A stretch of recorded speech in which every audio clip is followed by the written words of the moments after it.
No more bad government in Nigeria. And that was the only media that have been consistent speaking against the bad government and for the purpose for reformers. Neither what you.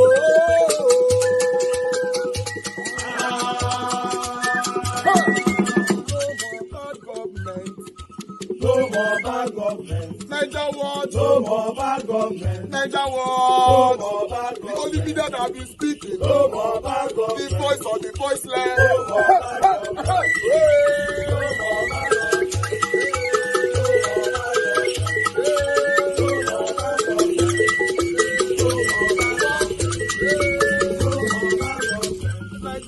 No more bad government. For the poor. No more bad government. Niger what? No more bad government. Niger what media? No more bad government. No more bad government. No more bad government. In Nigeria. No more bad government. No more bad government. No more bad government. The only media. No more bad government. The number one media in Nigeria. No more bad government. That have been speaking against government. No more bad government. Niger what? No more bad government.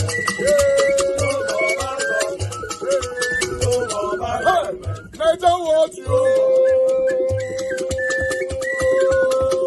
The voice of the voiceless. The voice of the voiceless.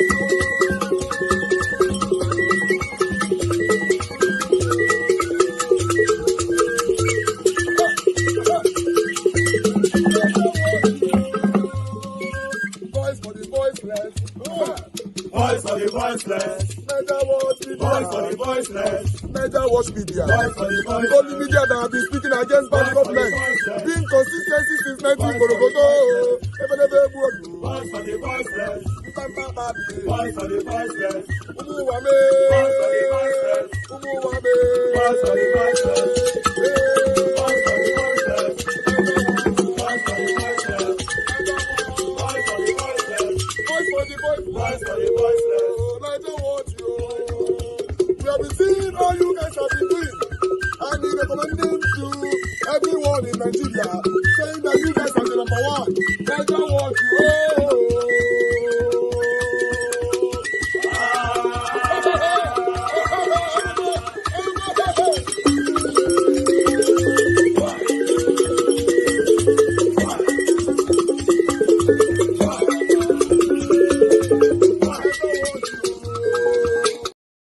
Nigerian Defense Headquarters declares the Prime Minister of Biafran Republic government in exile, Mazi Simon Ekpa, wanted among, of course, the 97 list that was published or alleged to be responsible for the insecurity rocking the entire Nigerian space.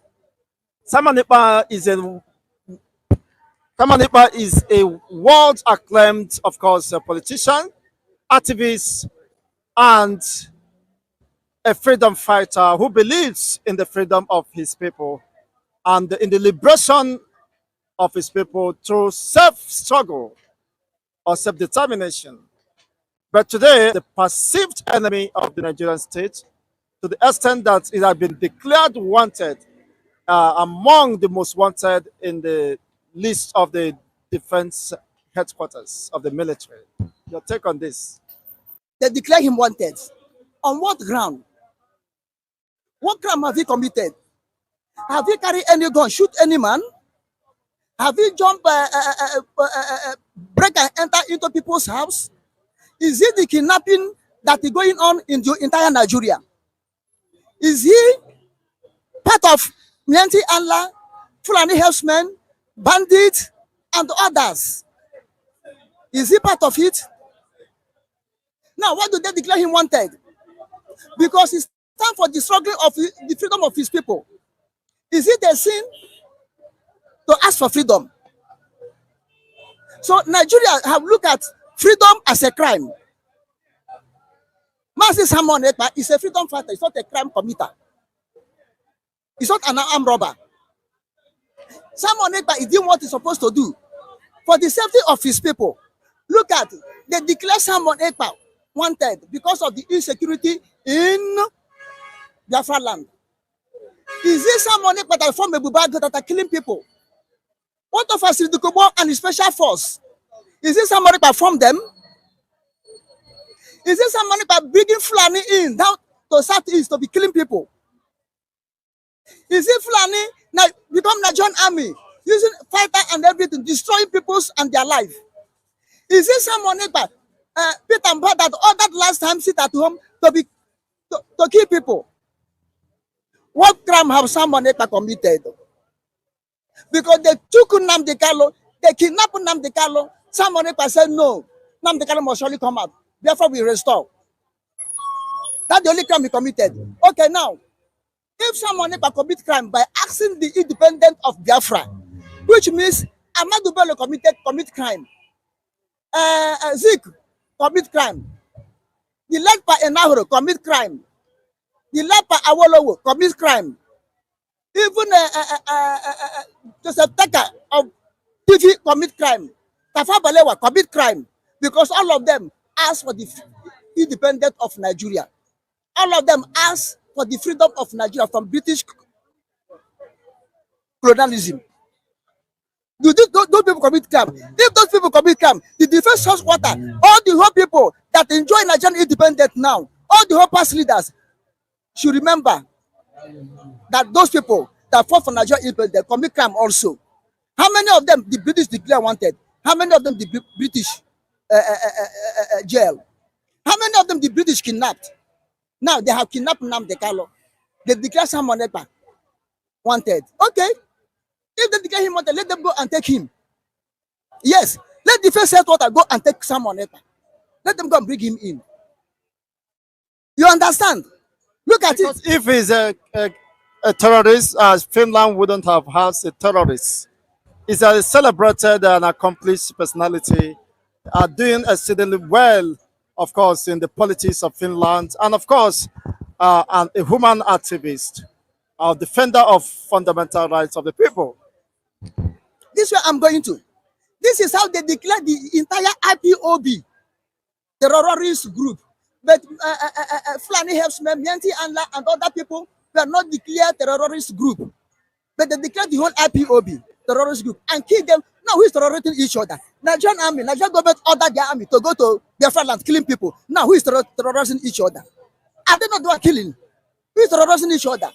Now, but international community did not declare IPOB terrorist group, which means Nigeria don't have ground to declare them terrorist group. And remember, what made Nigeria to declare IPOB or declare someone terrorists are wanted now? Nigeria government was a signatory for human rights to seek for their self-independence. Nigeria is a signatory in it. The United Nations is a signatory in it in human rights chart of the international community. Now they are trying to break what they sign to show you Nigeria is lawless nation. Now, Simon Ekpa was a well-known, a citizen of Finland. You are declaring him wanted. Unless Finland will act like Britain, who were after commerce, not after the fundamental right of their citizens. If Britain acted the way they're supposed to act, Nnamdi Kanu will come out. Because Nnamdi Kanu is a citizen of Britain and they kidnap him. Britain were supporting the people who kidnap his citizen underground to torture his citizen to death. But Finland is not like that. Now, as far as Finland did not see any terrorist act of Simon Ekpa in Finland, they cannot hand him over to Nigeria. They cannot hand their citizens over to Nigeria. Thank God, though, Finland understand. Finland people, Finland government know what law is, not like Nigeria, who don't break law at any moment and adjust it how it will suit them. Simon Ekpa is a lion, a roaring lion who stands on his right, that no man can approach him with evil intention. No man, no beast, no animal in the jungle can approach him to devour him.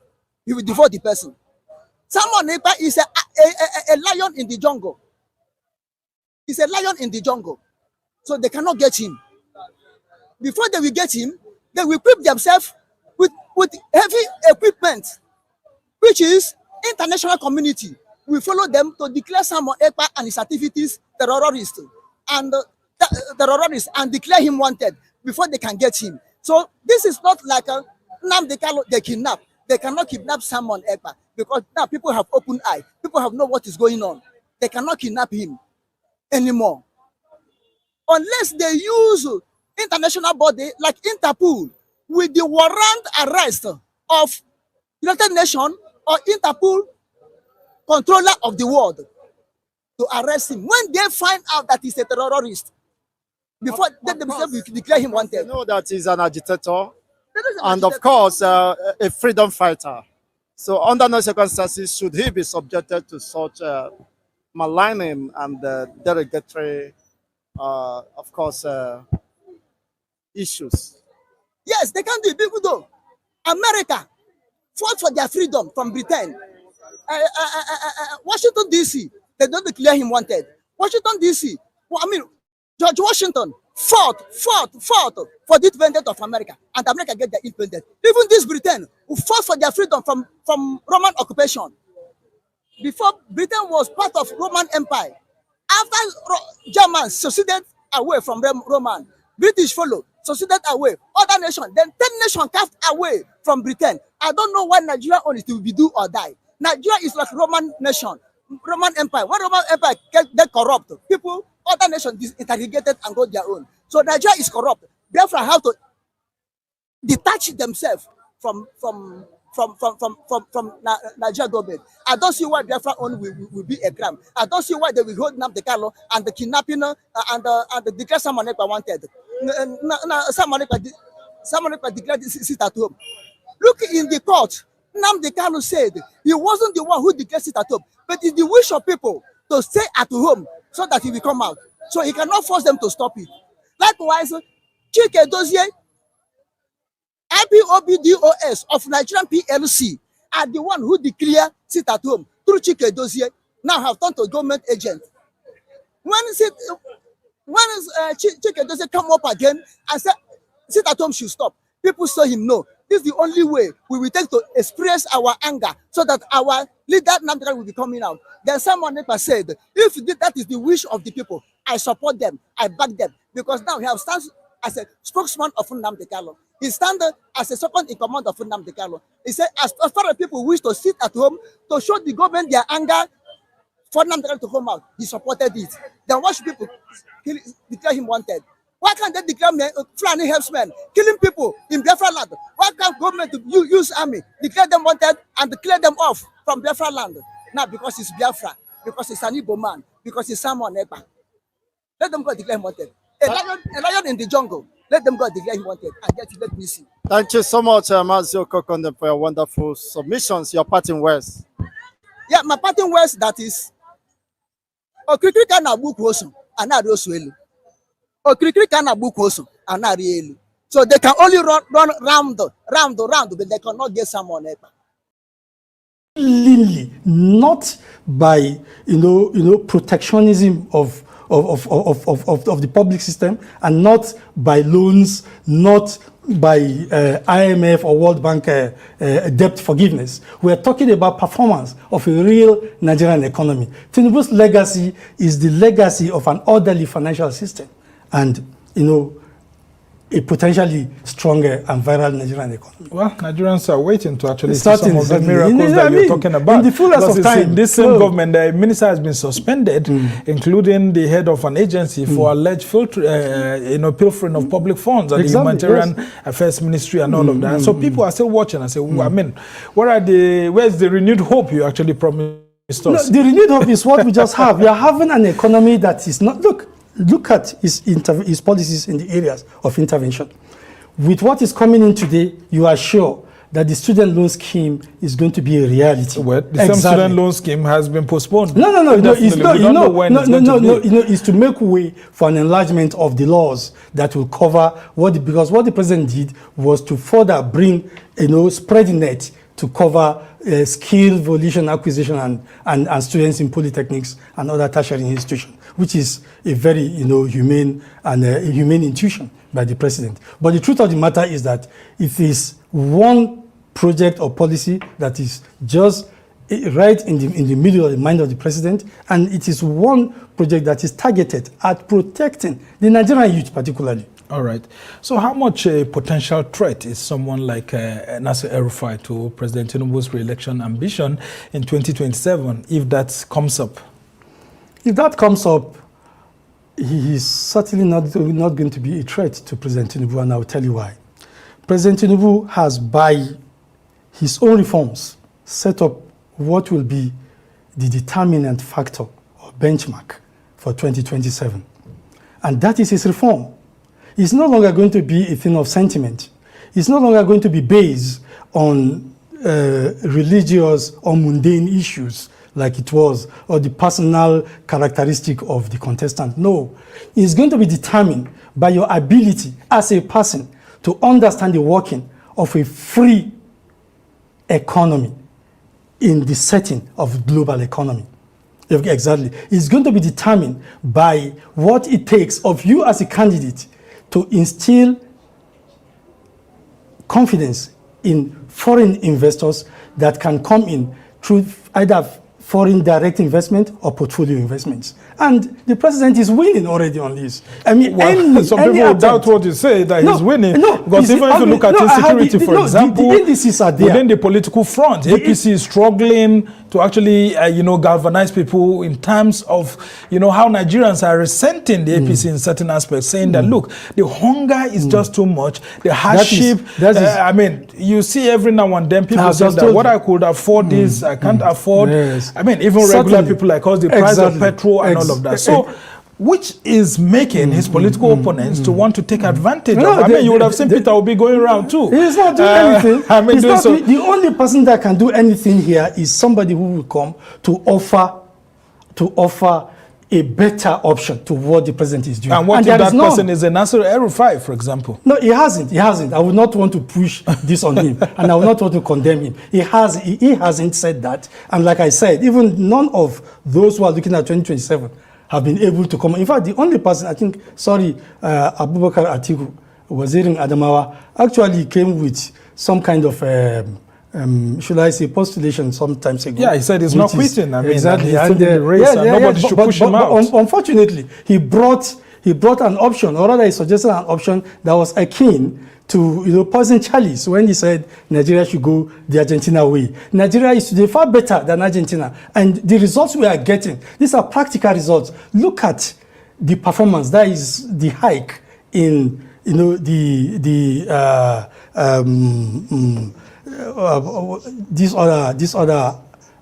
the economic indices.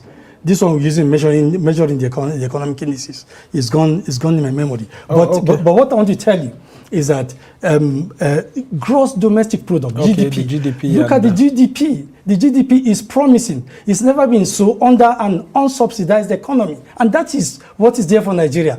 The president is just about to launch the harvesting of wheat that is cultivated on 120,000 hectares of land. That is quite vast. Once that is moved into the market, it will still crash, the cost of food, foodstuff. All right. As we speak, there is a Warri refinery, Dangote refinery are very close to producing PMS in our land. Once that begins, it will save forex, and not only that, you will have the price of petroleum crashing. We've been hearing all of this, that they will. They are here to yes, but the indices I just mentioned, are glaring and they are real. And like I said, a major tea producing firm in Ghana just closed up, Unilever, to come to Nigeria to do business. So you see, creating the enabling environment gives hope. And that is what anybody who wants to unseat this president in 2027 will have to contend with. So why was Nuhu Ribadu, for example, at Malam Nasir El-Rufai's house immediately after his visit to the SDP? Could it not have been that he was actually dispatched as maybe by President Tinubu or someone, or maybe by his own volition, he dispatched himself to go to Malam Nasir El-Rufai to tell him to please stop some of these moves. If you are angry with my boss, don't worry, we can settle things out. What exactly would Nuhu Ribadu have been telling Malam Nasir El-Rufai? Number one, I can tell you, personally, I can attest to the fact that both men are very close friends. They've been friends since Obasanjo's days. Nasiru El-Rufai, even though they started quarreling at some point. Yes. Well, exactly, but they've been friends. But well, that aside, you see, Nasiru El-Rufai actually paid these personal visits here and there. But like I said, and like you are insinuating now, I will say, coming on the day that he went to visit the SDP. I mean, exactly. This would have. I mean, you can see the SDP national chairman there in that picture. That's him with Ribadu, and then you can see Nasiru El-Rufai right there inside his house, and you can see the posture. It looks like Ribadu is actually telling him that look. Exactly. If he's telling him anything, I believe it's just what I'm telling you. I'm telling you. Take it from me. El-Rufai, I respect him. El-Rufai is a performer, not as a politician, as a public servant. Yeah, I have not seen him as a maverick politician.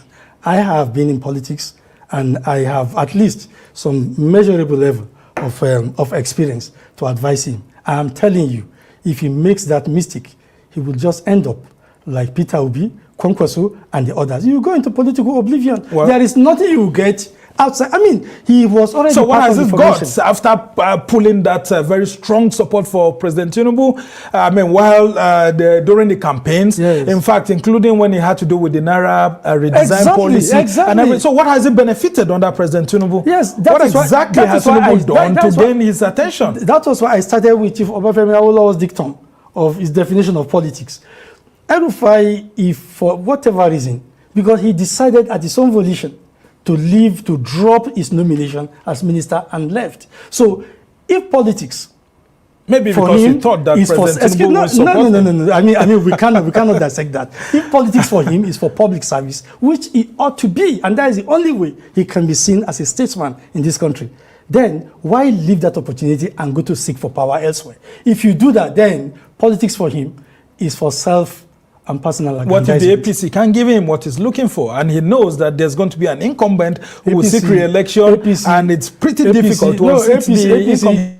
APC is a democratic party, and APC will have to go through democratic process.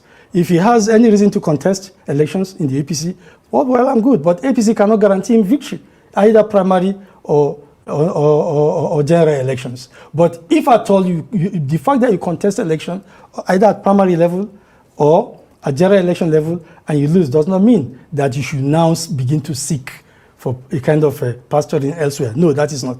What it should be is you sustain, for him, El-Rufai, he has an integrity to sustain. And that integrity is being in politics for his desire to serve, not to project or proclaim or acclaim himself. Well, you know that in politics, one of those things that politicians like is when everybody's lining up on the queues and then, of course, following them or, commending them or, glamorizing them here and there. But he, El-Rufai, he should know that he's gone beyond that.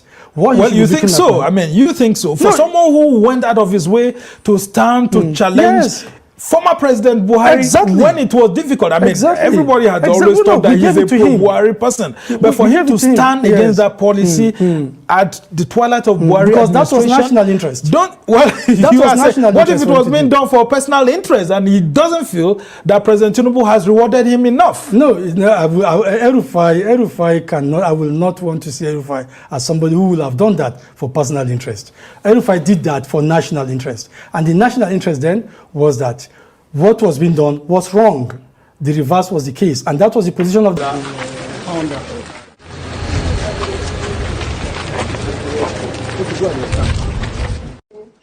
Respectfully stand on other existing protocols. Your Eminence, I think Dr. Tanko have probably said all that we hear. With this, because of this period of Ramadan fasting, had contacted Tanko and said, we need to go around and visit our brothers of the Muslim faith across the country every week. And we've been touring, we've been to Lafayette, CDN, we've been to Nasuleta, we've been to a couple of places. We've been to a couple of places. Tomorrow we are traveling up to Sokoto and everything. And as we agreed that we're going to come today to pay our respects to you for the great work you're doing here When he related to me how the school started in 1952, yes, in Abeokuta. Now he was moved to Agege in 1957, and everything. I said, thank you, was here.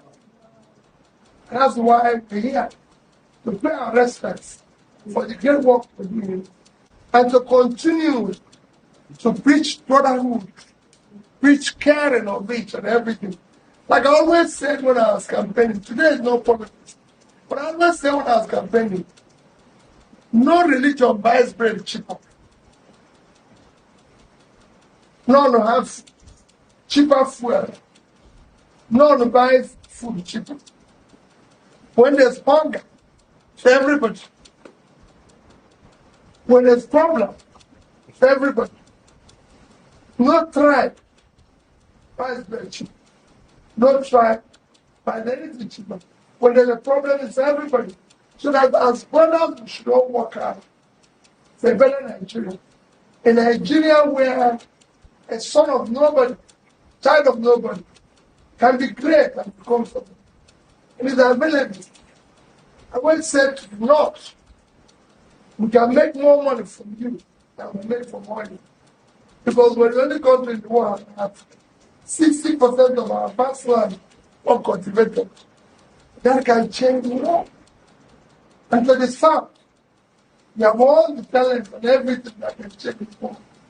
What we are lacking is not the air. It's not the human being, it's the leadership. But today, it's just to pay respect. Elections are over. It's for me to go around and pay my respects and assure people that we have no other country except this one, and we must love each other. That is beautiful. We're here. Just the spirit of what is happening now, to continue to ask for prayers, our country, for it to be a better place. Always repeated, I'm not desperate to be president. I'm not desperate to see Nigeria work.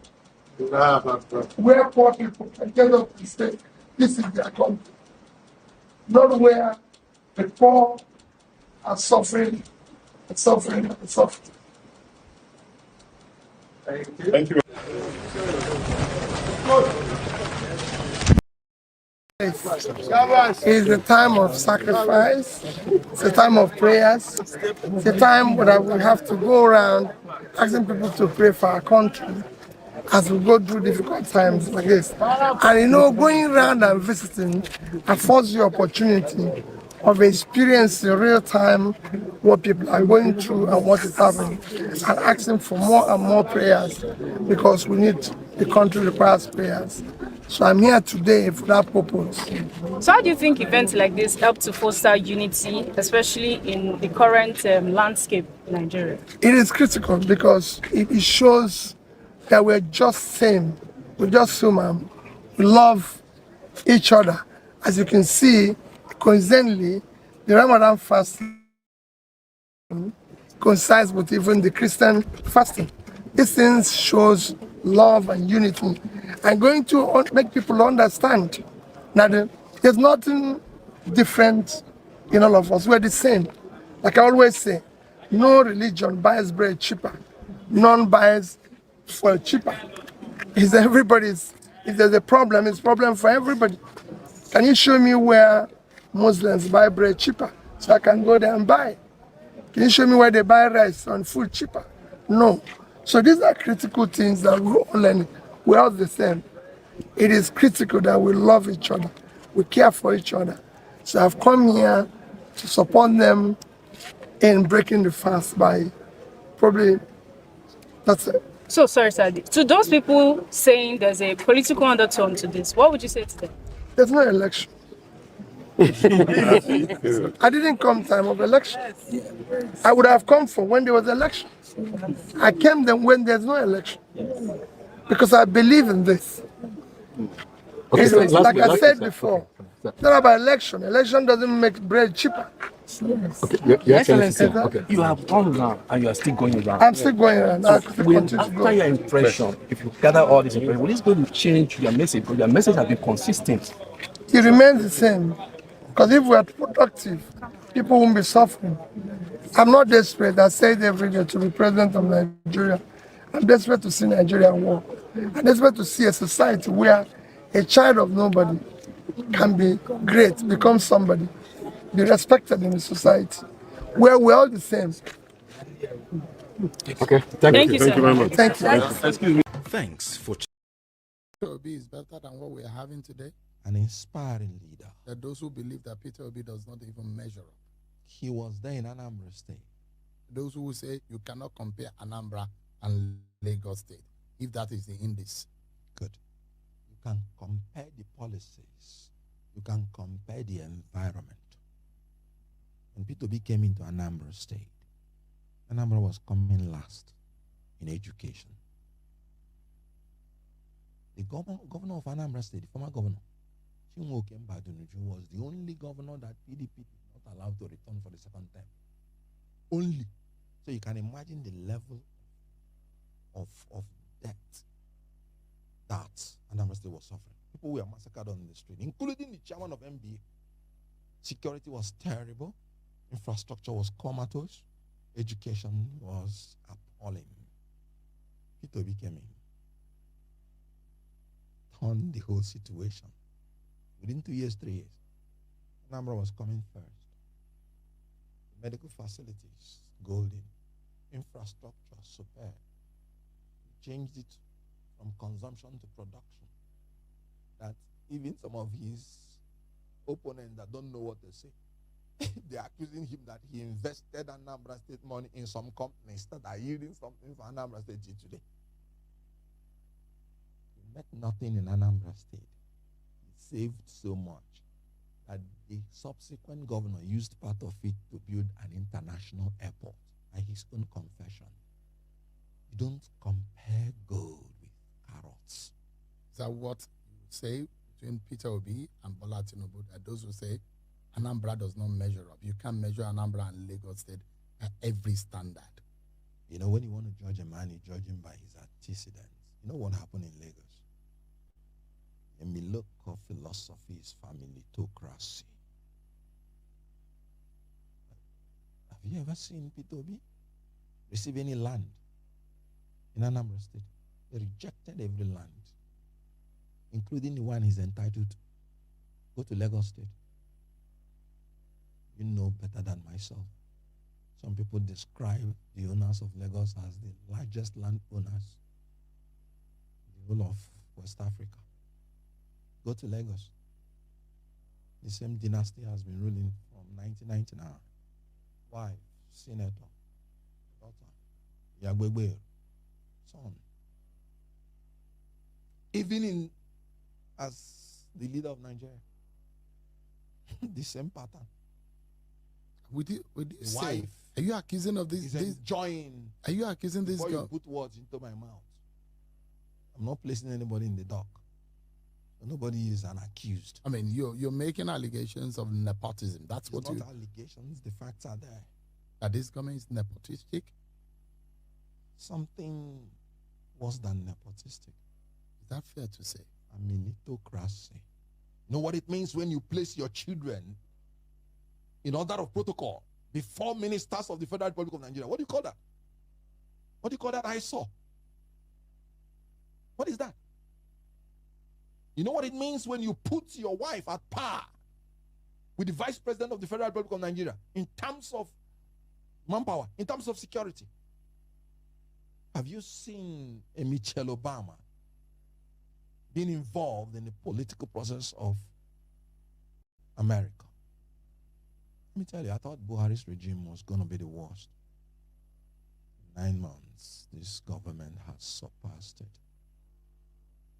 Let me tell you, this government started from the man himself, to the wife, to the sons, using the private jet to attend parties, desecrating the hollow chamber of leadership. Talk about the daughters, talk about the sons-in-laws, daughters-in-law. Then when you go to the daughters and sons of friends, what do you call that? What leadership system is that? It's a country that has 6 geopolitical zones. and you're just appointing only the people from that your little clique, and you're expecting loyalty. This government, Mr. Okonkwo, said, look, we're making some policies. They might be painful in the moment, but it's going to be like the pangs of childbearing. In the end, it's going to be some joy. Are you hopeful of the possibility that this process is just momentary? At the end of the day, there's light at the end of the tunnel in all of these policies that this government is putting in place. If your wife is pregnant, and after the pangs of childbirth, she gave birth to a monster, would you rejoice? All their policies have been giving birth to monsters, not children. You told us fuel subsidy is gone. And after punishing the people, the fuel subsidy is remaining. What have you given birth to? Monster. You told us you're unifying the dual foreign exchange. And after a while, Naira has become worthless. Even less valid than the safer. And you again, you're telling us, no, that's not the true reflection of the value of Naira. And you are the one who voluntarily devalued the Naira to that level. Is that childbirth? No. That is a monster. You told us that you're imposing sanctions on Niger Republic so that they would go back to democracy. Have they gone to democracy? You lifted the sanction. What have you achieved? You punished the 8 states of the north from Kebbi to Sokoto to Zamfara to Jigawa to Katsina to Yobe to Borno. You brought all of them, punished them immensely, and after 8 months without achieving anything. Is that childbirth? No. Childbirth is that you gave birth to something new. When thesis and antithesis meet, they give birth to synthesis. That is something new. Childbirth. Not when you finish punishing the people and you go back to a situation that is worse than they were when you started the policy. That is monster. So this government, sorry, the pangs of childbirth have been a punishment. You're telling people to be patient. And you're wearing a watch worth of millions while you're telling people to be patient. Is that childbirth? You're telling people to be patient. You say you want to, implement or sign a report. And you have 48 ministers. Even Murtala Mohammed, when he became head of state, Alan, the first thing he did was to purge himself. To say, look, this is not right. I will start with myself. If you want to implement such things like Orosanya, start with yourself. Orosanya is about cutting the cost of governance. So where is the childbirth in this? No, it's not childbirth. It is monster. I can tell you, with all the pains in a woman, if she gives birth and she discovers she has given birth to a monster, she herself will run away. Nigerians are running away from these so-called policies because they are simply punishing the people for nothing. 2,000 naira for $1, and you say it's a childbirth. No, it's a monster.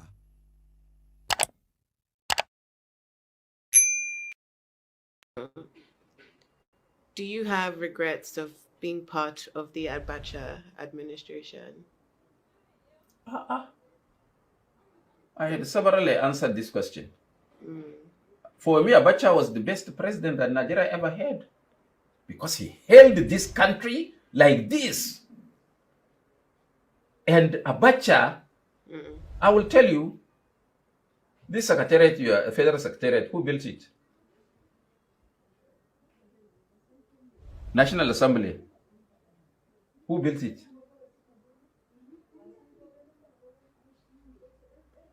Who completed the villa? So he did well with infrastructure projects. Infrastructure. Throughout Abacha's 4 years plus, the dollar was at 84 naira. How much was fuel? It never changed. You can plan for your business. Who among all these leaders can beat his chest to say he kept the dollar at a certain amount of money without changing for 6 months?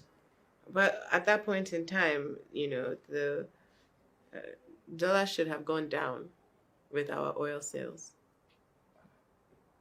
So keeping it the same is only an achievement because of what has come afterwards. Do you know that he was under sanction? Yes. Do you know that the oil was being sold for $15 under Abacha? You forgot? I didn't forget he was under sanction. Maybe you are too young to know. Yes, and he was under sanction. Nobody's taking our oil. They were still taking the oil. No, maybe stealing. And you can't attempt to steal during Abacha. There was sanity in the country. Can they take away? Can they take your handbag on the street during Abacha? Yes. Abacha? Yes. Well, you didn't know, please. And how about the Abacha loots? You know, I had spoken about this severally. Abacha didn't loot any penny.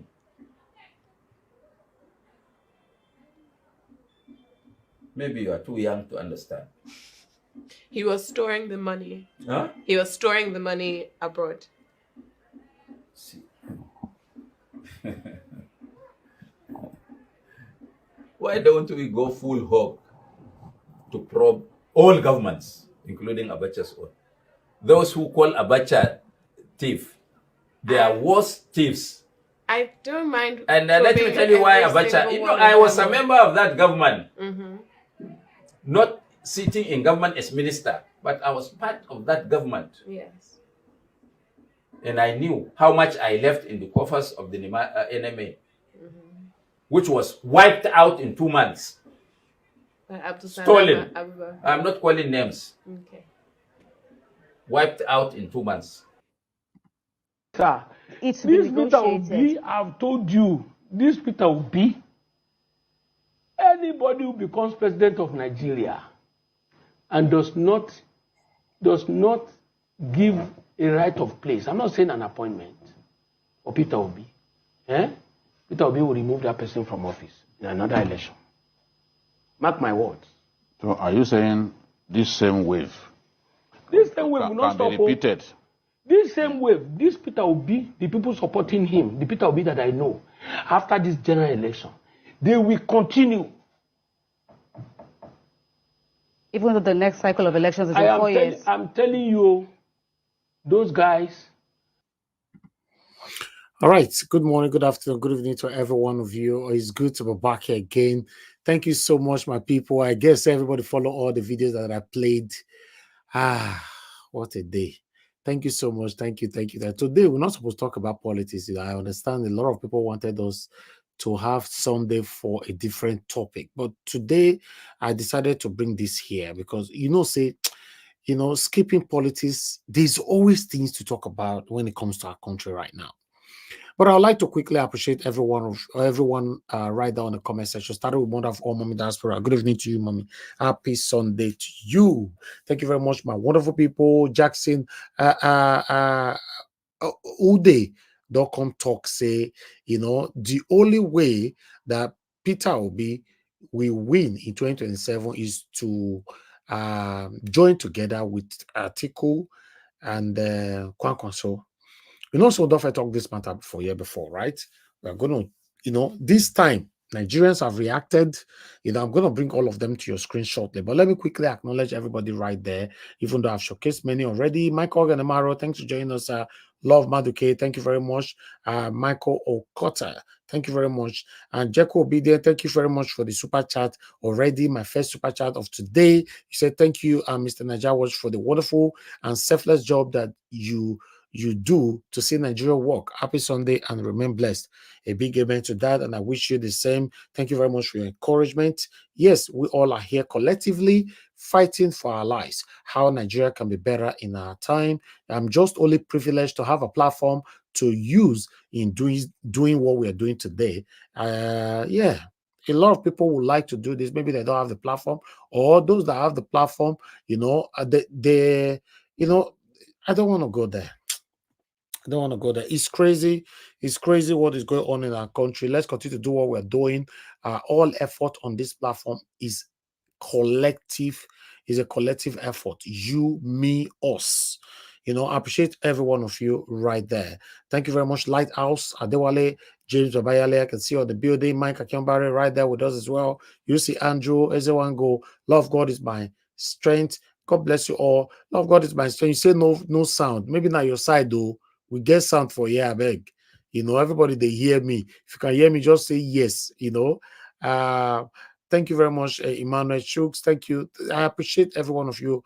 Ben Osahon right there in the building as well. Thank you, my wonderful people. Zabovo Okonga right there with Omesin, Omorige, and many others right there. I'd like us to move on, my wonderful people. Thank you so much. Thank you. Martin Benjamin in the building. Thank you very much for your time with us today, sir. I appreciate you for all you do. Yes, thank you very much for confirming my voice. Yes, when you cannot hear, or sometimes is your device, so you try to sort that out. But nevertheless, Mother Patricia Tabujumi, we have not heard from her for like a week or two. I guess she's fine. We need to reach out to her, maybe privately. You know, we give people time. Maybe, you know, sometimes taking break off the media is allowed. It's allowed. You know, you can't be here every day. It's not easy. You know, I'm still looking for how somebody can beat our consistency. It's not easy what we are doing here every day, you know, but still, with your encouragement, you know, with your support, that's what makes us to keep the consistency. I appreciate you all, my people. Patience, Idemudia just join us. Amy, frankly, thank you very much. God bless you all, my people. My God, now God bless you now. Okay, I'd like us to move. Bryce Strasser, yes, God bless you all, my people. Let's move on, my people. I've showcased all the videos that I need to showcase today. Now, I'm going to take more reactions. Okay, let me post out a link for those of you that want to join us today because I've showcased all the videos already. So, like I normally say, if you want to join my broadcast, please come on time. You know, coming late is not helping me. You know, you drag me to 6 hours and it's not really what I want. Even though we still want to spend the 6 hours, you know, but still, just join us from beginning. I think it's better, you know, and let's talk about this on time. Although I was, like I said, I'm looking for a day where I will spend, you know, a maximum of 2 hours. Maybe now only one person, you know, now join me. Then if you're finished talking, I don't come out. To be honest, you know, because some people come in the late hour and all that. I understand some people are working, it's not too easy as well, you know, but I really do understand. But if we have just one or two with me from the beginning, then maybe before they finish the submission, others can come in. Yes, thank you very much, my people. I appreciate you all. I already have Madam Luke with me here with already. Thank you very much, Madam Luke. God bless you. Good evening to you, ma. I hope you're fine. Everything is fine with you right there. Okay, my people, I appreciate you all. I would like us to quickly move on. Let's take this because I have a couple of reactions here that I'll need to take. But before we take that, let's see why people reacted. Jackson Ude, I write this one. I'd like to take this. He said, only an alliance can defeat Tinubu in 2027. No single political party can chase away Bola Tinubu in 2027. None. Don't fool yourself. Thinking one LP, PDP, AD, ACP, SDP, or whatever has the capacity to win a presidential election in 2027. Only a formidable alliance built on a common purpose, regardless of party or ideological affiliation, can defeat and chase away the druggie from our seat of power. If you are here thinking your saint cannot be yoked with a sinner, you will continue to be a key pad warrior for the next 16 years. Then he went on. This is why I applaud the proposed alliance of Atiku Abubakar, Peter Obi, Rabi Okonkwo, and a host of many others ahead of 2027. Without the alliance, a strong one at that, Bola Tinubu will finish 8 years hand over to either Sheyi or any of his lackeys to continue the looting of our resources. Bury your emotions, be strategic, and support any alliance to save Nigeria from the calamity in Aso Rock. I will work for Peter Obi if he picks the ticket of the alliance. I will work for Atiku if he does. I will work for Kwankwaso, Saraki, or any other candidate that emerges in 2027. Then he went on. We must put country first. The global embarrassment Nigeria is facing under a druggie as a president cannot continue for another 8 years. Bola Tinubu has been rejected globally. If you cannot see it, you should feel it from the way and manner the country has been reduced. No serious nation is ready to do business with a man padded with criminal record in the United States, as with a forged certificate from a notoriously corrupt Chicago State University. Then people now reacted, although he reacted as well. I'm going to take this. The first person who reacted said, Jackson is on a paid gig. Peter will be visiting the Muslims in the north is really hurting the criminal establishment. Then he responded to that. Jackson went on. Now you pay me annual fare. I don't know what that means. Some of you think any post made in paid for is paid for. If that is what it is, I should have been richer than Dagote. Annual fare. Do you ever have an opinion? I cannot have any opinion anymore. I have been paid annual fare. Annual fare is a wild animal. Ah, okay. Thank you, man. Wow, we used the word so many times. But meanwhile, it went on. Another person responded, justice. He said, I respectfully disagree with you. The aim to force Peter Obi back to PDP with this sad narrative will fail. Nigeria is gone already. Electronic transmission of votes is the only answer to who truly wins Nigeria election, not really alliance with SPV dollar hungry politicians. Then somebody else responded, Chima. Chima said, for anyone to defeat Tinubu, you will defeat INEC, forces, judiciary, etc. first before thinking of how to defeat Tinubu. That's another one. For anyone to defeat Tinubu, you must first defeat INEC, then you now defeat the judiciary before you start thinking of defeating Tinubu. Hey, God. Anyway, I can't wait to hear from you guys later on. Then we went on. We have Viva XY said, what would become of bad-mouthed, obedient who have insulted any called every politicians and its supporters thieves and also severed ties with a lot of people over their contrary views?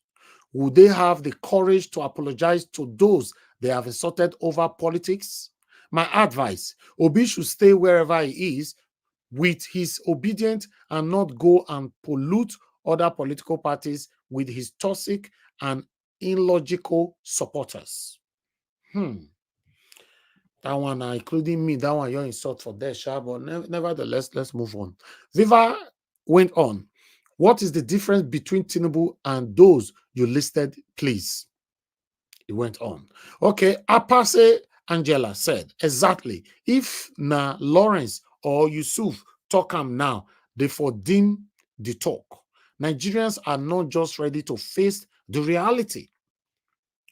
Then I have other reaction here. Guru said, Peter Obi won the last election on a landslide. Both Atiku and Tinubu's vote together wasn't half of Obi's votes. So why join Wike PDP only to be completely poisoned and destroyed from within? Rather, Atiku should humble himself and take what remains of his ragtag party to work for Peter Obi. Then I have other people's reactions here. Bullion went on. I agree, only an alliance will save this country, but my question is, who becomes the candidate? I will gladly vote for a Peter Obi's president and Kwankwaso as vice, or Kwankwaso as president with Peter Obi as vice. Then Viva came back again. Would Obi go into an alliance with them as a vice candidate? That's the question. Would any of them agree to be a VP to Obi if they form an alliance? That's another question. Lady B went on. Omo, me not ready for another bloodbath. I don't tire. That's what you talk up for them. Then we went on. The God's father said, I agree with the 100, I agree with you 100%, but an Igbo cannot deputize anybody from the north. It is either they accept Obi as the president and one of the respected young northern politicians deputize him, not Atiku, Abubakar, ROMK, or Hel Rufai as being speculated. Obi is a goal. Then I have this one here. Child of Wealth said, I said this thing that Peter Obi shouldn't have left PDP, Wike working for Tinubu, and Kwankwaso going solo was the reason Tinubu won. Yes, you can say Tinubu had the INEC chairman, the judiciary, and the lights on his side. But when you beat someone silly to ring will be very difficult. Mori said, my own take is that Atiku must not rule, so any other alliance will be considered, so long as Obi is the flag bearer. But for me to again queue for any other candidate is not possible, and no force on earth can make me to leave my house to vote for any politician aside Obi. Then I have one last one here. Let me put this on screen because I didn't upload it to the software because of space. Okay. Last one here is coming from Jackson Ude. After they have lambasted him for the post and all that, they came back by saying, if you support Paul and you insult Atiku and you think Obi would be happy with you, you are dead wrong. If you support Atiku and you insult Paul and you think Atiku would be happy with you, you are dead wrong. Both men speak to themselves on a regular and they have mutual respect for one another, while some Paul and Atiku supporters would be insulting both leaders, only expose them as ignorant. And let me inform you all, both men are neck deep in talks for alliance to rescue Nigeria. The talks have gone far. It is not about who becomes president or VP. The alliance must be born first.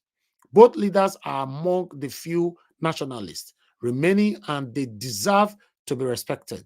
Like I always say, politics is not emotions, it is strategic thinking for a strategic result for a common interest. As it stands, no single politicians in Nigeria can make it alone. All like minds must work together to achieve a desired result. And so we say, well, that is the last for this particular one. But well, in fact, now the one where I feel carry can't give you I be this. So if you not see reactions, I read since morning. My head do the hot. Say, wow, Nigerians, they vest right now. But Tinubu, I'm gonna take this article quickly. Buhari lack political will. Tinubu should be commended for naming terror financier Major General Ayula. I'll just leave that one right there. Then I have another article here for you. Maybe this one feels shock Kunasha. I don't know if not real, but if it shock some of you, and some of you still believe. Tinubu cancelled 72nd birthday celebration over rising hunger and insecurity. I laugh. Anyway, I only laugh for my own. No, Tinubu cancel his 72nd birthday for you because of the hunger that is going on in Nigeria and the insecurity. Normally, if this is real, now good thing before, but hey God, I want to laugh now. President Bola Tinubu says he would dedicate his 72nd birthday to build a more stable, secure, prosperous, and united Nigeria. Mr. also asked friends and associates wishing to celebrate him to donate such money to charity organization in his name instead of placing advert in newspaper or radio. Okay, I'll just leave that right there. That headline, a big one. All right, I really like my panelists to bullet point what I've presented, though, to be honest. I know that we only have few people that does this. Okay, let me put this on screen. Okay. Guys, press on the like button, I beg. Make our voice go far this evening. We don't have more people, but maybe they might come later on. Sarah Reporter report this one. Emulate Abia Governor OT. Obey court. Judgment, stop pensions to ex-governors. Sherab tells Tinubu. Okay, bless I go like make I read this one. Make I know your verse because say when it comes to some articles, in fact, I have interest in some articles, not all articles. According to the civil society organization, the judgment dated November 16, 2019 was delivered by Honorable Justice Oloremi Oguntoyemi following a suit by Sherab. The Socio-Economic Rights and Accountability Project, Sherab, has urged President Bola Tinubu to obey a court judgment ordering the Nigerian government to recover pension collected by former governors. Sherab asked President Tinubu to emulate the good example of Governor Alex Oti of Abia State by immediately obeying the judgment ordering the federal government to recover pensions collected by former governors and to challenge the legality of state pension. Laws permitted those involved to collect such outrageous pensions. We talked this thing yesterday, right? Yes, I wish all governors, just yesterday, yeah. I wish, and this article is dated today, 24th of March, and we talked about this thing yesterday. For you guys to know that our voices here is very, very important. Let me put it like this. It's very, very important. Because most of the things we talk about, later on you hear Arise talk about it, you hear newspaper talk about it, you hear every other important personalities talk about it. I'm not saying they listen to us, but it means that we have analyzed or rather we have addressed it already. We talked about this thing yesterday, that I wish other governors across the whole states, can emulate what Governor Oti is doing. In fact, I referenced to my own state telling Governor Obaseki, how come you did not stop Oshomole's pension? Yes, we talk about just less than 24 hours ago. But I'll move on. According to the civil society organization, the judgment dated, okay, the Duffer talked that one.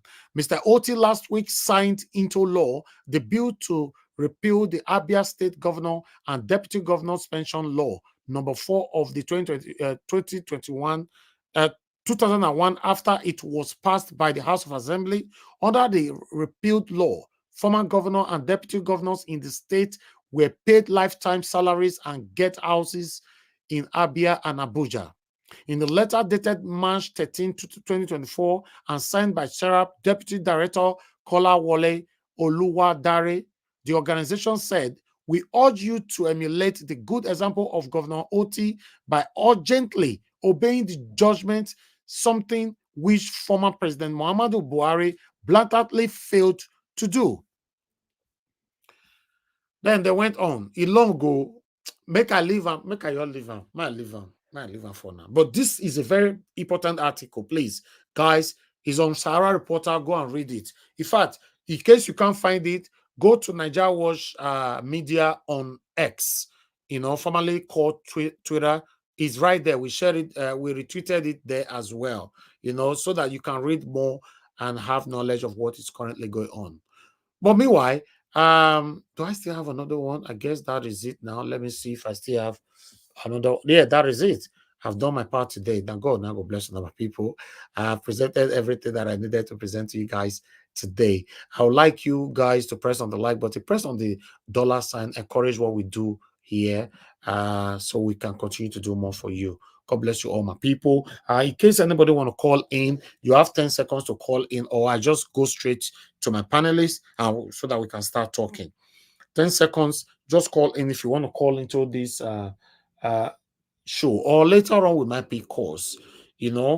Thank you, my people. Okay, calls are already coming in. Let me quickly take some calls rapidly. Thank you very much, Mr. Chimeze. Thanks for calling in, sir. Please, I'd like you to talk to us. Yes, sir. Good afternoon, good evening. Thank you, sir. Yeah, I greet everyone, panelists and the commentators. Yeah, there's something Late night yesterday, let me just start there. Mother Luke, I salute you for what you say yesterday. You know, and I just watch always when he enters his head like this, he just break every table. All the whole table. Don't be me the break table for this platform. Mother Luke, Mother Luke, throw one thing everywhere, go scatter. Not be me, oh. No, Mother Luke, she said something yesterday. So, Mother Luke, I give you this hand. Mother Luke, the break table, not be me. So she narrated something yesterday, which about that vegetable something. You see, you know, I think we don't give when somebody tell you to do this, and if you don't do it, that's as in do something to support, not like what you say on your platform. Don't do this, and somebody will do it, and you will get angry. So it doesn't make sense for me when somebody say, "Hey, let us sit at home," you know, just obey it in case of anything that's going to come out. I like the way Madam Luke narrated that something late topic yesterday. I love it. That one aside. So now, Peter Obi, I said it last time. I think this topic came again.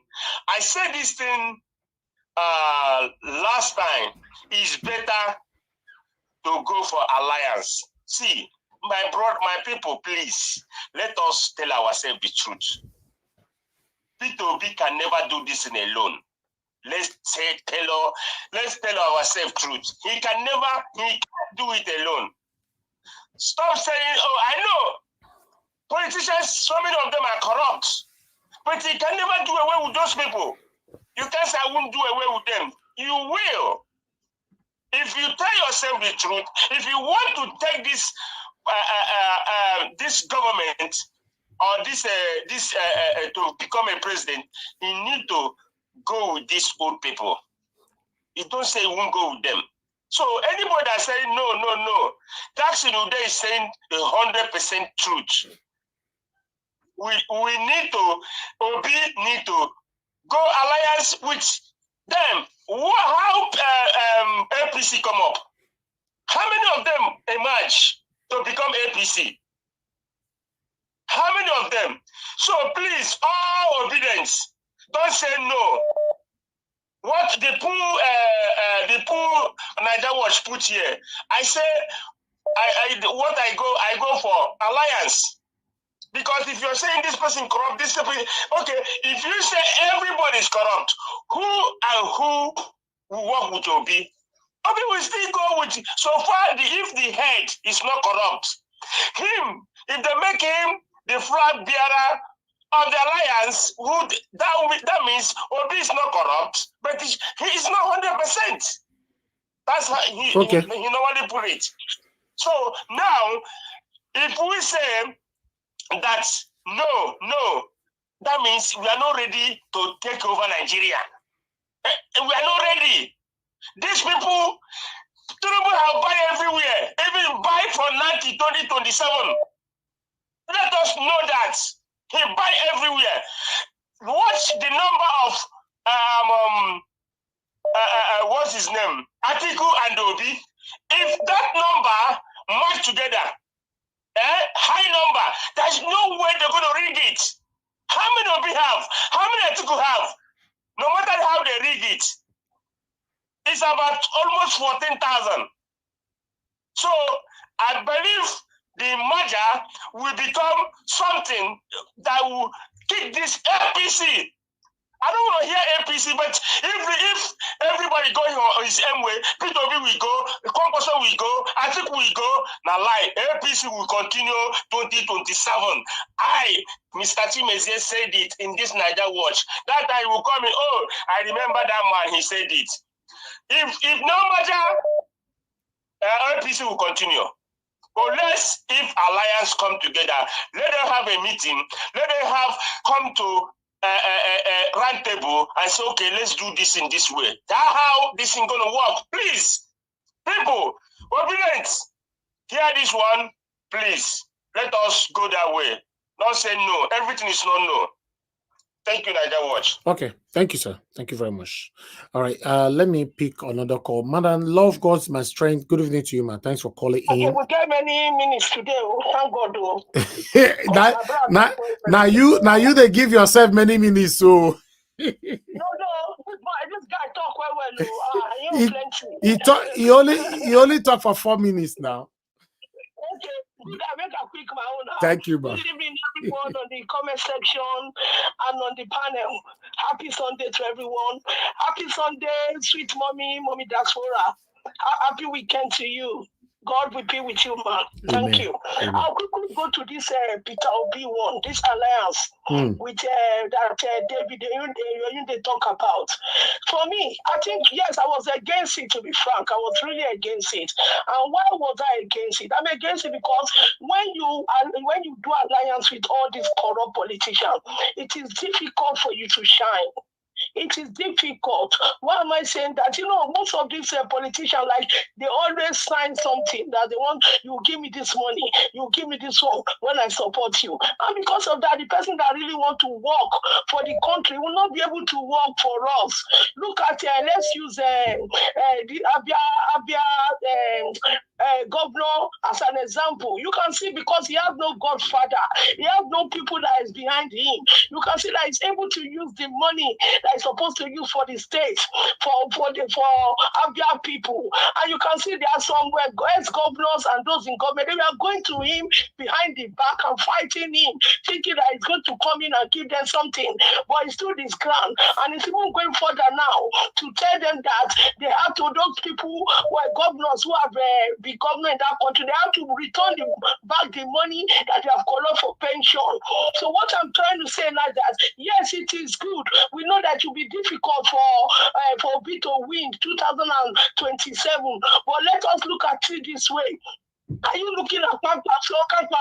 I call it Pampaso. So are you looking at him that he's going to agree that he will be vice president for Obi? No. Is it Atiku that he likes money? Since the election, he has gone back to Dubai. We can't see him. We can't even see the man that is what's his name? The watchman that likes car. All of them has vanished. It's only a bit that we are seeing all around the place. So we need to look at it very well. And where are we going to put Baba Ahmed? Where everybody love him. We want him to be with Obi. So if they agree that Obi and Baba Ahmed should stand as a bearer for any political party, then they will support Obi. I agree. But in any other way, I'm sorry, I'm against it. Now I want to quickly talk about APC man that went on Arise TV. You know one thing about lie. When you lie, you continue to lie. You will not know yourself. You can see that the man is not even sure of what he's saying. He cannot even look at the camera. He's talking as if he has hot yam in his mouth, because he cannot even see the truth and say it. He cannot. They're asking him a question. You say, because he's lying.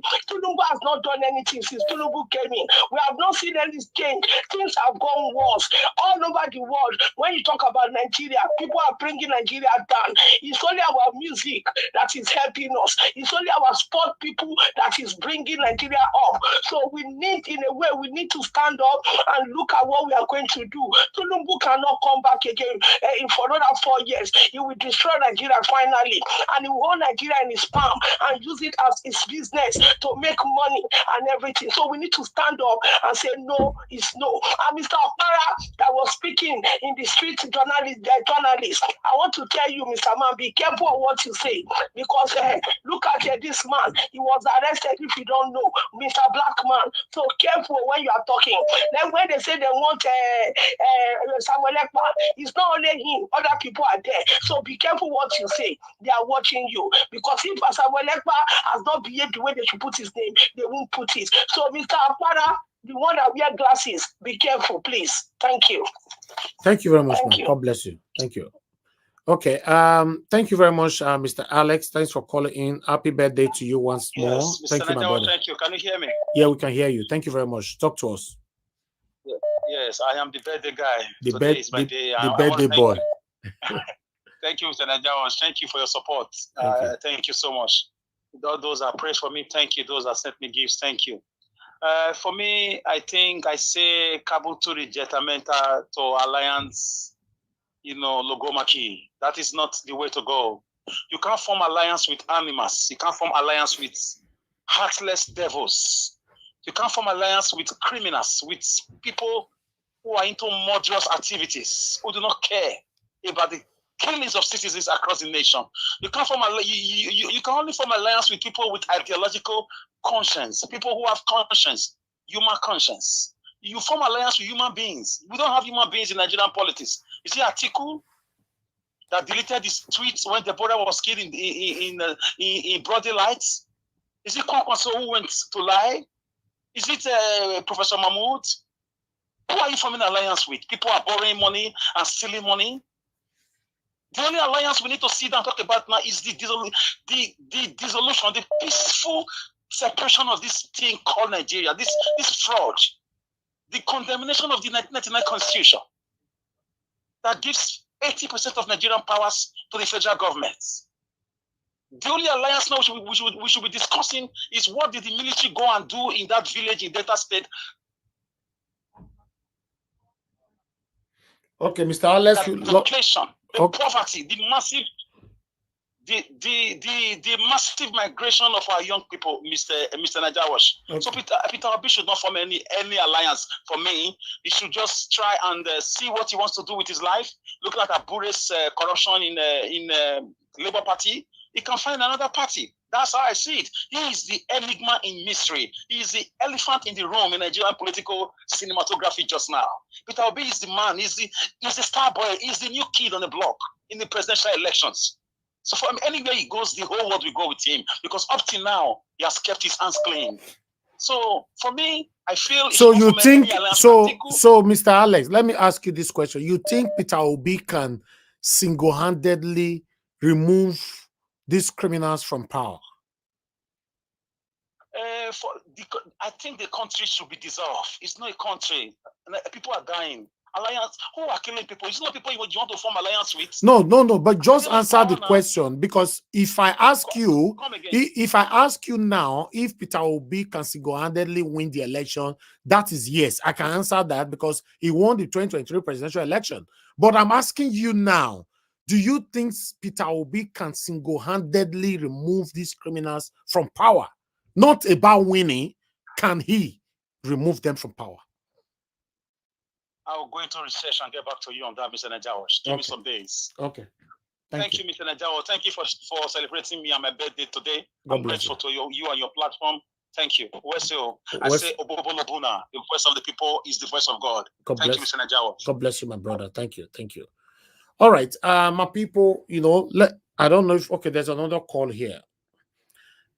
Thank you very much, sir. Good evening to you. Thanks for calling in. Please talk to us, sir. Good evening, Mr. Najawash. Yes, sir.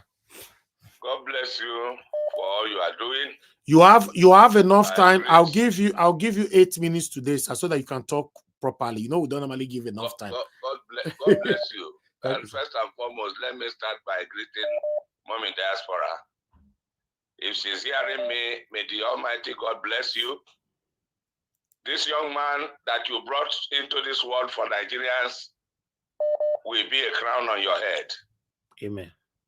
I thank you for allowing him to do what he's doing. Thank you, man. Thank you, sir. I also want to tell people, if they are listening to me, they should please make sure the thumbs up will continue. They must not stop it so that our voices will go far. And please, wherever you are, touch that dollar sign. Thank you. Mr. Najawash, let me say this. In Nigeria today, well, they may say no sense. Agreed. As Mr. Peter Obi puts it, yeah, I am not a saint, but I'm not a thief. And when he walked in Anambra State, he didn't first go selecting, saints. People who were purified before he became governor. He got there, he met them there, they gave him a fight, and he fought them back. I would want to say this. If there is going to be any form of merger, Alhaji Atiku Abubakar is somebody I know personally. Personally, he knows me.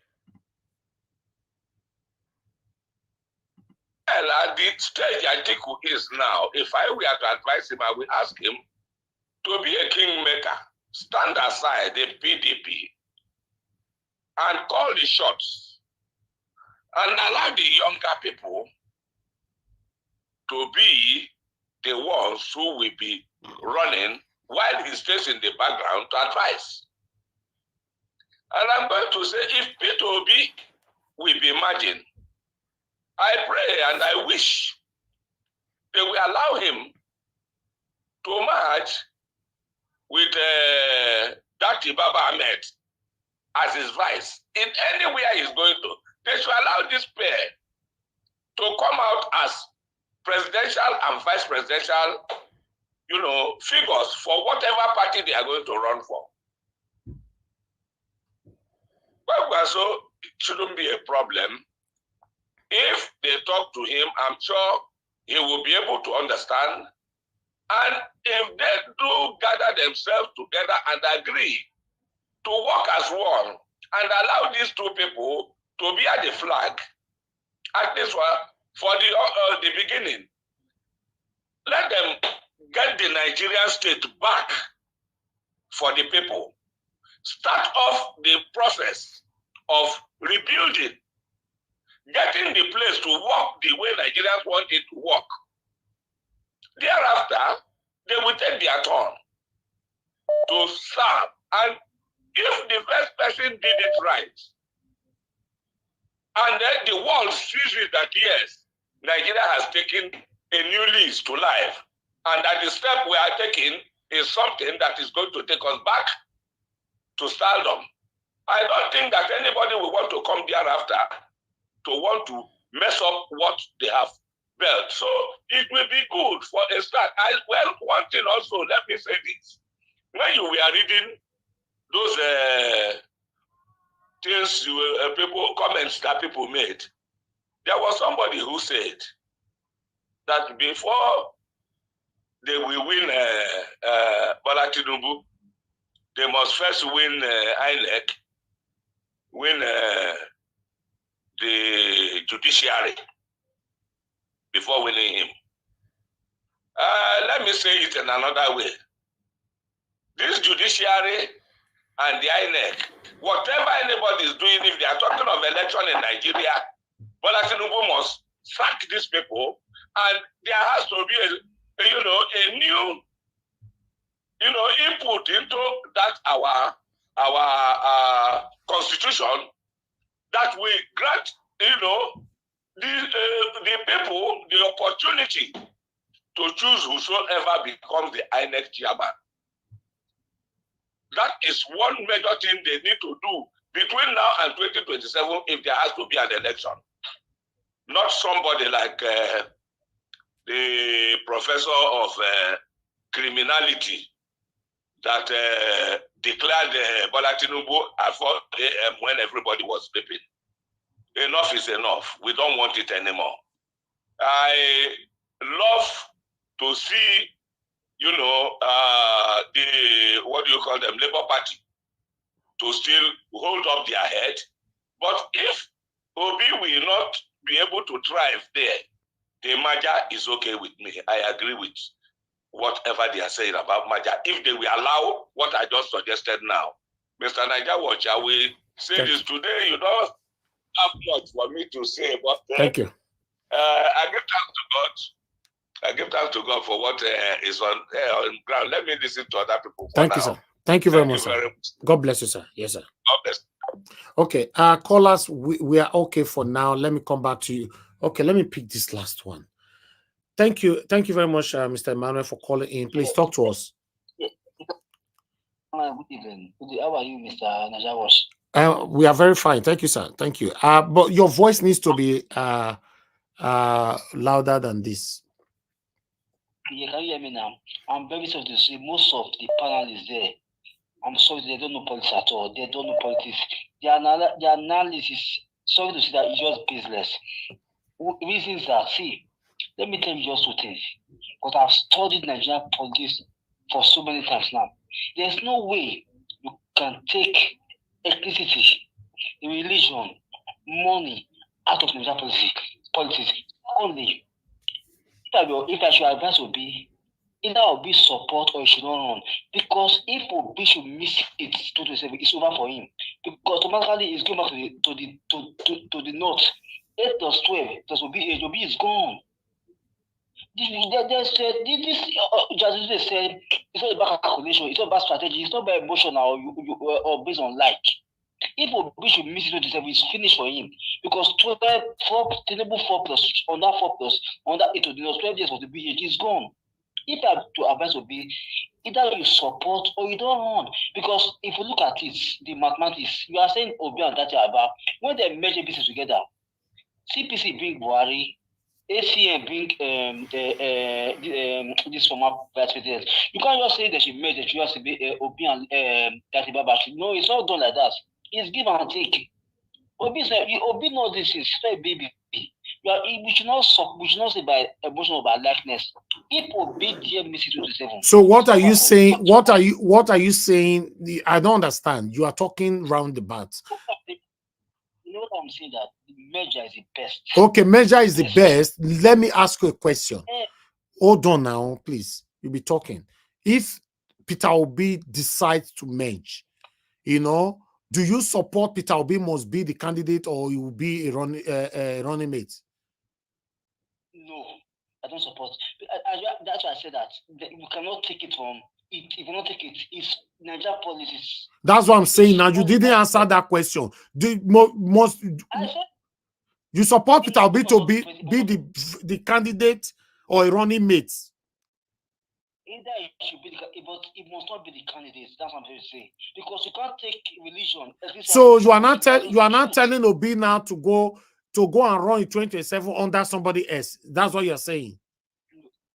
My point. It all depends on the agreement. No, the agreement, the people will not accept that satanic agreement. Me personally will not accept any satanic agreement that will not put Peter Obi as the candidate. Okay, see, I just make one. Are we following someone else or Peter Obi? We are following Obi. So if Obi, for any reason, even though I know many Nigerians will not accept alliance, but for me to accept alliance, Obi must be the candidate. So Obi becoming a vice president, what's the need of supporting Obi? Since you were born, sir, do vice president or deputy governors have voice in Nigeria? Do they have voices in Nigeria? Answer this question, please. Answer this question for me. Can you answer this question for me, please? Let's assume now Obi goes his way, Ati goes his way, and Tinubu will win. Do it 4 years. Tinubu will give to the north, right? No. Hold on, sir. Hold on. Obi have large followers. So for any of his followers to accept alliance, because even though I know many will dispute it, but for me, I will accept alliance on one condition: Obi must be a candidate, not a vice. If he become a vice, I will not accept it. Obi supporters, but that will not be possible. Mark it. Okay. Anyway, that's your opinion. That's fine. I'll respect your opinion, sir. You know, this is also my opinion. Yeah, you are very right. And the worst come to was everybody go their part. They will just create that scenario for Tinubu to win again to 8 years and give to the north. Okay. Thank you, sir. Thank you very much. Thank you. All right. Mr. Ivis, can I respond to this caller, please, just for a minute? Okay, quickly. Yeah. See, he said that the people on the panel don't know what they are talking about. I will give it to him that he's clueless. And he doesn't understand Nigerian politics at all. He has no clue of Nigerian politics. I will deal with that when I have the time going forward. We know that you cannot take politics, you cannot take religion and money out of Nigerian politics. Then Nigeria cannot change. If religion, money, and politics cannot be taken out completely or to a very large extent, then forget about Nigeria, changing to be a good country. I don't even use the word better for Nigeria. Nigeria has to be good first before you talk of being better. Thank you. I will leave it at that for now. Thank you. Yes, you will address that later on. Let me quickly take Tony Africa. We have him on the phone. Thank you very much, sir, for calling in. Good evening to you. Please talk to us. Thank you very much, sir. Good evening, sir. I salute you, sir. Yes, sir. Everybody, hello. Go ahead. Okay. Yeah, so, it's like we are not listening to people that really matters in this country as we march forward, in search of a good Nigeria. So we will say, oh, so you cannot talk like this. Falana not talk like this. But at least our man, as the comment, he spoke to us some few days back that in this country there's something we can do about it. He said that the fundamentals have to be addressed, the fundamental issues. So I wonder where we're even sticking to this people that want to follow them to the do election, where we don't say nothing, there's nothing in place. Now, I just beg you now, make you not go to degenerate to this South Sudan situation, whereby the Southern Sudanese, they were fighting for independence, but after getting it, now they don't know what to do with it. They are fighting each other.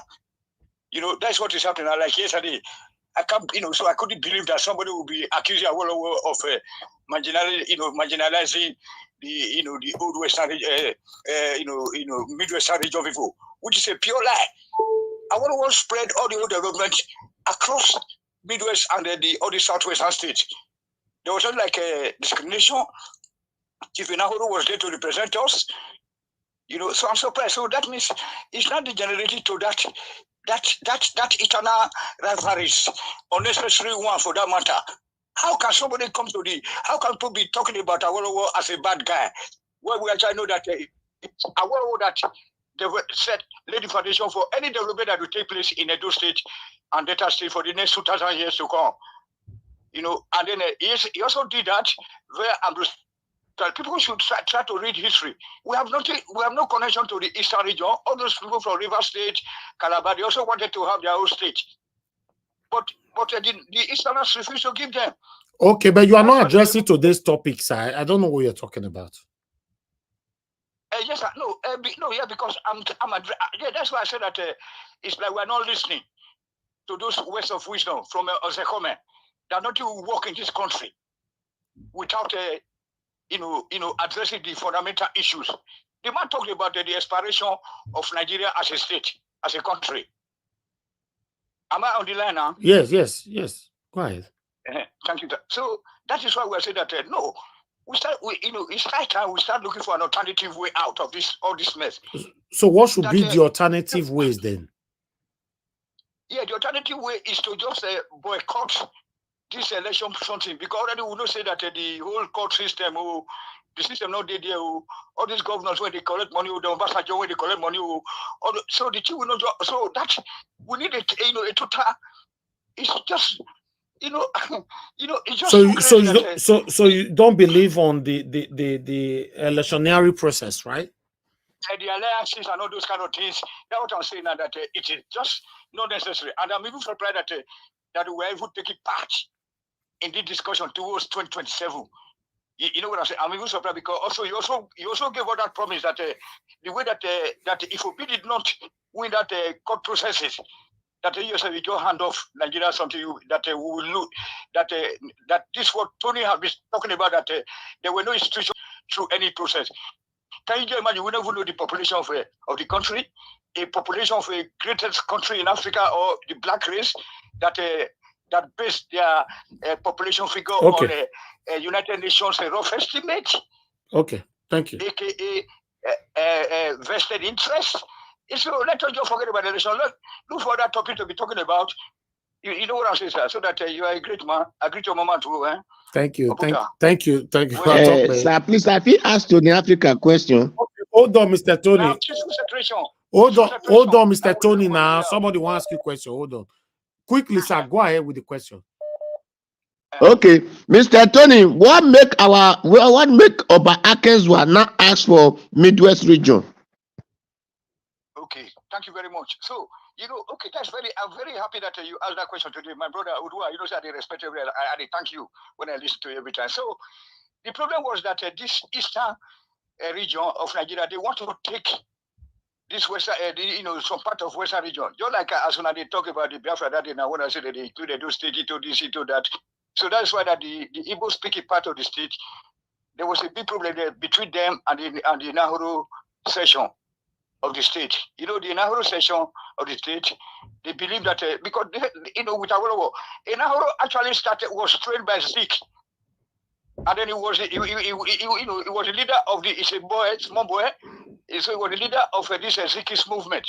But when he saw that this Azikiwe is taking his everything towards the north, they decided to abandon him and went to join his brother. Thank you. So that is why that it was a competition between the east and west. But the Easterners refused to even grant their minority people their own state. They tried to even kill them. So and then we have common. We are related to Yorubas right from time. Okay, so thank you. We are the same people. Okay, thank you, thank you, sir. Thank you, sir. Yes, I'm back. Okay, callers, I'm done for now. I would like us to just move on. Okay, I have Madam Tammy who tried calling in. I need to return her call. She's an elderly woman. Let me quickly return a call back. Please bear with us, guys. Press on the like button, guys. Thank you, man. I can see you call. Thank you, man. Good afternoon. Good evening, man. Talk to us. Yes, happy Sunday. Yes, what I want to say, yeah, and I agree, Mommy Diaspora, I'm so sorry. And everybody in the panelists, my lovely panelists, I disagree with the second to the last speaker. I'm sorry for what he said. You don't know what he said. What I want to say about His Excellency, my president, I disagree with alliance. I agree with the love of God is my strength, what she said, that is my opinion. Because all these people are lions, they are corrupt. And when he joined them, he will not have his free hand to do what he wants to do. So I disagree with the alliance. I don't agree with that. And the 2023 election, everybody knows, all over the world knows, he won single-handedly. What happened is that he's not the president. They are sitting there today. Is INEC, Mahmoud Yakubu. He collects money. I know today his conscience is troubling him because he have done great sin to the Nigerian people. Look at the suffering today he has brought in. And then the appeal courts, they are hearing us. All of them. Aruna, Samani, wherever he is, his conscience is troubling him. He's regretting for what he has done to Nigerian people, including his own families, because the money he collects cannot go around there with this hardship.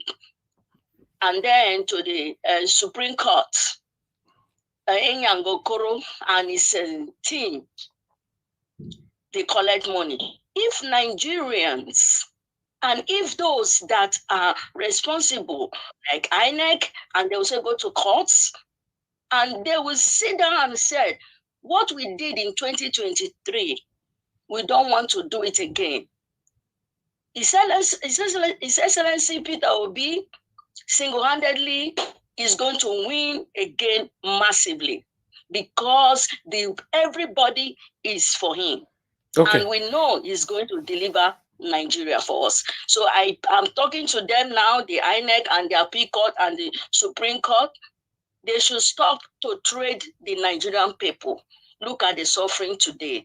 And second to the last man, I disagree with him, saying that the panelists don't know politics or don't know what they're saying. That word is not right. They know what they're saying. He should come and sit on that panel and speak his own. But all what he said is all nothing than rubbish. Thank you. Thank you very much. Thank you, bless you. Thank you very much, man. Thank you. All right. Before I call on our panelists, let me quickly say this. Because this one, I know why your wait make the broadcast finish before I will talk my own. I want to let people to understand the situation of our country right now is disheartening. It's affecting every one of us. Even though we live abroad, those of us that live abroad, it's still affecting us. I know how much I spend in Nigeria right now. You know, I'm not even talking about my family. I'm talking about the people I don't even know. The suffering is just too much. But now, Peter Obi joining alliance and all that. Me personally, this is my opinion. Everybody is going to, showcase or rather, express their opinion today. That's not a problem.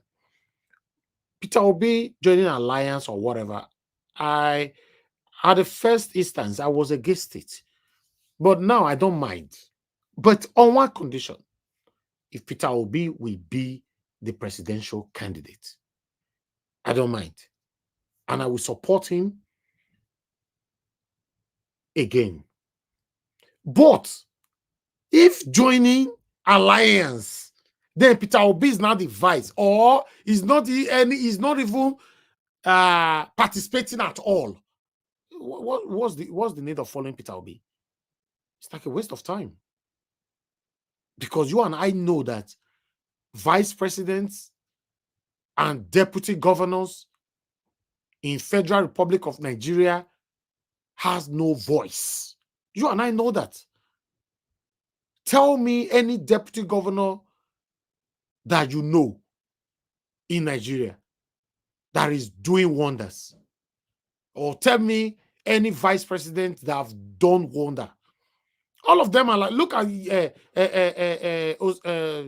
Osinbajo. Yemi Osinbajo was just there like a puppet.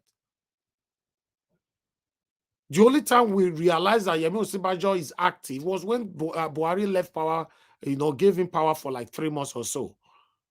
So for me, supporting Peter Obi to become a vice president under anybody is a waste of time.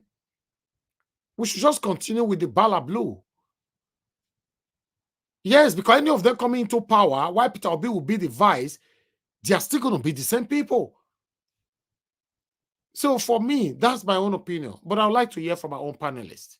Thank you very much, my people. Now, God will bless you. Now, I'd like you guys to press on the like button, press on the $sign, encourage what we do here. Now, God bless you. Now, let me call on the first person on the panel today, which is Madam Luke. Madam Luke, it's good to have you on the show. Good evening to you, man. And happy Sunday to you. Please talk to us.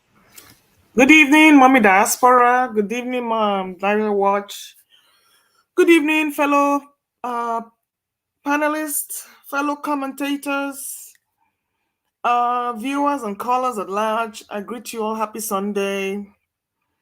It's a wonderful day again today. I like my weekends, even if I can't be here Monday through Fridays. I'll be coming late because of my work schedule, but I will join you fully Saturdays and Sundays. Thank you, man. You're welcome. So what do we have here? We have SOA TV, still on Simon Ekpa. And I noticed, I think Love of God is my strength. Madam Love of God, my strength, was warning Mazi Okokondem to be careful because Mr. Very Dark Man has been arrested. I don't know how far that is true, but that's just to show you the degree of censorship in Nigeria. You can't say it's a fact. He's arrested. Yeah. Okay. To tell you that you cannot say anything. You are living in a what you said, terror-filled environment, and I think it had to do with him accusing Bobrisky of sleeping with senators and a lot of them. So I guess the expose was about to be out, and instead of dealing with the issues, they decided they were going to arrest him. So that's to tell you can't say anything. Whatever you say, you'll be gagged and punished severely. And she was warning him to be careful about what he said. And what he said was that if anything happens to, they should go and capture Nazi, Simon Ekpa, wherever they are. And he dared them to do just that. I don't see the threat in that. I don't see why it is causing a problem. I don't know why you should place these government officials as gods that cannot be questioned.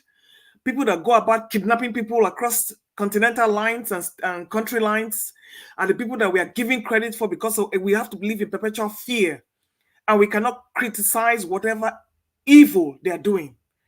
So sometimes all die and die. If you cannot speak for what you believe, like Nnamdi Kanu is in jail, he's paying for it. If you cannot speak for what you believe, I don't know what use this life is. I don't even know of what use your voice is in any platform. We come here, we dance around subjects. Oh, you can't say this, you can't say that. It's the forum rules. It's this one rules. It's that one rules. You cannot use words. I don't know. See a list of all the words I cannot use in this forum. Whenever I hear it, I have to write it down because there's so many and they come up sporadically, you know, so you can't even tell whether you are breaking what rules. If you copy a lot of people out for whatever they are, it's like you're being insulting, or you're being threatening, or you're being. Meanwhile, the people you're talking about are doing worse. They are going about leveling whole communities. They are going about committing acts of anti-state and international what do you call it? Events against the committing what will I say? Mayhem against their own people, against Nigeria. The so-called drug baron on the state of affairs is a what do you call it? A spy for the United States, and that is why he's where he is today, because he's got the covering. Even in WikiLeaks, it was told that he was the one that was revealing all the state secrets, Nigeria secrets, to the US. And we are talking about what? You know what? Hypocrisy is going to be the bane of our existence. We sit down here, we are trying to, we can't say this, you can't say this. But look at the people you are talking about. They are even doing worse than what we are doing. You're calling them out softly and pussyfooting under the table like with cat paws. Meanwhile, they are doing worse than what we are doing. I will leave that alone. Mazi Okonkwo then, please write down. All die and I die. Or I mean, all pie and I pie. Even as I dare here now. Please, like Aisha Yusuf said, please come and carry me because me, I'm tired. You know, sometimes no existence is better than the existence of being a Nigerian. I said it. It is a pitiful time to be a Nigerian, either in Nigeria or outside Nigeria right now. There is no joy in living. All right, we're now coming to this vice chairman of independent media, and I mean, Arise TV was saying how much is El Rufai a threat to Obi. I mean, a threat to Tinubu. I don't even know where that came from. What is El Rufai trying to vie for presidency? So I'm not exactly sure where that is. Why is they trying to give this man relevance? He was in Beirut or wherever, Lebanon, doing his studies. What brought him back? He's out of favor with APC. He's out of favor with PDP. Now he has this man has jumped everywhere. What relevance, what capacity is he returning to the political scene? I'm yet to find out. He's not a threat to anybody because has no alliances. He has no fellowship. He is very, very tested in the Nigerian political scene. So he has no leg to stand on, and he is no threat to anybody. And then this vice chairman of independent media policy, I don't know what he was trying to say. I think his name is Danjuma Mohammed. He's actually trying to tell us that the renewed hope is coming. And that is why sometimes you shouldn't discuss things that are not in your immediate space. Sometimes I will venture out things I don't know also, so I can understand the embarrassment when you come back and see that you don't know what you're talking about. This man should have stuck with his pay grade. By him talking about policies and student loan and all that stuff, and trying to measure up Tinubu's regime, he just made a fool of himself. And he shouldn't have even bothered. But what do you expect? People that have no degrees and a quota system education, that's all you can only produce. He just showed that he was as ignorant as he comes. Aisha Yusufu, she said, oh yeah, Yusufu, Obi is coming out, Peter Obi is coming out, Excellency Peter Obi is coming out doing what he does best, demonstrating that he is not desperate to be a president. He's even going about doing whatever he's doing, and people are saying he doesn't need an alliance. I don't know if you watched what Mr. Magnus Oraka said about a week ago. You cannot work. See, being a businessman and being a politician are two different things. As a businessman, you can be arrogant. I can never forget what he said. You can be arrogant. You can call the shots. You can do whatever you want to do. Everything is money driven. But when you're a politician, you are forced to get in bed with people you don't like. You are forced to make friends with people you don't care about because you will need them. And for people saying Obi can, Excellency Peter Obi can do this alone, you are dreaming. Why is he going up and down the place if he can do it alone? He will need the alliances. Did Buhari do it alone? Did Tinubu do it alone? So why do you think Peter Obi can do it alone? Well, we are saying that they are what do you call it? They are criminals here, criminals there, criminals there. even in his Labour Party, I don't know criminals there. You cannot avoid these criminals because they are more in demand than the good ones. Look at how many people can come out. I made this statement yesterday that most of us in Nigeria are dysfunctional mentally. Before you can find anyone that is sound, you are up the creek. So Mr. Peter Boo is doing what he does best. Being a diplomat, negotiating with people. He's not necessarily getting in bed with the enemies, but there are some people he can walk around. And when it's time to defend his votes in those places, who do you think will back him up? Who do you think will guard those votes? Just like the warning Kano State gave to Tinubu, and they refused, they could not even mess up. If you think that if he gets that kind of support in a few northern states, do you think Mahmoud can do try any rubbish? So my question to you, how do you think he can do it alone? Go and form his own party. Go and do this. No, sorry. I have seen this thing from the get-go. Yes, it's going to be an uphill task for him to be the presidential, get on the presidential ballot. And then what are you going to do with Mr. Dati Baba Ahmed, with all these old timers hanging around? And like God is my strength, love of God is my strength said, you would have to make alliances. You will have to sign deals with these people. And that is how Tinubu did what he's doing. And that is why Boko Haram is running all over the place and Fulani headsmen are running all over the place. You would have to cut deals. If you don't, you're not going nowhere. So my question now is how diplomatic is Mr. Peter Obi going to be to convince these people that they all have to work for the benefit of the country? At least within the most criminal of the lot. And then getting those who can at least come to his table and put him as the flag bearer. Don't forget the tribal sentiments and the religious sentiments. The fact that most of them are closeted bigots. When they know an Igbo man is going to be president, you know he's going to change a lot of things. Are they ready to be? Are they comfortable with that? So it's not as easy as we think it is. It is very complicated. Extremely complicated. It's only if he has this backing of key members of the political scene that you can wrestle people like Wike and the G-string governors and people like Tinubu, because Tinubu went to Buhari and that was how he won. So who does Obi have? Think about it. And now, Obi now came out and told us it's time for sacrifice. And I keep putting to you, Nigerians, what sacrifices have you made? We keep referring to NSAS of before my great-grandfather was born. What sacrifices have Nigeria made to uphold their mandate? Come on, sit at home, you cannot do. Protest, you cannot do. We sit down on social media, jumping around the bush. Censorship will guard you here. This one will guard. What sacrifices have we made? We are here talking every day. It's from the comfort of our homes. What sacrifices have Nigerians made to protect their mandate? The answer is zero. Moving on. Before I close chapter. So, what we will say, your articles that you brought here, and I think one is that Tinubu is going to not celebrate his birthday. Who cares? I don't know who asked him. He's 72 years old, a milestone. So what is he celebrating? Why should that be the list of it? Why should that be the top of his agenda? You know, like Madam Rita will say, some people you will tell them to enter house. But for this one, I'm going to coin a new phrase. Mr. Tinubu, enter grave. Enter grave. You don't get house. Now grave you're supposed to go. Enter grave, sir. Thank you.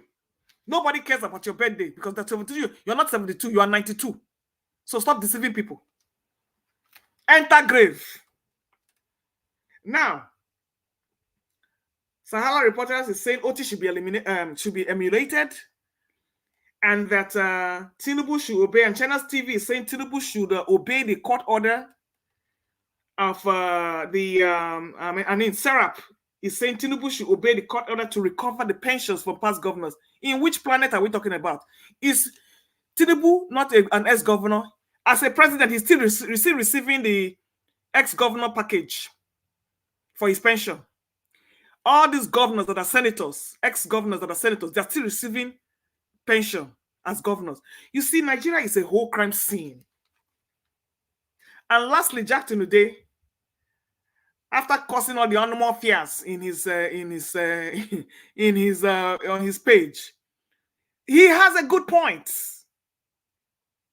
I agree with him wholeheartedly. The only problem is, will Peter Obi emerge as the flag bearer for whichever alliance they're going to get? And that is where it gets tricky. An alliance is necessary, but it has to be fine-tuned in a way that is beneficial to the people of Nigeria. Thank you, my people. All right.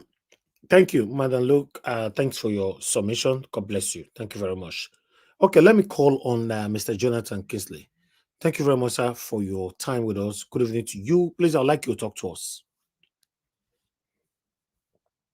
Okay, Mr. Jonathan, Mr. Elvis, can you hear me? Okay, I can hear you now. Yeah. Thank you very much, Mr. Elvis. Thank you very much for your work. Thanks to all the panelists. Thanks, sir. All those that are in the comment sections, those that are listening. Greetings to everyone and welcome. You see, let me quickly start on this merger or alliances thing. For me, I must say this: it is just a pure distraction. If anything, this is just distraction. It's a waste of time, and it is just a strategy to fill the pulse of the public, get to know how the public, is feeling, get to gauge, the sentiment of the public towards this idea of a merger or an alliance. It is not something that is real. For me, from my own political, analysis, looking at it deeply, Nigerian political terrain, I don't think it's going to happen. I might be wrong, but I don't think so. It is pure distraction for the fact that election, even talking of election, without fixing all the issues of 2023 is pure insanity. Talking of election in Nigeria, but again, it's politics. One way or the other, we cannot really, get ourselves out of it. As Nigerians, we still have to talk of politics. But focusing rather on 2027 without dealing or fixing the issues, the fundamental issues. There are key issues, if not all of them. There are some that everybody knows, that the issues that are not right. If those things are not fixed and you want to go into 2027 election, it's pure insanity, because ab initio, you will fail. You will fail miserably. So why go into it? Then something must be wrong somewhere. So, and people that are saying that Jackson Ude, he said, if you have to put the country first. If the idea of merger or going into 2027 election without fixing the issues is putting Nigerian folks, is putting Nigeria, first, then there are serious issues. If you think that going to 2027 election, forming a merger is about putting Nigeria first, then there is a key fundamental problem there. Serious one. I believe this issue has been discussed, on this platform extensively at some time. You must understand, going for a merger, you must understand the electoral map of Nigeria. You must understand the voting pattern of each geographical zone in Nigeria before you can come and say Peter Obi cannot go it alone, or one single political party cannot go it alone. Those that are saying they don't understand the electoral map of Nigeria, they don't understand the voting pattern of Nigeria. You will come and tell me how Tinubu also can go it alone without rigging. Those are the issues that has to be fixed. How APC will go it alone too. If you understand the electoral map of Nigeria, if you want to debate that, come out and put it out. Quick question, sir. Sorry. Yes, yes. And whose responsibility is it to fix the rot right now? It is that is where, as I said earlier, I want to answer your question. No. The second part to it, so I can get you off. Yeah. Obi has no business fixing anything right now. His job is to concentrate on 2027. The present government is the responsibility to clean the rot that is there right now. So two of them do not have the same agenda, is what I'm trying to say. Thank you. Here's the issue. Here's the issue. You've talked about what are Nigerians doing? What are we doing? See, the effort right now should not be on 2027. The effort should be on fixing the issues of 2023. We all know them. It will be a waste of time to start outlining them. We all know those. So when I say issues of 2023, I want to assume that everybody understood that perfectly. It is not, alliances can be on the part of fixing the issues of 2023. Political parties, individuals, people of like-minded can come together in with full force to fix those issues of 2023, and they will achieve it collectively. They will achieve it rather than focusing on 2027, which is more of a personal, individual agenda. Everybody wants to be president, wants to be vice president. They are already looking for positions already.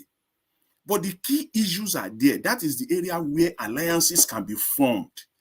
They can form alliances that we must deal with this issue first of all. Then after these issues have been dealt with to a very large extent, then we now start talking. If you go into 2027 without fixing it, it is insanity, because you know ab initio from the get-go that you are going nowhere. And going back to the issue, Mr. Tinubu himself, APC itself as a political party cannot go it alone if you understand the political map, electoral map of Nigeria, without rigging. And the politicians know that these are the issues they have to fix. So if those issues are fixed, you will know who can go it alone, who cannot go it alone. How you will tell me how you want to be president of Nigeria without winning the Southeast and the South-South. And you will now come and tell me how Mr. Tinubu is going to win the Southeast and the South-South without rigging. Let them even take all the northern states. It's not possible. That is why it was a do or die affair for Niger, for Rivers State. That is why it was a do or die affair for Akwa Ibom. That is why it was a do or die affair for states like Niger.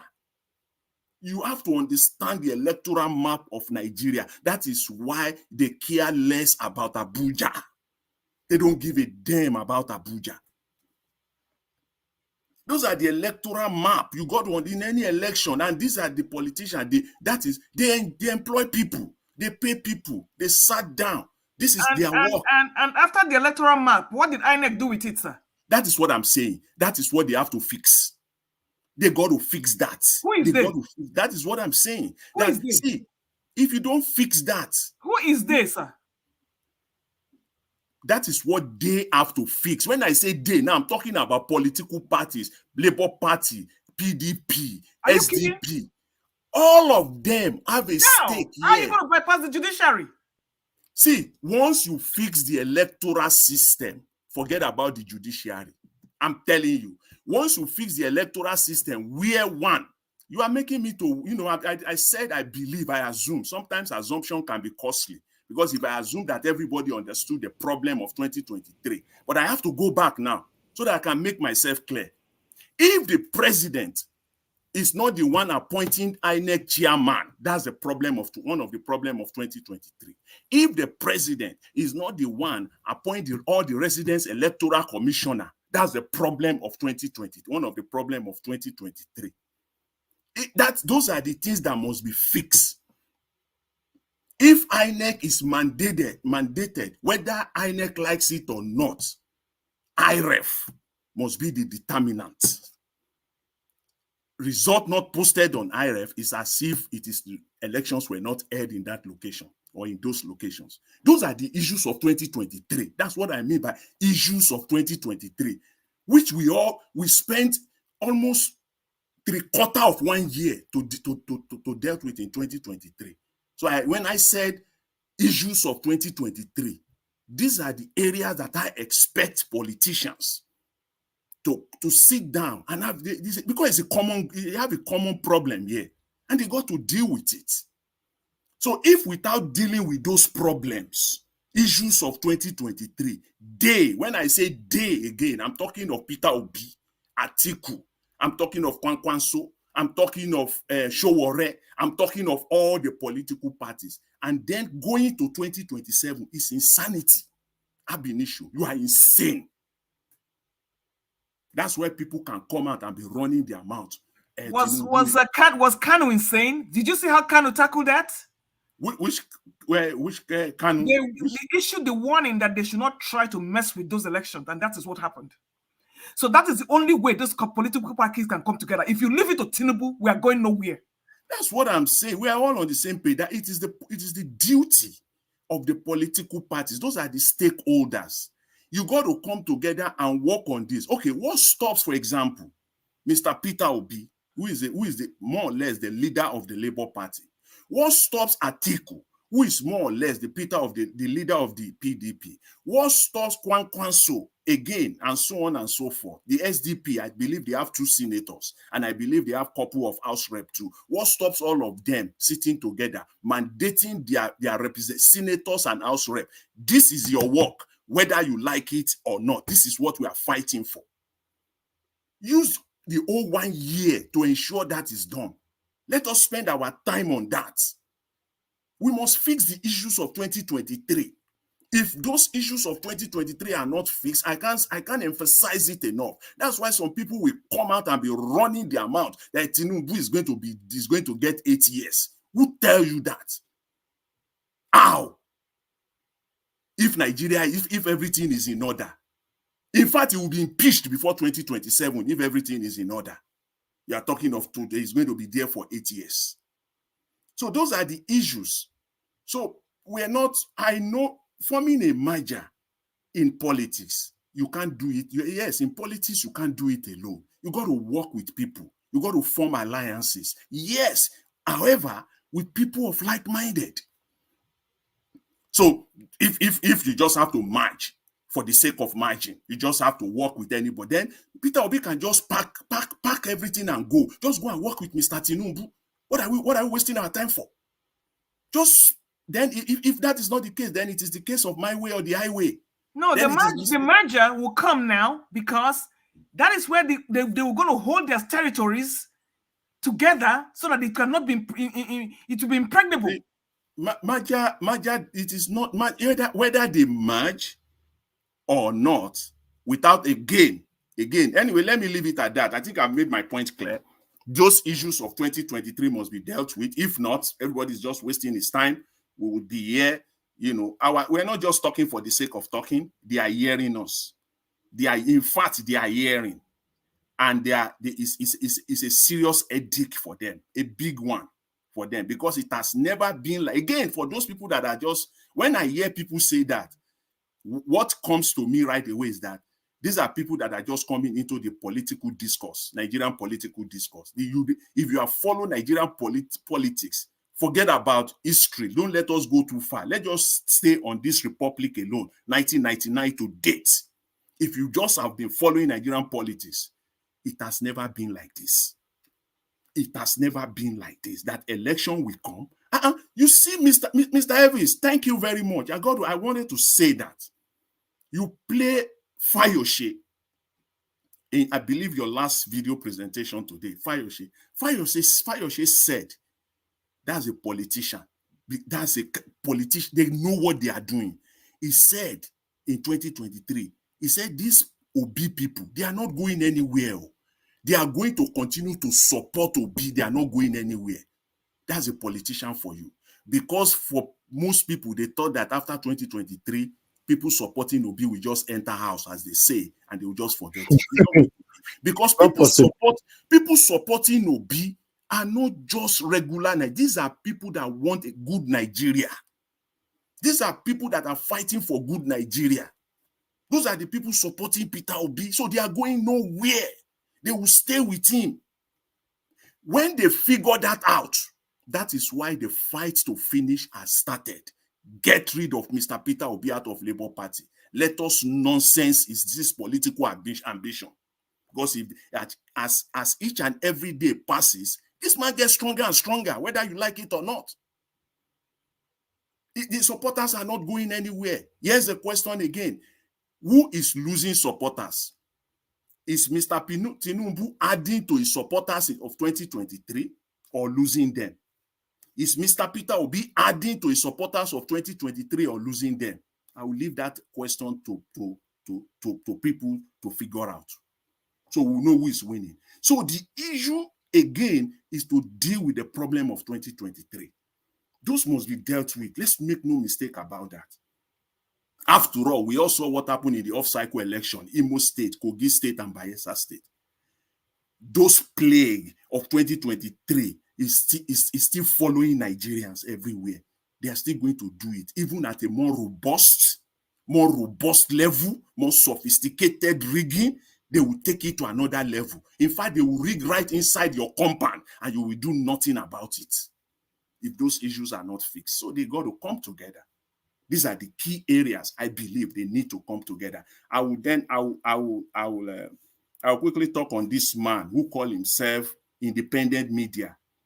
Independent. Please tell me that's Mr. Mohammed, one Mr. Danjuma Mohammed, who had an interview with Arise News.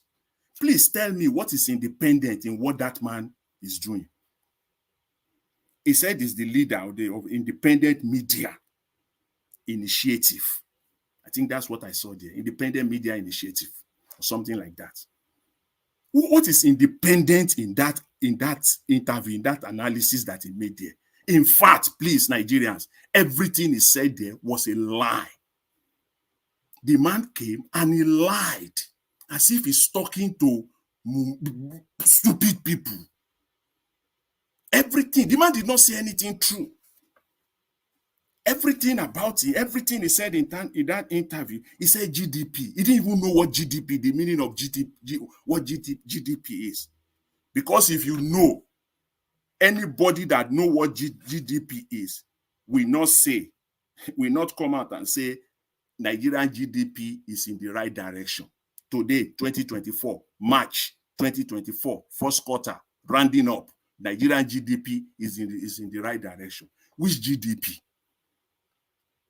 What is GDP in the first place? The man, he can't even define, he doesn't even know what GDP is, and he's parading GDP. You just want to throw it out there so that people can believe that maybe you have some knowledge. The GDP is the value of the production of a country, goods and services over a period of time, what the country produces, what you will produce, whether it is goods or services, the total value of it over a period of time. That's just the layman, that's just the simple meaning of GDP. So what is Nigeria producing? The only measurement they use for Nigerian GDP is crude oil. Largely, 95% is crude oil. So how do you determine whether the GDP they are throwing out there for us is real when we don't even know the number of crude oil they are selling and the dollar amount that is coming? So how do you compute that number? So that GDP they are even throwing out is even faulty. It falls flat. Because I don't know. Nobody in Nigeria can tell us this is what the crude oil Nigeria have sold in the last quarter. Who? Please come and tell us. And this is the dollar amount that came in the last the last 2 quarters. Please tell us, because you need that. And you need 3 of that in a row, 3 quarters in a row to compute GDP. You can't even use 1 quarter, 2 quarters. You need 3 quarters in a row to now compute, to come out with accurate GDP numbers. So please, somebody, Tinubu has been there now for 3 quarters because he's been there now for 10 months. 3 quarters is 9 months.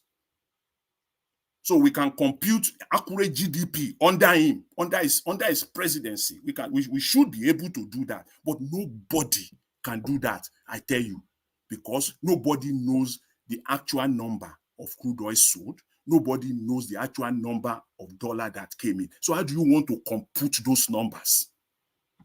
Round up 2 minutes, sir. 2 minutes. So everything he said is all lie. He talked about subsidy. He talked about student loan. Student loan, they have suspended it. What are they doing? They are just buying time because there is no money. The 5 billion they threw out, they know that is just, they know that was just a child's play. They know that they are playing. They themselves will be laughing. They will get back inside the house and they will be laughing. 5 billion for student loan, they will be laughing themselves out. They know that's no brainer. Student loan, you got to put in there minimum 2.5 trillion naira for you to even start at all. So the 2.5 trillion naira is not even there to initiate or to start the student loan. So the money they are looking for, they are buying time. So it's coming out to so when you hear all these things, it just makes you to feel that these people, they are just that one is just a political jobber. He's looking for job somewhere. He call himself independent media, and everything is said, nothing independent about it. You cannot even put the government on our nails. Question the government, question the policies if you are a true independent media. It's a surrogate coming to perpetrate or to perpetrate propaganda. So, Mr. Elvis, because of time, I will leave it at that. But before I do, I will just dwell briefly on. Thank you. I will let me just say this on Kenneth Okonkwo. When he said Peter Obi is better than Tinubu, yes, I concur. I agree. He is better than Mr. Tinubu. And the patience they are talking about, let them first of all too exercise the patience. Let Mr. Tinubu himself too lead by example. Start buying, start using made in Nigeria, mandate every government offices, every ministers, every agency, every ministries to start using made in Nigeria. You do that. Stop flying your private jet. Start flying local flights. Then we will know that you are serious. Then we will all know that we are going through the pains together. You and all Nigerians, we are going through the pains together. Right now, the reverse is what we're seeing. Mr. Elvis, I will leave it at that for now. I thank you, and thanks to everyone. Thank you, sir. Thank you very much. Let me take this call quickly. Thanks, sir, for calling back again. Please, 1 minute. Just go straight to the point. Yeah, Mr. Niger, sorry, you will wonder why I called in again. You see, this argument, I think, I wish Madam Luke will listen to what Mr. Jonathan is saying. You see, even though we are talking of 2027, 2077 to me is not realistic. I said it earlier. We have to look at those fundamental issues that made them bring P2B out of the game, and that is INEC, the chairman, and all his lieutenants must be selected either by the people or by whatever other means Nigerians will choose to do. If that is done, the judiciary is not an issue. But why we say if it becomes necessary that this man will find his way all the way to 2027, somebody must get there to start correcting the ills of Nigeria. The ills are too many. They are too many. We can't even name them all in one day. But somebody has to start something. And that is why everybody is crying about, let them give P2B the opportunity to come in and start something. Honestly, if there was a way to sack this man of that seat, I personally would want to, champion it. But unfortunately, at the age that one is now, age is not on our side anymore, and a lot of other things. Our military, our police, all of them also, I don't know if I will say they are all sold out. Because that is the problem we are having in that nation. Nothing more. Because if the police the military, all the security apparatus are able to understand. Today, they are all starving. One guy is dealing with them. But because the top brass are collecting and they are now sending people out, it's a matter of authority.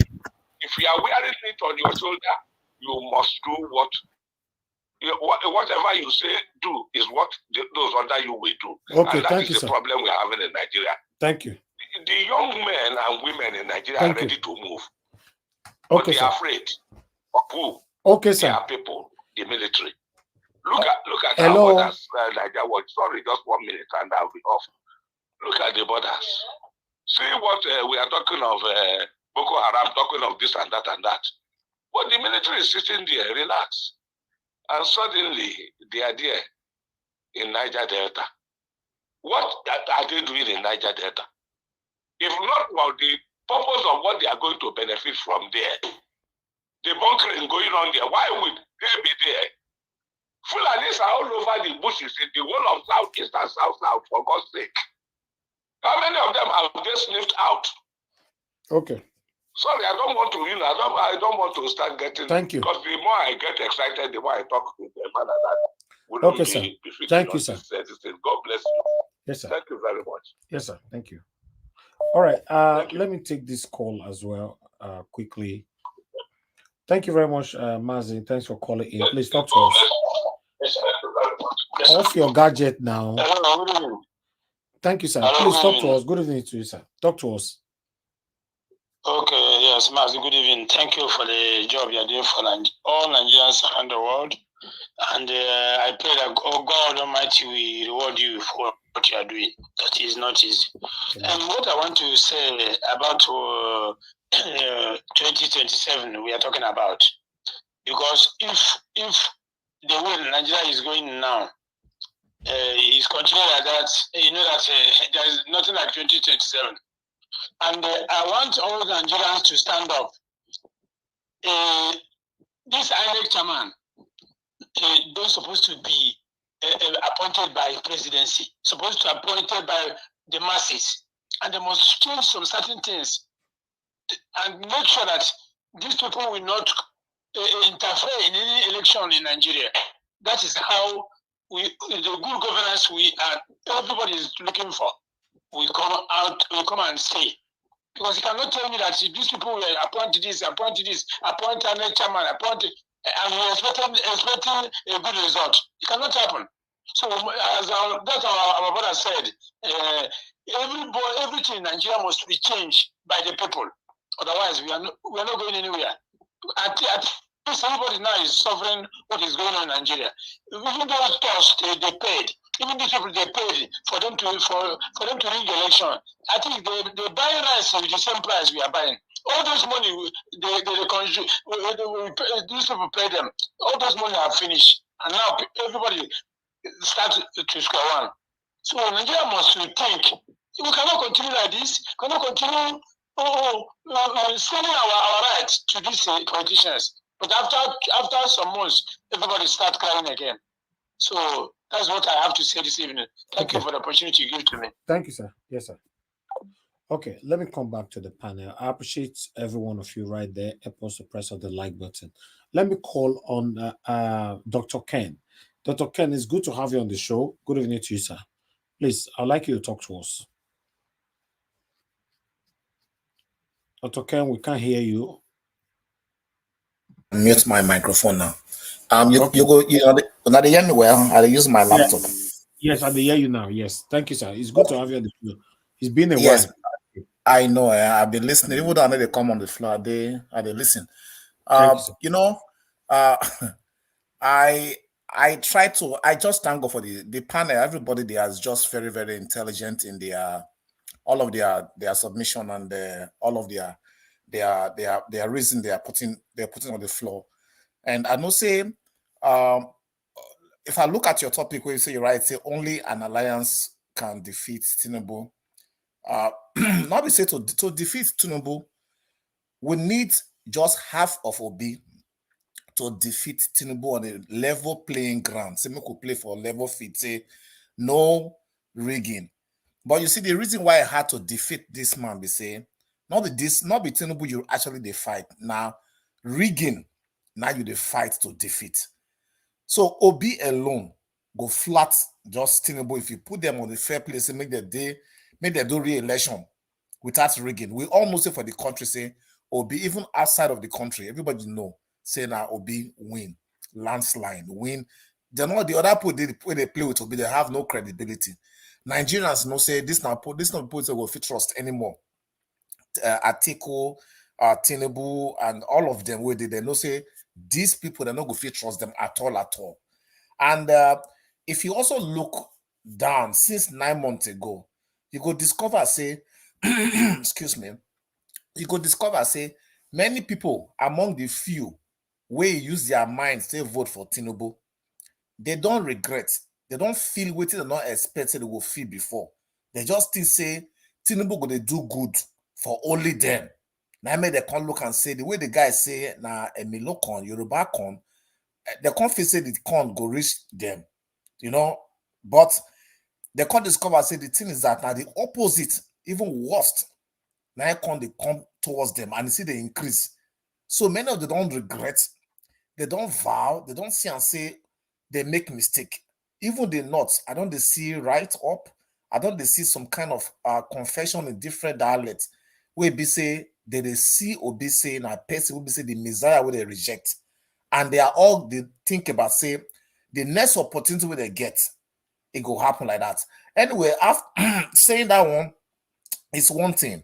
But when it comes to alliance, alliance, I will not go against alliance, even though I need to know say now I need to know the kind of people say he really want to ally himself with or I want to call his ally. People like Atiku, where he get influence too. But I don't want to make Atiku feel say Ingo Fisti come again as a primary, as a presidential candidate for where Obi go dey, the same party, then Obi go come dey under him. No, he himself no say no go work. And Peter Obi no say that math no go work. Even though if he apply him, he no go work for him. The obedient no go obey, they no go obey him to that level. Because the reason why they obedient to Obi now because of the way they look at the future Nigeria, I go be a rhyme with all the obedient for the country. Now I make they follow Peter obedient. If not that one, they no go there. So for when it come about this alliance, we need the alliance because not the only thing like they fight. They fight a giant of corruption and where they display a potency inside rigging. So if you get the only way you go fit defeat rigging, all right, not be by just the way we they see them. Rigging, you must defeat rigging by let me use another kind of adjective in pidgin English. Now, wait till be say even if you close your eye, you see them. That kind of evidence. So be say if you close your eye, you see they look you for face. So you could just admit, or you go don't look and say, now anyway, no, don't catch me, you don't catch me. Now that kind of one that is the defeat rigging. If Atiku decide to come on board, say he want to be kingmaker, I don't run, I don't run tire. So make I support the ones who they come up. And I thank God say Peter will be not the person they say other politicians feel say now enemy to them, apart from common interest for politics.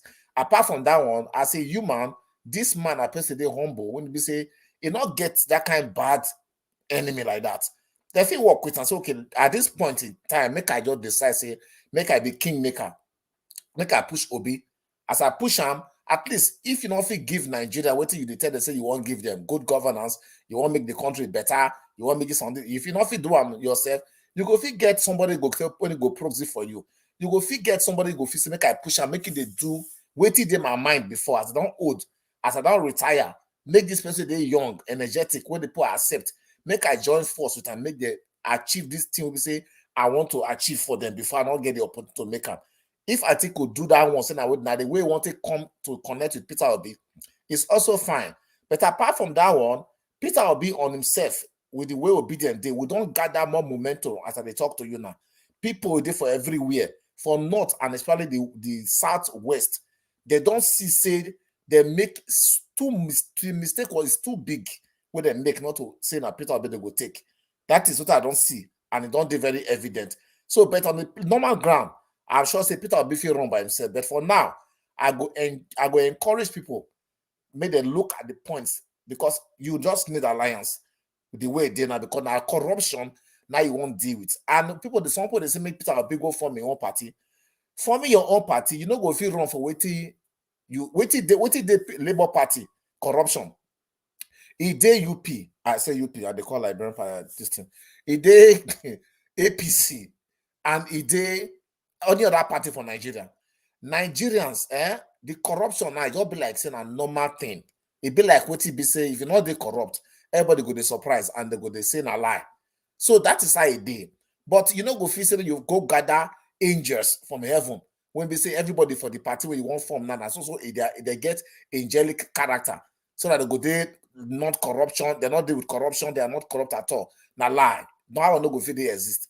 The only way you go take clean pots where it dirty, you go to wash them, you go to wash one place where it dirty until that place go clean. Gradually, now you go to go around, because you know go feel, if not now, except now new pot you just want to buy, you want to bring new human being, new Nigerian human being, new angels to come. No, it's not impossible. You just, the matter of they make the head they clean, which is Obi. It go make a lot of difference. And make we know say this journey for better Nigerian, not be event, not be what it go happen one time, not be pregede, it don't know. Peter Obi, if he become president, make I show you now. This is my own way of looking at why they look things. If Peter Obi become president today, Nigerians still go they corrupt, but the thing we go they happy be say the country go come the turn, go the right direction. You go be like sheep where say they go the wrong direction before, but now it can't turn towards the right direction. So it go come the drive again. It never reach where they go the right place. Now in the reverse. Now I go there. Things go come they turn around, but you know go see and say it just changed at once, because he go still work with people. He go put people. He go, if Peter Obi go fire people, maybe you go surprise say Minister of Commerce. He change them for about 6 of them. Say don't change one person for commerce or for any of this ministry. He don't change them about 6 times in just 2 years, because he catch them for corruption, or they bring them up and they take them go court. They see as they getting. He say come out. I'm not the hear that one. Come out. He fire that one. Bring another person, nominate her. They come endorse that one for the house. He come on board. So which means say if you want to clean, you have to keep washing. So, but in the midst of that, to go form new party, the people you go there for the party already like angel, no. If you go join on that party, the way you go meet there, you go meet the same devil way for them. Do you know how long it don't take for Nigeria to spoil? Nigeria don't they spoil before they born me and before they ever born my father. They don't they spoil that time. So now waiting on spoil for how many decades? Now you won't come repair for just 8 years or 4 years. You don't go work like that. It did very hard. And I thank God say Peter Obi, the way they move, you understand this whole thing. That is why I see and say they shake hand with the good, the ugly, and the evil, all of them. Because but inside body, you know, as it did now, you need to, and you need them. You need them. Let me tell you. If you say you not need them, it go there hard. It's not impossible, but it go there very, very hard for us to just say we just do them our own self like that. No. Some of the place where you want to enter, the terrain where you want to enter, maybe you get some amount of vote. Now it's controlled by people not believe evil. It's controlled by this kind evil people. So you need to talk to them in the language where they go understand, at least temporary. For example, if somebody say, if an article say, the only way when I go join you as somebody go to support you, give you my people, you must promise me, say, this ministry, you must give unto me. What do you go do? Once not be ministry, be say they very, very pivotal to your success in that area, you could just decide, okay, make I look and make I give them. But you could still make your ground clear on the basis, say, if they're corrupt, I will fire them. Excuse me, my brother. I have a question for you. Please, if you permit me, so that you can handle it together. Just a quick question. No problem, my brother. Do you believe that Peter Obi should work with Mr. Tinubu? And why should he not? That Peter Obi should work. Do you believe that he should work with Mr. Tinubu right now? Yes. That he should work together. He should work together. Yes, I believe. Make I answer and well. That are the answer. I go call explain what me make my answer be like that. I agree, make it work with Tinubu well. Now. But it go mean say Tinubu go decide to make Peter Obi the president, make him be vice. You hear my answer? How would that? How could that be then? That is why if you no go fit be, and I be say Peter Obi no go fit work, because if you say make it work with him, I go tell you the reason. Yes, my look in general, my own thing be say Peter Obi get what he want to do in a visioneer.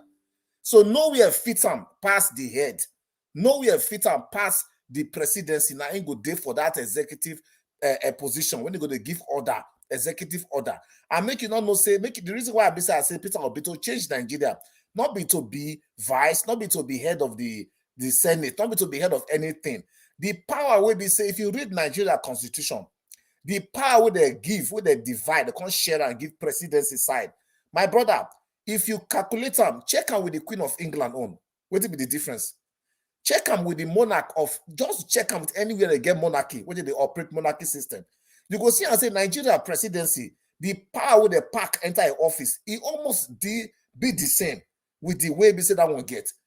Can't join up with the way say we do centralization. Can't join up say we know they would do true federalism. The whole thing be like saying our kingdom will they run. Because now make the executive powerful where we say go feel control everywhere. The whole money they there, nobody they would do check and but the whole thing is messed up, brother. So the only way you go feel come up for this kind of place, it's hard to say you just come to do strange thing. Except na revolution, though. Except say Labour Party can say every of us now is do or die. Revolution now. Everybody can't enter street. They can't carry Tinubu come up for office. They can't go through him. And they can't pursue him. Everybody can't. Not if not that one, okay. But if you say want to follow the way they don't put up for grant, say when I go vote, somebody go can't be INEC chairman. This and this. If you not agree, go court. You just need to know say you go follow some kind of way. Where you say you don't like it. You go to smell, but you go close your nose. You go just walk up past them. Now be what they see. So with the way it look like this, I just think say Peter Obi go need alliance. If we won't fight corruption or rigging, if now only Tinubu you won't fight, say make they don't change like the way somebody talk just and say make they change the system or make they look into the system, make they can't overhaul them or to readjust the system. Which means say not be say Tinubu I go come appoint INEC chairman, appoint all of their surrogates, appoint all those key the way they do. My brother, just interest. My brother, let me ask you again. The alliance you are talking about that Peter Obi should make with other political parties, is it a real alliance or fake one? Are you telling him to enter into a genuine alliance or a fake alliance? Which one? I don't know what you mean by fake alliance. That is where I'm going now. Because if you enter into real alliance, when I say real alliance, when you talk of alliances, there are promises and compromises that you have to make to enter into those alliances. And when you get into presidency, you must keep those promises and those compromises. Yes, So I don't know how Peter Obi now will enter into alliances, the real one, not fake one that you will get there and say, damn the alliances, I want to do it my own way now. If it is genuine one, I don't know how you expect him to be a good president too. I just don't know. He go do real alliance. Now the real alliance now be say everybody will be say Peter Obi no want to work with, and the one will be say want to work with, all of them put together, they be Nigerian. They be Nigerian. The only reason why Peter Obi don't like to want to work with that people now because of some kind thing where they their body, will be say that they do. Will be say no go rhyme with what he want to do. That is corruption. Once you dey corrupt, Peter Obi no go feel, he no go dey comfortable to work with you. So if, for example, Atiku can say, all right, I want to join you to bring to bring your dream to come to pass, but you know what? You go give me this ministry, you go give me this ministry and this one. Now, or my this interest. If Peter Obi look and say this na key one, for example, I know say Peter Obi no go give primary agency like CBN, like the security advisor, like finance, like foreign. There are some top notch which we all of us know for this place where they control person success for government. You no go give am to anybody. Be say you no say he not trust. No, if he give you so kind one say be say he not dey very very dominant or you know go fit affect him, even if you do bad thing there. Then he go also make sure say you the supervisor. So you think without that you can get 3 alliances? And see, even their person, even the ally where they won't come on board. If now you be ally, if you tell me say make I, you know go feel the boat to tell me say make I give you, make you control military. Make yourself think am. You know go feel get that boldness to say make I give you CBN, make I give you foreign affairs. You know yourself no go feel talk because you know say you go hard. That person no go agree. Except you don't want alliance. You don't want to talk and make the guy say I don't want that. You go say you see no agree. Because now those things I make my government good. Now go give me the kind light to be people go see. Look at security now, for example. If Tinubu, if you score 100% for security, for this country, say don't clear Boko Haram, clear all of them for the whole area. Now everybody don't they go farm. My brother, to defeat this guy again, go can't they hard more because some people can say, this guy, what did nothing do for how many years? He don't do one. He go come on top of that one, he go say, now if you vote me again, I go come make sure say he go come talk big mouths. This na key area. Okay, Moko, look at the area of the currency, CBN. Look at finance ministry. These are key one. If Tinubu can't perform for that place excellently, say neither can come, even go back to where Jonathan live on for 160.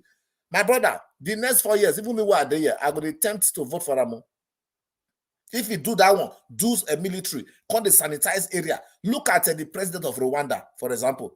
He fight war. He kill people. He act as rebel. He do many bad things. As he enter now, he don't turn to one kind celebrity. See the way don't change the whole Rwanda. Go see the Rwanda now. Every country they go look there for to be example. Obi don't go there before. People don't go there, go see. They say they take them as something they will call learn for their own country. Now then they see the bad thing they do again. People want to make him be a dictator of benevolence, or benevolence the dictator. Make it there, good for us. That is how some things they. So you know, go fit give those ones say because of negotiation, say make they negotiate.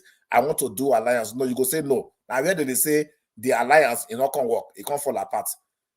That is just the way I see the thing to be. If not, it can work with anybody. But if not, then make him go solo. But to go solo, we are not going to not be a Tinubu now want to defeat. Now rigging now want defeat. The only way I go fit support Peter will make it go for solo. Now, if for example, I don't know why go there possible. If they can't make everything straight in terms of the election side, who will be the chairman? If they can't try to make everything to become honest, then let us go. I know say that one Peter will be he go win more than the way he win before, landslide in every state. Even where deep down inside North, we say people not even want to count. They go see you say the Peter will be kind of fever. He reach everywhere. I'm telling you the truth. So these people they know that thing. So if the way they plan, now how they themselves they plan. If a wicked talk for church, I've been aware talk say if tomorrow na election, APC go defeat everybody.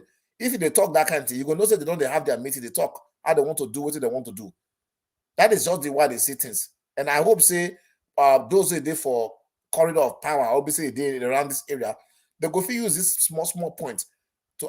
But beside that, I know say Peter Obi somebody be say he's very intelligent and smart. He works around the clock, and somebody be say he know what is happening. He's a Nigerian. He live in Nigeria. He know what Nigerian mean. He know the politics. He know how the ground they. So they work very, very strongly. And I think that is what I always want to believe. But I believe say if we do alliance, no, brother, the evidence go there too much for Rigi to even fight back or for corruption to fight back. Just imagine, for example, say all the people will be saying follow Atiku. They can't join the people who follow obedient. No, make we look at my brother. Let me tell you this. Let me tell you this. Sorry. Let me tell you. Alliance in itself, that is for political alliance, cannot stop rigging. Take 2014, Jonathan, for example. APC came together because Jonathan was not ready to fight. 10 of them can come together. If Jonathan was ready to fight, they are going nowhere. So Tinubu is ready to fight. Everybody knows that. So you can do your alliance all you like. He's still in charge of INEC. He's still in charge of all the apparatus. So do all your alliances. It's not going to work. So when you have a president who is ready to fight to finish, to end, your alliances will not work. So, and a case study is that of Jonathan, who said that the red oil of one Nigeria, you know, Okay. will not, you know, make him to, you know. Okay. Round up, sir. Round up in 1 minute so I can move on to the next person. Okay. Now, in the case of that, I tell you, now only person will be saying he wants scatter something. Yeah, he not they interested about the entity which they call Nigeria. Now I go say, see evidence, Boko scatter for whole ground. He can say I don't go agree whether you like him or not. I don't go agree. For example, Niger watch content me say okay, round up for 1 minute. I say no, I still get time. Round up now, but you know, I want to spoil place now because I know I don't talk for some time. That is the whole thing. Evidence they grant. Evidence not just grant for 2023. Evidence no grant. And a day, but what they talk be say now evidence be say if you close your eye, you go to see them. When you close your eye, for example, now say that's why I say if I take Kokon gather is 6 million, or I become gather because I know by that time you go get more than the 6 million again because people have seen the truth now. Say hunger, everything which will be prophesied or predict if they happen, they can say this man or one kind of person. Now join OB6, let's just take and send as 6 is 6 million with article 6 million put together. You go see and say the evidence too strong, it overwhelming. My brother, they go just say the only thing they go do here, I not go agree. Whether you pass, you not, whether you get enough, you not get to, I not go come out. You say that kind of thing, I not go come out. Can't take me now. He use all the army. Say anybody they try him, he go do this and this. That is what the military they do. They go say they don't ban this political party. We don't ban no political thing in this for not further notice. Everybody imagine now the only thing you can't do to keep your power. If not, you go see and say no evidence. Every evidence they point against you, and they're too many. Right. Anyway, thank you, Elvis. Thank you very much, Dr. Ken. I really do appreciate you. Thank you, sir. All right. Because of time, I'll respond to some of you later on, but let me just keep moving. Thank you, my people. Let me come to Mr. Ike. Mr. Ike, thanks for joining us. I appreciate you, sir. Good evening to you. Please, I'd like you to talk to us. Mr. Ike Jude. Yes, Mr. Elvis, good evening. Good evening, and other members of the panel. Your mom too. I really want to greet everybody. Please, before I continue, can you confirm this news that the 287 children that were kidnapped have all regained their freedom? Because yes. I saw it. Right? Yes, it's true. Thank God, at least something to cheer about. You know, those children might be forever traumatized by that action. Okay. But don't you think this was just all politics? Thank you, but Thank you. It could be politics, but it was real that those children were taken away from their family. So that's the way I'm talking. That's the area I'm talking about. That please, at least, leave that thing. Those people have all stage show. Leave those things, please. So could the children be part of the show? Yes. Okay. Anyway, the one I wanted to confirm is that they are back. Thank God they are back. Now, in Nigeria, in Nigeria, there are three. Okay. In Nigeria election, there are three things that determine who goes to Asurok. It is no more the people. From our experience in the past, is no more the people. Now, the person that is the electoral empire's chairman, 1, 2, the judiciary, 3, the law enforcement agents, that includes the military, the police, all of that. They have become the people that give us presidents and other executive positions in Nigeria. And all of these three are in the hands of one man. A man, unless the kind of Damascus experience of Saul will ever change. There's no human that I see can change this man when it comes to things that involves grabbing. And he has occupied the biggest position that you can grab whatever you want.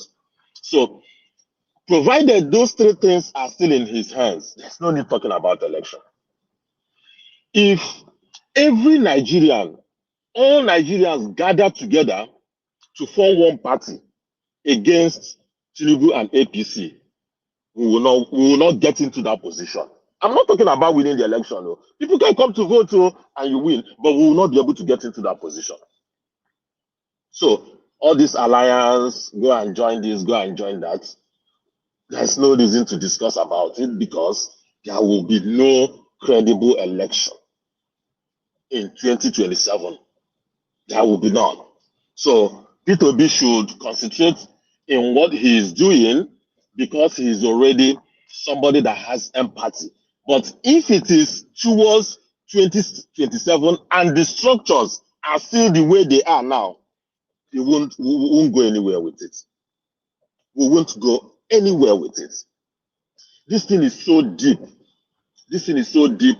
I have a little bit of personal knowledge about this man we are talking about.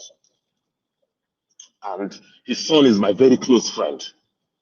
So unless the Damascus experience happens, we will not be able to get into Asurok, whatever alliance. So let's rule it out. Now, there is something again that happened, which I still want to confirm. The policemen that were killed or died, and the 6 that are missing. I also saw it in the news today in Nigeria. If it is also confirmed, we have a big problem. We have a big problem because the country will soon degenerate into anarchy. If it has gotten to this stage that the people or whoever that is behind all of these things, what will happen is the military or the police will fight because of what happened, and people will fight back as reprisal for all of these things. But when all of these things keep happening, that is the fastest way of descending into anarchy. So if all of these things are going on in our country, that means our plans or our discussions are gradually becoming meaningless. Because the forces that could continue to run this terror in the country are so strong to bring down a country. So that we don't get into this Haiti situation where warlords can just form everywhere.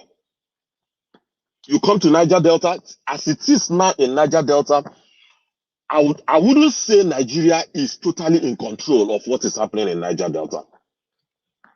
Just like in some of these other states where the red flag, the black flag of the militants from the Sahel are being raised. So it will get to a stage where it will become a free-for-all fight, where whatever you have and you have a control over, you take that area of the country, and then now fight to annex and get more grounds. One time I went to Imo State, and when I got to the house of this Wazirike, that man that was doing Masop that time, he has his own police, or he has his own enforcement agency that the Nigerian police don't even go into that place. So what are we talking about? What are we talking about? So right in our hands, the country is just slipping out. It is just going into anarchy. So everybody is trying to grab whatever he can grab before the big cow falls down. That's what I see. That's what I see with all of these developing news and stories that come out from Nigeria every day. Now, it is not enough to talk about the problems. What is the way forward? What is the way forward? The way forward also will be in the hands of our respected elders. People like Obasanjo going from one place to another to talk about the good and the bad. If you listen to what he said last week, there was no name that he did not call the legislators. He said, of course, they fix their own salary, they do whatever they want to do, and because they have the power of impeachment, most times the president will dance to their tunes. Like what we saw in this one, that president is saying that I know what I sent to the National Assembly and I know what I got back. And for me to have my arithmetic sense, I knew what went down. It is rub your back. If you rub my back, I'll rub your back. That's what is going to be. So for us to come back to another direction that can bring this country back is the elders that are respected, not the elders that have really sold us off for a bag of rice, but the elders that genuinely have the interest of Nigeria to come down together and meet, to start swaying the management, the present management of this country now into organizing a conference that people can sit and talk. If that is not done, I see black cloud. I rest my case. All right. Thank you very much, Mr. Ike. God bless you. Thanks for your submission. Okay, Mr. Oduwa, if you are there, sir, please talk to us. Good evening to you. Good evening, Mr. Niger Wash. Happy Sunday to everyone, all the panelists, the commenters, the listeners, and the viewers. Hello. We can hear you. Go ahead, sir. Okay. Thank you. Thank all the submissions that everyone has given.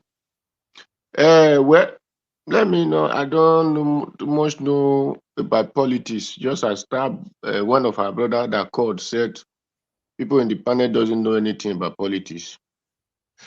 That is it, because I believe politics is showing good judgment. While in local interpretation said, government of the people, by the people, and for the people. So, but I don't know the one they call politics, if it is the bad character of criminalizations of all apparatus, that the leaders who supposed to be having good characters will not be the one destroying the economies of the country, destroying the futures of the people, and the government, which supposed to be known as the legislators that are supposed to be giving good laws, are not the one creating laws that they will enable them to be taking millions and millions, that a person will receiving 100,000 as a salary will use his 250 years to receive the money that one senator will take under 1 month.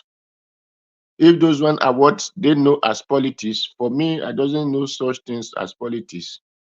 So I always know those people as a dirty character or bad behaviors, who were able to sit in the aim of affair to mislead or misled the people.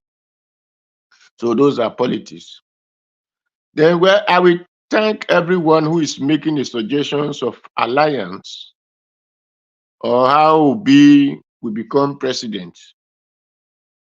Right from time, no, there is no president or a leader or governor that once is known as chosen by everyone, not a dictator.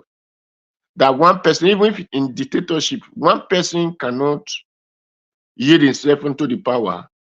It's always on alliance. Now, I believe for Peter Obi to get the vote he has for 2023, it was through alliance, because Peter Obi was not the one that formed a Labour Party. He left the party and he went to Labour Party. And with that party, and it was not only the Labour people that voted for Peter Obi, it was part of Nigerians, whether you were PDP, APC, or Labour Party or other party, who need a better futures and better dreams of the country. We are the one that were singing hymns of Peter Obi that enable his fame to flow all over the country. Now, not all over the country, more than the country. So I believe those people are still alive.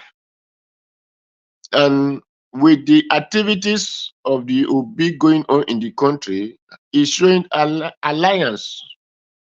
So if people did not know that, believe that, okay, you just come and join, cancel your party and add it to the other party is the way of alliance, that is very uncool. I believe that people are seeing that when Obi activities is still going on in the country till today, in the place where we could no longer hear from our the other brother, because let me not be mentioning their party. The other brother who said that if they want to accept Obi should come and become their vice, or then that's only where they can accept Obi. Or the other party that drove Obi out, we could no longer hear from them anymore, but we are still hearing the voice of Obi, and that is alliance, because he's creating the movement in the heart and the ears and the face of the people, opening their eyes to know what they're supposed to know, telling them what they're supposed to be hearing, and putting them in the right way they're supposed to be following. I believe the other day there was a community in the north that they were happy that Obi is not a governor, it's not a senator, it's not a president, or it's not even any of the positions in that state. Obi went and gave them borehole. I believe that local government today in the north, if they hear of Obi tomorrow, they will want to vote for him. Or those people he's visiting in the name of Buhari, turning them to become refugee in their own country. If those people see Obi tomorrow, when they hear something like that, they want to vote for Obi. Because, and for them, during the 2023, Obi were not yet, or was not yet working all over the north. So we are not that popular in the north, but Despa, he still want the north. But today, with the activities of this Emiloko government, which the people who were supporting and saying it is one religion, it is one ethnic, it is one this, are not crying so badly today for their misfortune. I believe when that time comes, if they will still set their right because of the shaft of granite or the shaft of rice, it will be their choice. But if they will want to live a better life, I believe it's no one that will tell them to do good, better choice for themselves. We know the what we are voting against is not really the parties of the country, it is the INEC and the court, known as the judges and the lawyers. The liars is what we are voting, challenging in the election. But I will have to say here today is that because when the people who came out to vote did not come out to defend their vote when their vote was stolen from them, give those judges and the INEC right to do their pay bidding from their paymaster. But in 2027, I believe people might have learned from the mistake of 2023 and said,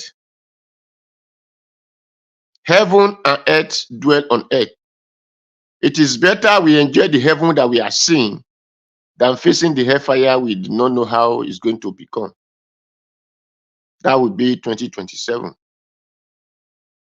Then whenever people now vote, they will be able to say, INEC, in so and so primary school, this is the number we have. In so and so primary school, this is the number we have. That even if you go to court, since they were looking for the agencies to come, they will now have the different agents who will come with their figures, all the parties that voted that day. So I believe that one will happen in 2027. And for the state, I believe that the Northerners were able to sing Obi song this time. And I believe that the INEC and the judge will be able to be wise for them by themselves, that what they did 2023 matter break the country if they try it 2027. So that is what I have to say. For one to say Obi is the best, yes, that's our brother Okonkwo. I agree. For the moment that we have now, Obi the best, because for people that thought said the devil you know is better than the angel you did not know. People have tried to be in the party and they in the time of Anambra governor, and they found out that it was found worthy to be celebrated.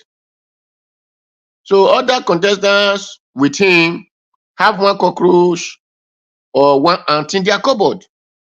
So for that, I concur.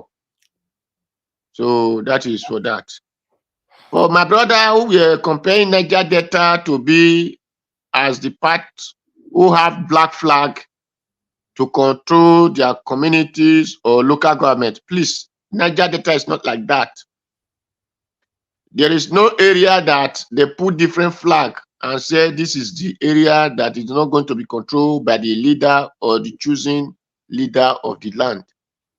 With the Niger Delta, we respect and obey our authorities. But who do anyhow, we see anyhow is our motto of Niger Delta. So that is why we respect each and every one and we don't tolerate. That is for that. Thank you. Thank everyone. Thank you, Mr. Oduwa. God bless you, sir. Let me ask him, let me make a clarification, Mr. Elvis. Sorry. The black flag I'm talking about is not in Niger Delta. You remember 12 local government out of the 25 in Niger State is under the control of the black flag. That's what I'm talking about. It's not in Niger Delta. But when you now say, if you do anyhow, you see anyhow, who enforces that anyhow? That's still putting laws into your hands. So if you say the motto is, if you do anyhow, you see anyhow, who is enforcing that seeing anyhow? So that's still not good. That's still not state actor. Exactly. Sir, let me put something here. I said you are comparing our side with those side who have black flag that are controlling their land. I said with the Niger Delta are not like that. We obey the authority. I'm not comparing. I'm not comparing. What I'm saying, I gave you an example of Imo State. I even gave you an example of Imo State where Owazurike had his own army. I'm saying if that kind of thing continues, everybody will take a chunk. Everybody will take a chunk. Everybody, before you know what is happening, the country will go down. That's all I'm saying. I'm not saying that Niger Delta is like where the black flag is. No. Thank you. Thank you very much. I would like to quickly respond to Mr. Oduwa. Mr. Oduwa, you also use a word saying that the devil you know is better than the angel you don't know also. Peter Obi have never been a devil, talk less of knowing a devil. You understand? You said we should stop, Obi remain the best because the devil you know is better. So the devil you know, I support you by saying Obi remain the best and is the best. Using the word the devil you know, it was never a devil. It has never been a devil. So the word the devil you know shouldn't, align with his name at all. So we should use it for those. I retrieved that English or that phrase. Exactly. So I did not say Obi is devil. It might be misunderstanding. Exactly. What I was just insinuating that amongst all the parties, that the Northerners who were singing hymns and these things, that for them have not understand by themselves. So they will have no choice. If they need a better life for themselves, they will have no choice than to choose Obi, because they always criticize or don't want to join themselves in the name of it is Igbo or it is that. So that is why. Thank you. Thank you, sir. Yes, sir. Okay, let me come to the next person. Mr. Chuksobibweze. Thank you, sir, for joining us. Good evening to you, sir. Please talk to us. Yeah, good evening, Mr. Elvis. Good evening, everybody on the panel. Good evening, those watching us. Good evening, everybody around the world. It's a great day. today to, join my brothers and sisters, to discuss Nigeria. And I've been missing in action. Oh, yeah. I would like to go on with the merger. It's one thing when Nigerians need to understand is a captured state is a captured state. It doesn't matter what you do until you break those chains that they used to chain that state. What do I mean by that? I say in Nigeria, if we like, we can merge 2,000. When I say 2,000 parties, you cannot defeat this evil. And thank you, Mr. Jonathan, because the way you explain that, if anybody don't understand it, I guess, nobody can help that person. There's a popular saying in Nigeria, if you don't get it, forget about it. Look, 2023 and 2015, what is the difference? The difference is one set of people, which is the 2023, are loving peacemakers who wants to move the country forward. 2015 is criminals who wants to take the country and drive it the way they want. Like Jonathan said, his namesake, Jonathan, wasn't ready. Because like he said, if they like, there can be 2 million parties come together. They can't do anything. And that is why you had them then threatening him, telling him, imagine a pastor, a lawyer, a senior one for that, coming out to threaten. Do you know what that means in a same country? Hasn't Nnamdi Kanu done 1/3 of that?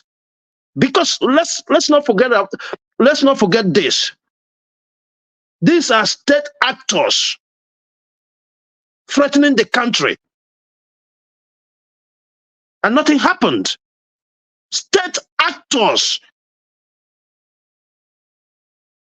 threatening the country, and nothing happened. And most of us will come here now to run our mouth that Nnamdi Kanu have said something that had not been heard before, or have caused trouble. I don't want to deviate, but the fact is, if Mr. Peter Obi, who is my principal today, any day I hear of merger, if I come here, you hear me talk about Peter Obi, know that it's not me speaking. Somebody must have stolen my ID to log in. Because you cannot merge. Yes, like Jonathan said, I agree. You have to have conversations. You have to have conversations all over Nigeria for you to rule Nigeria, because it can't be president of one side or a section. That is only where that talk ends. Look, I go further to what Mr. Jonathan have said. If you merge today, in fact, the plan of merging today came out of APC. Just to implant these people there, to destroy the party. What happened with Labour? Let's not forget about that.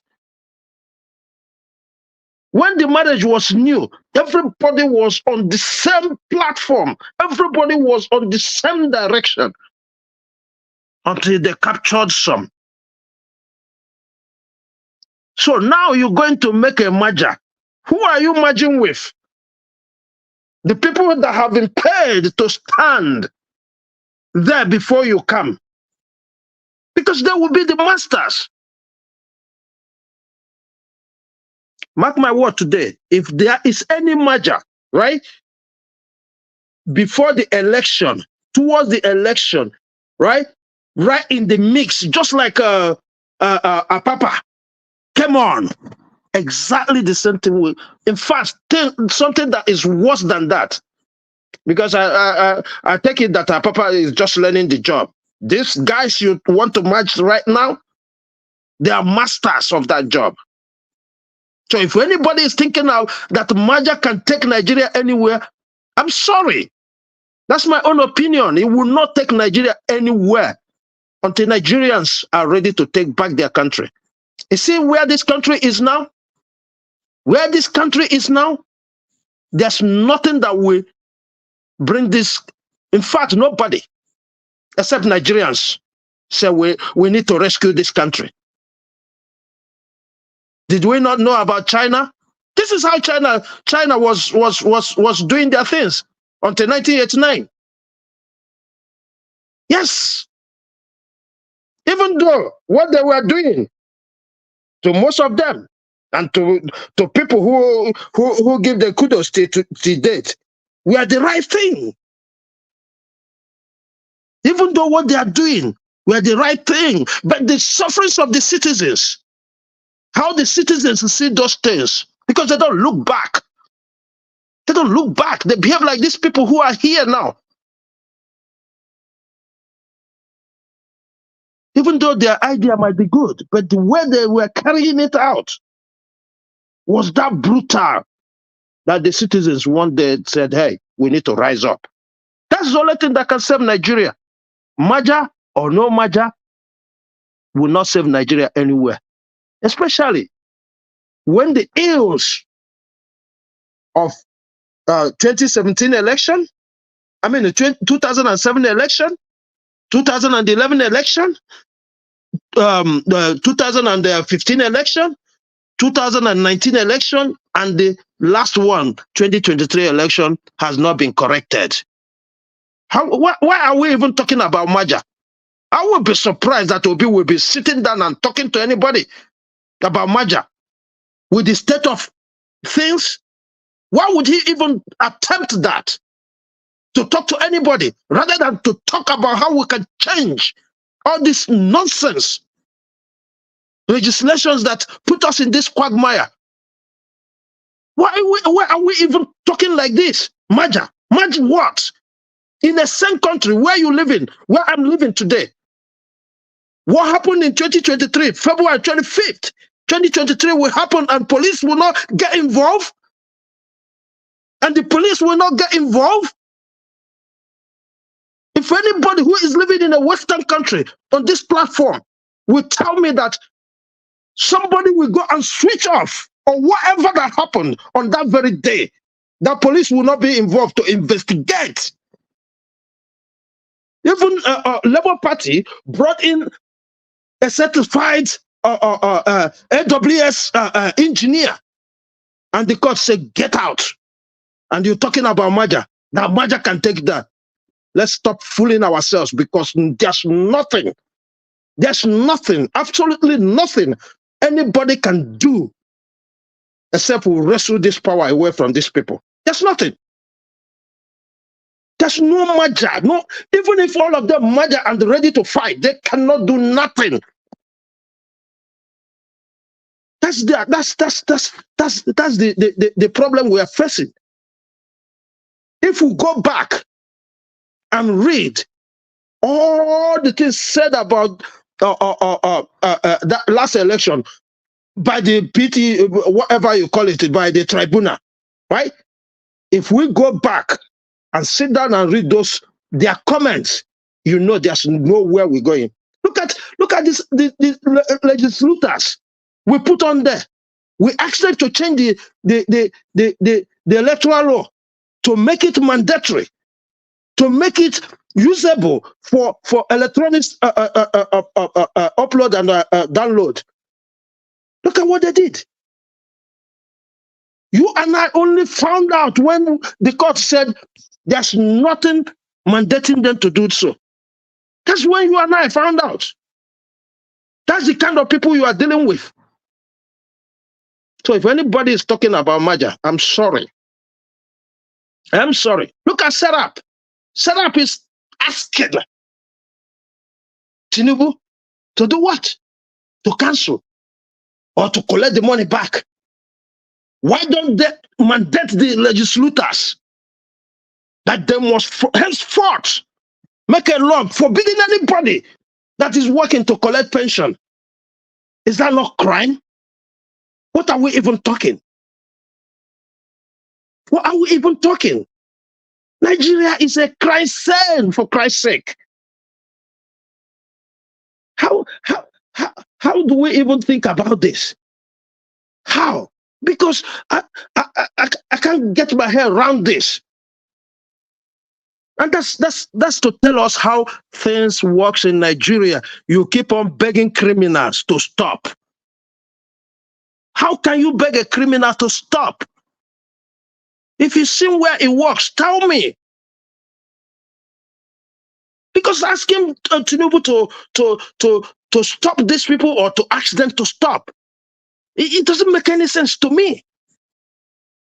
If Serap is actually functional, that should be the one to say, look, the legislators, you must change this because this is absurd. Somebody is receiving millions of naira every month and is still collecting pension. Who does that? Who does that? And yet you go on there to tax the citizens double. You go out there to tax the citizens double.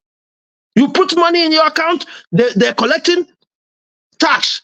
You withdraw, they're collecting tax. Nobody's asking all these questions. All this government or even the previous ones are doing is to make sure that the citizens remain poor. That's what they do. If they collect all this money and do something with it, nobody will care. Because in one way or the other, they are alleviating your sufferings. They've said it, they're going to increase VAT. Think about that. They're going to increase VAT. What does that mean? He said it before he came. He will make sure that we don't have purchasing power. That's the people we're dealing with. I'm so sad. I'm so sad. To even hear people think about, margin. Margin for what? What we should be thinking about, just like Jonathan said, because I will keep mentioning his name. Because he said it that even a child that has not, started talking can understand that. We need to go back, just like he said. Take a stock. Know why those things that happened during the last election and fix it. Without that, in fact, I'm even advising Obi, without that being fixed, and you have to work to do that. If the merger you're talking about is to call all these people, for you guys to fight together to say, look, we are not going to have any election again until this fixed. That's the only thing that will save that country. And if these people refuse to do that, all of them are evil. Thank you, Mr. Elvis.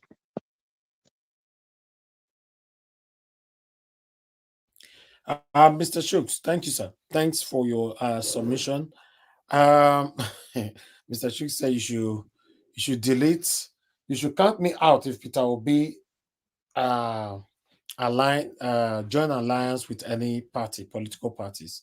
Mr. Elvis, sorry to cut you. Yeah, he said people might think I'm angry when I said that. Yeah, in a real sense, if he's not thinking on how to fix the issues of election and he's planning for next election, I mean, he's one of them.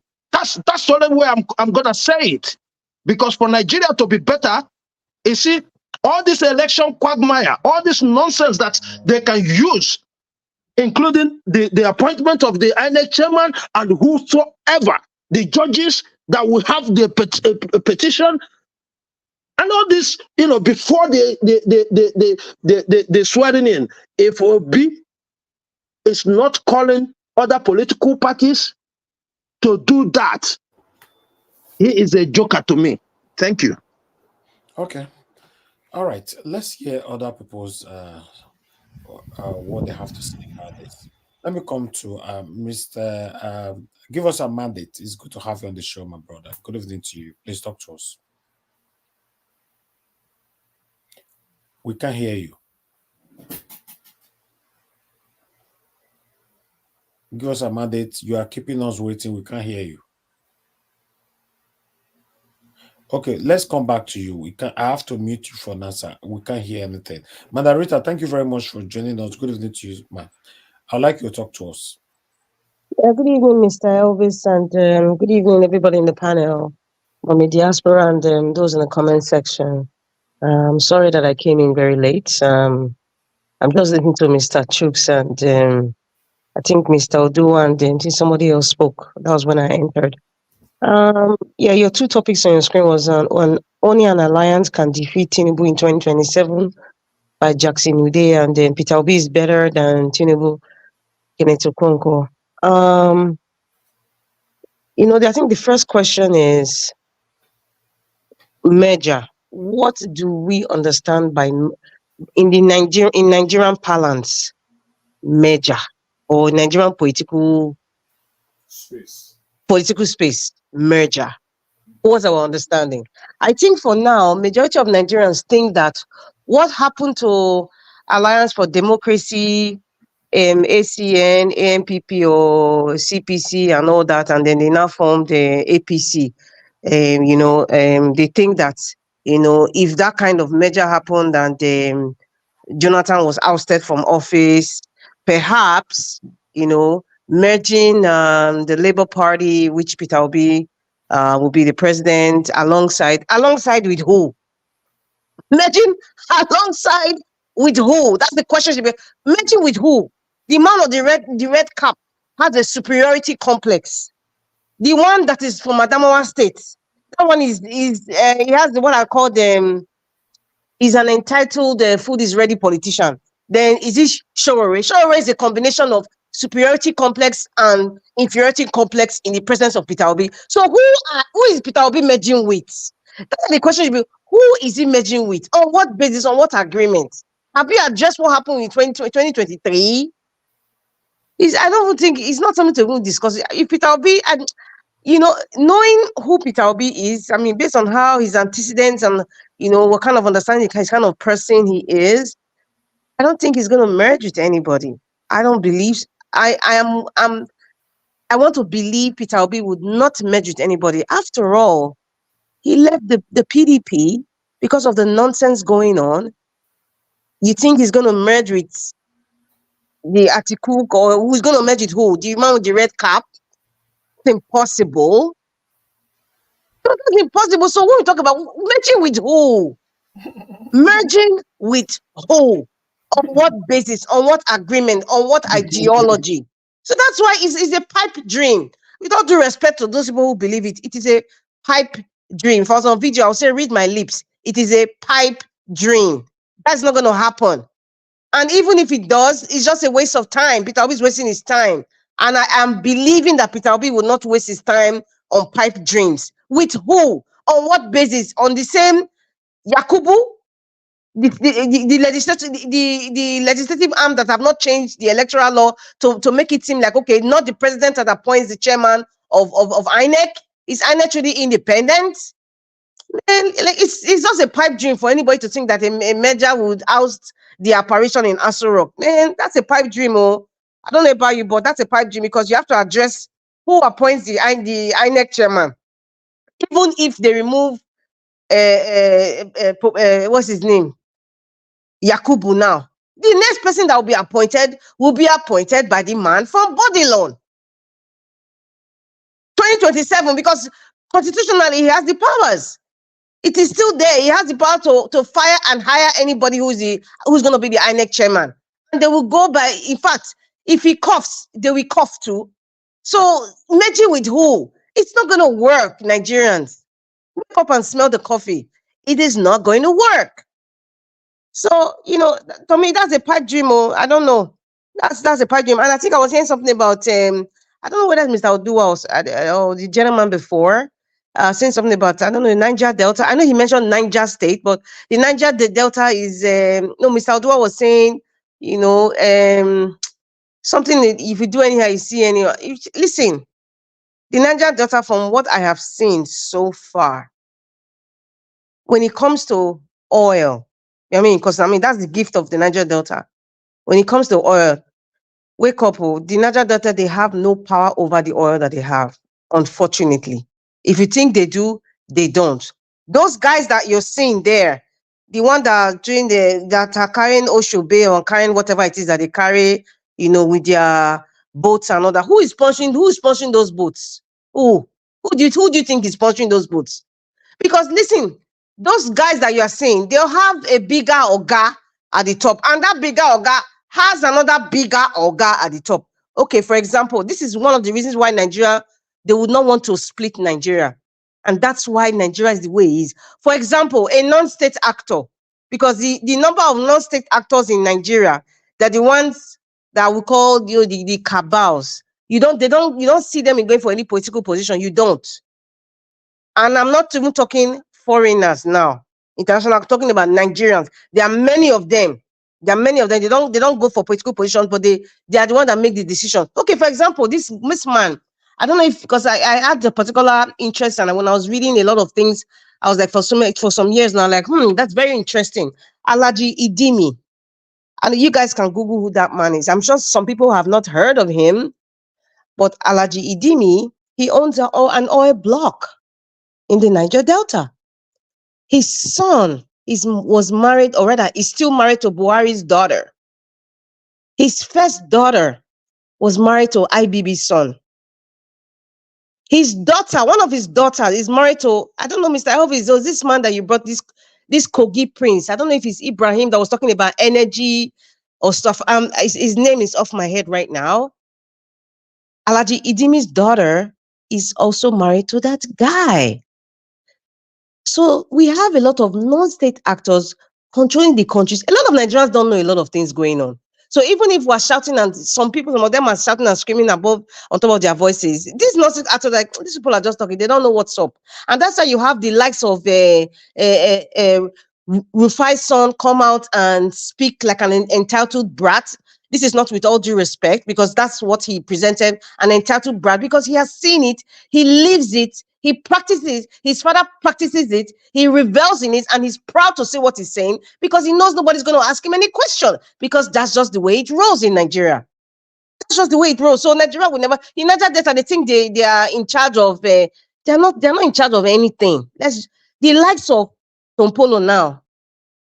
You think if this Alaji Idimi does not settle him, allegedly, or you think the other non-state actors, I just mentioned one, there are many Alaji Idimis that you and I don't even know. Many of them, some of them, most of us know, but there's a plethora of them, and they're from the north. Take it or leave it. Nigeria would not split. They will still have control over the political space. Now, the question is, how do we change the narrative? I don't know what as Mr. Chooks was saying, Peter Obi has to do something. Really, Peter Obi, so far, he has truly been the opposition leader. You know, when he made that speech, he said, officially, the Labour Party is officially the opposition. And he has been giving it to them back to back, like what oppositions do. PDP is the opposition now. Have you heard the PDP chairman, or even the Mikano, from the entitled one from Dubai, from Adamawa State? Has he? Is not when Peter Obi mentioned something like he has mentioned one or twice just to show that, okay, I still there here. Nothing. Peter Obi has consistently been the opposition. He's speaking, he's questioning, he's educating continually, and he's still being a philanthropist on top of it across the nation. So, Mr. Chooks, I think Peter Obi, you know, he's trying, but, you know, to change a lot of things going on in Nigeria, it starts with the legislators. If they say, okay, now, the next time an INEC chairman, they should bring out the criteria in which an INEC chairman will be selected. Consequently, all the ones that they post, what they call them, these state electoral officers in each state, those electoral laws still need to be revamped. If not, It's a pipe dream to think that merging, there's some sort of magical thing that the merger would produce, it will produce Peter Obi as the president or somebody even better than Peter Obi. In the Nigerian sphere, that's not going to happen. I'm sorry to bust your bubble, but that's not going to happen. Things need to be changed. If we want to do it legally, let us start with legislators. But who do we have there? Who do we have as the Senate president? So you see, along the way, there's a lot of snags along the way. There's a lot of barricade along the way. The only light that we are seeing at the end of the tunnel so far is Peter Obi and the likes of Pade Badjo, I guess because his age, he can't continually talk. Dele Farotimi is speaking. Who else again? I can't Niger Watch coming here every day, and most of the gentlemen and wonderful women coming out every day like me talking. What is there? Where's the encouragement? Peter Obi is the only one that is really, if you look at the politicians now, Peter Obi is just the only one, really trying to do his best. But Peter Obi cannot change laws. Peter Obi cannot change. He doesn't have any constitutional rights to change laws in Nigeria today. But what he can do, he's doing. He's opening our eyes. He opened our eyes about the oil brokering and the oil that they are stealing. Something happened. He's questioning, okay, what happened to the money from the subsidy? He's questioning those things. He's questioning that why is it that you are even announcing that Ukraine that is under a war is giving us aid. It's sure that that's an insult, and it's true. So the man is trying. To the best of his ability, he's trying, humbly, doing it with all humility. And that's why I still admire the man. And that's why this man is still gaining more popularity each day. If most of you think that, oh, the obedient movement is gone, no, it's not. It's not. And they even did Peter Obi a very great service. You see that court case? You see the court case that we went for, it was over 6 months? They only made Peter Obi more popular. That's what happened. They made Peter Obi more popular, and it was so obvious that the judiciary disgraced themselves. Anyway, they don't have shame. So there's nothing like disgrace. They don't have, but they kind of like disgrace the entire country to tell the entire world. I mean, they told the entire world that we don't have a judiciary system. I am saying Nigeria does not have a judiciary system from the apex court to the lowest. We don't have. It's just like the law is selective. FCC is selective. ICPC is selective. Even common, the NCC, this telephone thing, what they call it, that they are giving, or they'll tell you they are giving you 5 gig. Do you know that companies like all those, I don't want to mention all their names, but the service providers in Nigeria, they're not giving you the service that Nigeria deserves. But the NCC, nobody's questioning the NCC. They don't know that the EFC is not questioning. Nigerians are not even questioning it. All they are doing is they'll go and pay. I want to buy credit. They'll go buy credit. They are paying thousands. They'll tell you it's 30 gig or whatever gig that will last you for a whole month, which is a lie. We have so many issues. Going back to this merger, let me not even deflect from the topic. It's a pipe dream, and I don't want to stretch it. The next one about Peter Obi. Your title on screen, Mr. Elvis, said Peter Obi is better than Tinubu, Kenneth Okonkwo. That's not rocket science now. Hands down, that's not right. It's better than him in all ramifications. Presentation, he's better. Speech, he's better. Intelligence, Peter Obi is better. Ideas is better. Even his countenance is inspiring alone. His connection to the people is incomparable to the man at Bodilon. So which other thing? Education is better. Integrity is better. Presentation, just looking at him, he's better. Respect, he's better. What else again? Love for people, love for country, he's better. Peter Obi is better. What else again? What else again? Mr. Elvis, thank you very much. I don't know if there's any other topic, or maybe in the next section, I will listen to other people speak and then perhaps add more contribution. Thank you. Thank you. Mr. Thank you, Madam. Elvis. Bless you. Thank you so much for coming around. Please, Mr. let's Elvis. quickly round up. Yes, sir. Yeah, just 1 second. Madam Rita, I didn't mean that he's not doing his what he ought to do. But what I'm trying to say is, rather than taking us to another election with this condition, he should concentrate his energy in making sure I know it's hard for anybody to do it in Nigeria, making sure that the legislation changes all these things that, because I tell you, if you like, go and bring lawyers from heaven, they wouldn't have defended anybody against these people. That's all I mean. Mr. True, Mr. Peter Obi doesn't have the power to influence the legislature. He only has the power to inform Nigerians. Even the constituents in which those legislators, represent. Peter Obi will just tell them, this is what you people should be asking the person representing you in Nassau Rock Day. He really doesn't have any power, because those guys, they are criminally minded, with all due respect. So nobody will be offended. I'm saying it.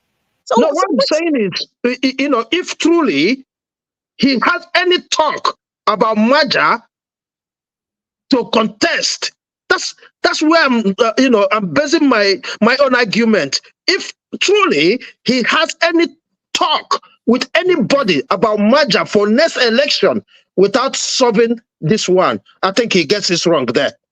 That's all I said. Of course, yeah. I'm not even going to be interested, because thank you. Thank you. Okay, let's go to Mr. Ike Lamafole. Thank you very much, sir, for joining us today. Good evening to you. I can see your network has been logging you in and out. So, but I'd like you to talk to us, sir. Unmute yourself. No. Give us a mandate. No, not you yet. I'll come to you back. Give us a mandate. Let me come back. And your network is not clear. Give us a mandate. Try to sort it out before I come, because you'll be the next to speak. Okay, sir. Please go ahead. Talk to us, sir. Good evening to you once again. Yeah, brother Elvis, my internet has been logging me off and on, and that is what it is now. Thank you, and God bless you for what you do, for your tenacity and your continuous strength. Thank you, sir. May the Lord continue to bless you and strengthen you. It has not been easy, but you have been consistent. Your tenacity can never be measured. I just want to say that I think that emotions are, by now, I think our emotions should not be running too high about the political situation in Nigeria. Peter Obi, for now, Peter Obi is the thorn of flesh in the Nigerian politicians. Peter Obi is like mosquito that is biting your ass. If you leave the mosquito, it will break the egg. If you try to kill the mosquito, you break the egg. So, listen, Elvis, your tenacity for not stopping this your program since up till now is the same tenacity Mr. Peter Obi has. You can see that he's going about Nigeria is a thorn in the flesh of Nigerian politicians. They cannot handle it. Let me just assure all of us that what this man will be able to do in 6 months or 9 months, the election of 2027 have already started. If they are thinking that Peter Obi is going to just go in and stay, they will continue to cry to see Mr. Peter Obi, because they will continue to see Mr. Peter Obi on television, on social network, on the street, on the town hall, and everywhere from that to 2027. Listen, there is no stopping this man, because this is his moment. He is seizing it, he is using his moment, and nothing is stopping that. So if anybody is talking about thinking that Mr. Peter Obi is going away, listen, this is just the beginning. It just started. Because every experience we gathered in those 9 months, every mistake that was made in that 9 months, every errors that were made in those 9 months, they have taken stock. He has taken stock of what happened under 1 year. So if anybody is telling you Peter Obi is going away, he's not going nowhere. The way you see him this week, you will continue to see him this week. You will continue to see him until 2027. He will continue to be on the faces of Nigerian newspapers and radio houses and media stations and every network until 2027. So Peter Obi is the reign of the moment. He's a thorn in the flesh of every Nigerian politician. So that's why they will continue. If he does anything, they say, oh, 2027 is not here yet. If he move, they say, oh, election is over. He's telling them he's not campaigning. He's just doing what he used to do, what he has been doing all his life. He didn't just start today. He didn't just start before election. It has been his life. So his lifestyle has been what it is, giving to the less privileged, meeting the right people, getting the right information, and giving the right medicine to the right sickness, giving sickness the right medication. So anybody who is telling you about merger, P2B is not merging with anybody, and there is nothing like merger. So all we need to do as obedience and the members of the Labour Party, remember here, my brother, since last year I've been crying and shouting. Obedience is not a political party. Go and get registered as a member of Labour Party, because no matter whatever that is going on now, the last statement of our principal in Lagos, when the Obedience and Labour Party did their convention in Lagos, you can see what happened. You can see how many Obedience that registered in Lagos on that day. And since that week, they have been registering. Because P2B stood there and tell everybody that he's not going anywhere. If he leaves the Labour Party and go and form a political party, the same people that are trying to run away from Labour Party, the same people will still come to the new political party and still do the same thing. So there is no point of running away. The thing is that we need to give him some chance to be able to use his wisdom. Because anybody who is very close to this man, his sense of reasoning and wisdom is completely different from as most of us are thinking. You can see what is going on in Labour Party right now. Everybody has been asking him to say something. He has never made a comment. They are planning from one state. They move one convention from another state to the other state to the other. Now they are moving it to Anambra state. You can imagine how insulting it is that these people decided to move the convention to Anambra state. But he has not said anything. He was supposed to be on space. Was it yesterday or today? But I think it was pushed to Friday next week. So we are waiting from that till 27th and see if they will do that convention. But I want to assure all of us that P2B is not going away soon. And there is nothing like matter because he's the face of the opposition. He's not going anywhere. And my only concern is most members of obedient community are not card-carrying members of any political party or card-carrying members of Labour Party. I don't see how you can get involved, because if they end up by trying to resolve the problem they have in Labour Party, we have to conduct, state and local government ward congresses and election before we move to state, before we move to local, before we move to national.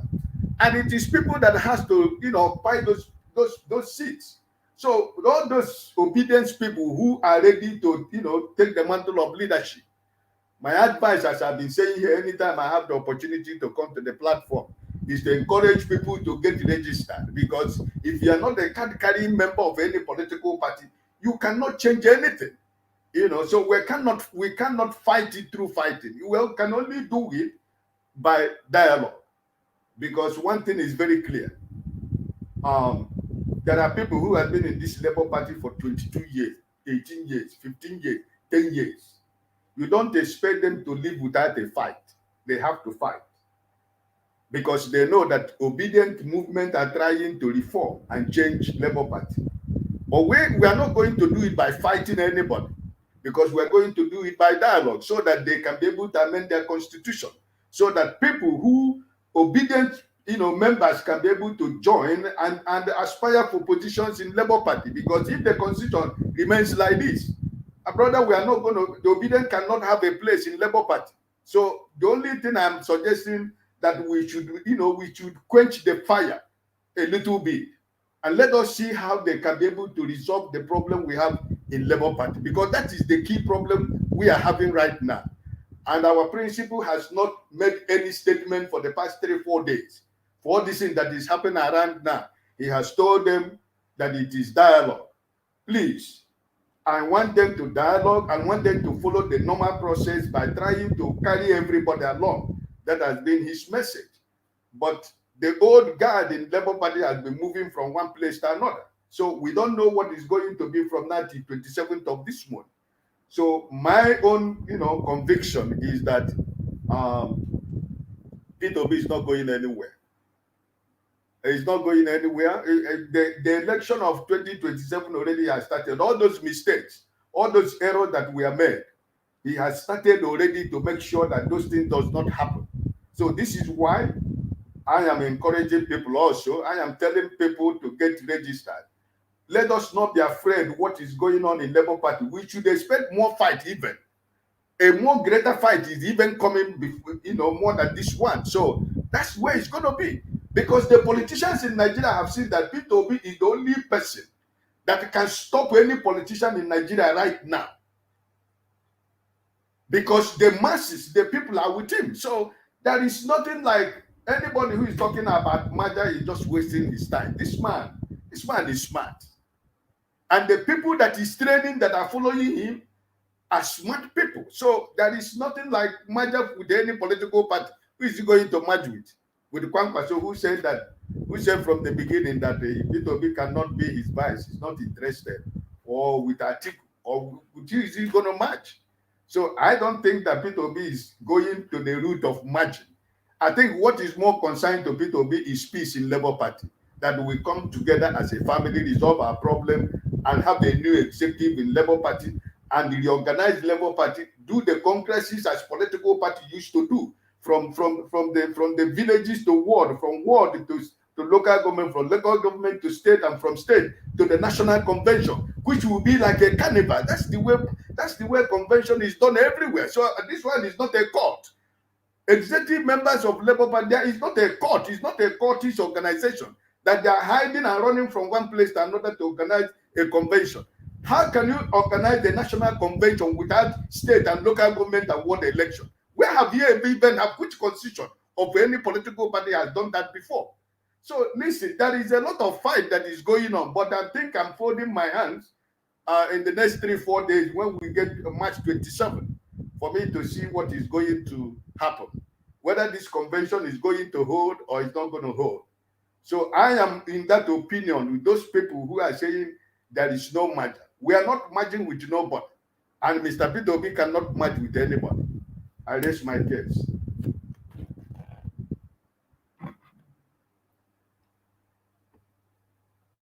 All right, Mr. Ike, thank you very much, sir, for coming in to put in your voice. It's good to hear from you, and thanks for your encouragement as well. Okay, let me quickly hear from the last person on the panel, which is Give Us a Mandate. I guess your audio is better now. Please talk to us. Good evening to you, my brother. Can you hear me? Good evening to you. Can you hear me? Yeah, you are good. Yeah, we can take that. Okay. Thank you. Okay. Good evening to you, and then the panelists, and then everyone. Good evening. Greetings to everyone. Comment section. Greetings to everyone. Hopefully, everyone is having a good weekend. Well, on the issue that is on your screen, or that we have displayed today, Obi and Tinubu, Kenneth Okonkwo said that only alliance can defeat Tinubu 2027. Jackson Day. Well, I don't know. I mean, Obi is better than Tinubu. That's like that's not to sound like a broken record, but I mean that's not that's blurring to everyone. This cannot be said. You can overflow this. Should this even be a condition? Should this be something to contend about or even to discuss about? No, I mean the whole world know about that. For me, I don't think that one has to be flogged and overflogged. The only concern is on the second one. One thing that people have not realized, I have about four bullet points that I have here. Nigerians have not realized that the country is no more in their hands, but in the hands of criminals. Nigerians have not come to realize that their country is no more in their hands, but in the hands of criminals. Then number two, There is nothing you can do to force power out of the hands of criminals, thieves, looters, and buyers. Nothing you can do to force power out of the hands of criminals, thieves, looters, buyers, and the list continues. The number three, there is no amount of margin that can save Nigeria, but rather strategic and decisive REV OLUTOIN that can save the country. There is no amount of margin. Whether, in fact, bring heaven and earth to merge with Peter Obi. There's no amount of margin that you can do that can save the country. As it stands right now, the number four, Jackson Ode, are you speaking for PDP or yourselves? Nigeria is a failed state. The only way to redeem this country is through decisive and strategic, like I mentioned earlier. The country is gone. In the history of the world, I have never seen where criminals rule the country and the country gets better. Never. Never.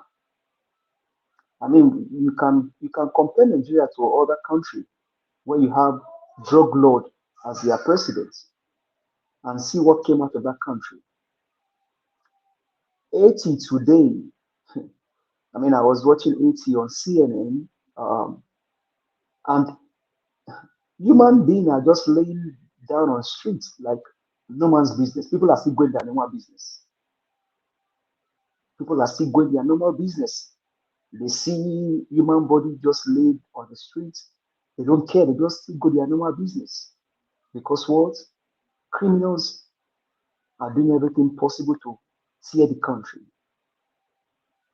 Is that what we have gotten to in Nigeria today? Yes. Whether you believe it or no. The country is a failed state. And I say that to say, and I asked a question here some days ago. The budget and everything they allocated for each of the states, where did the money came from? And I think the panelists, they responded. Those monies were printed. Because as it stands today, Nigeria as a country does not have any means of an economic livelihood. You may think you have oil. Ah, well and good for you. You have oil. Of what benefit, of what good is your oil when you have thieves stealing the oil? I mean, Madam, I just make an analysis of a northerner having oil block in the south region, and the people in that region are dying of hunger. The country is gone. It will take a decisive measure. I mean, think about it. The current person that sits in power now in courts told Nigerians in 2015 that Buhari by all means had to become president, regardless of how many people he fired. Mr. Ibubeze said it. A pastor even came and said if good luck will not give them power he has to give them power by all means. And they did everything possible to get the power. I mean, you can go and count the number of people that went down because Buhari had to become a president. Channeled by who? The person in power, in court. And Buhari went to took Nigeria back several years. And now the person that said he brought Buhari to power now is in power, even though he got there legitimately. And you think that it would be easy to just get power from him like that? This guy did everything. They abused your constitution in the last election. Constitution is even good. They abused humanity in the last election. In the last election, humanity were abused because somebody had to become the president of the country. And you think down the line in 4 years' time you can get power from him? My people, no. a decisive measure has to be taken to get power from the hand of these people. And how do I mean? The first person in quotes that sits as the president in court of the country today has criminal record. I mean, it's not allegedly. I'm not saying anything that out of the blue. It's everywhere. And I said yes some days ago, they have to pay him to leave Chicago State. The number two man, allegedly, is the sponsor of the ones taking our people in Nigeria, allegedly. Then the number third man, NDDC, that one is not allegedly. I mean, NDDC is you know about NDDC. Then the chief of staff was stealing from America, from his clients as a lawyer. And then you have governors in other states where they have monk shots in America. The country has to look like they for them to be able to govern the country. Everything is gone. Talking about alliance, come 2027, just forget about it. And if this guy is done ruling the country, and if there's a country in 2031, if there's a country, should there be a country in 2031, these guys are not going away. They have installed their stooges. They know what's going to happen. Decisive and strategic. RE.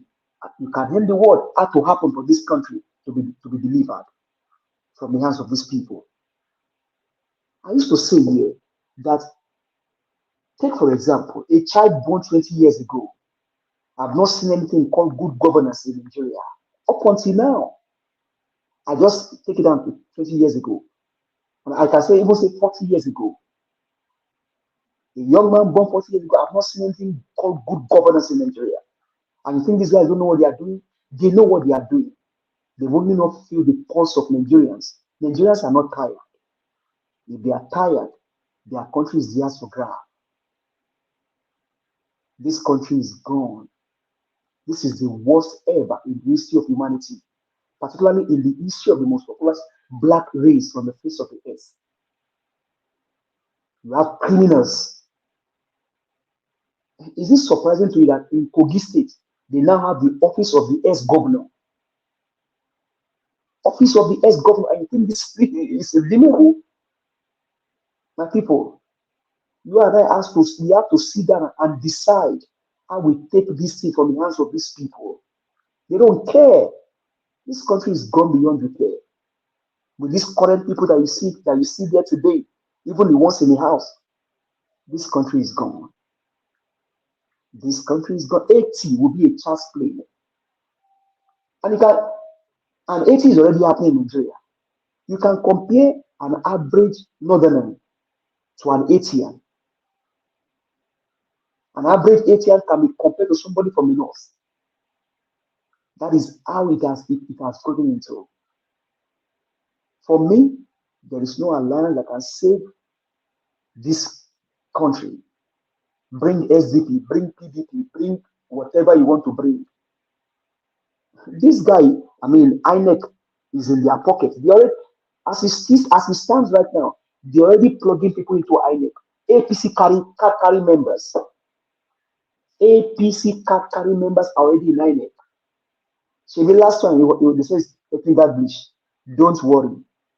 The one coming will be beyond technical. So if you see technology, that's why you can talk about technical glitch. If there's no technology, can you talk about technical glitch? Forget about it, my people. We need to decide how we save this country from the hands of these people.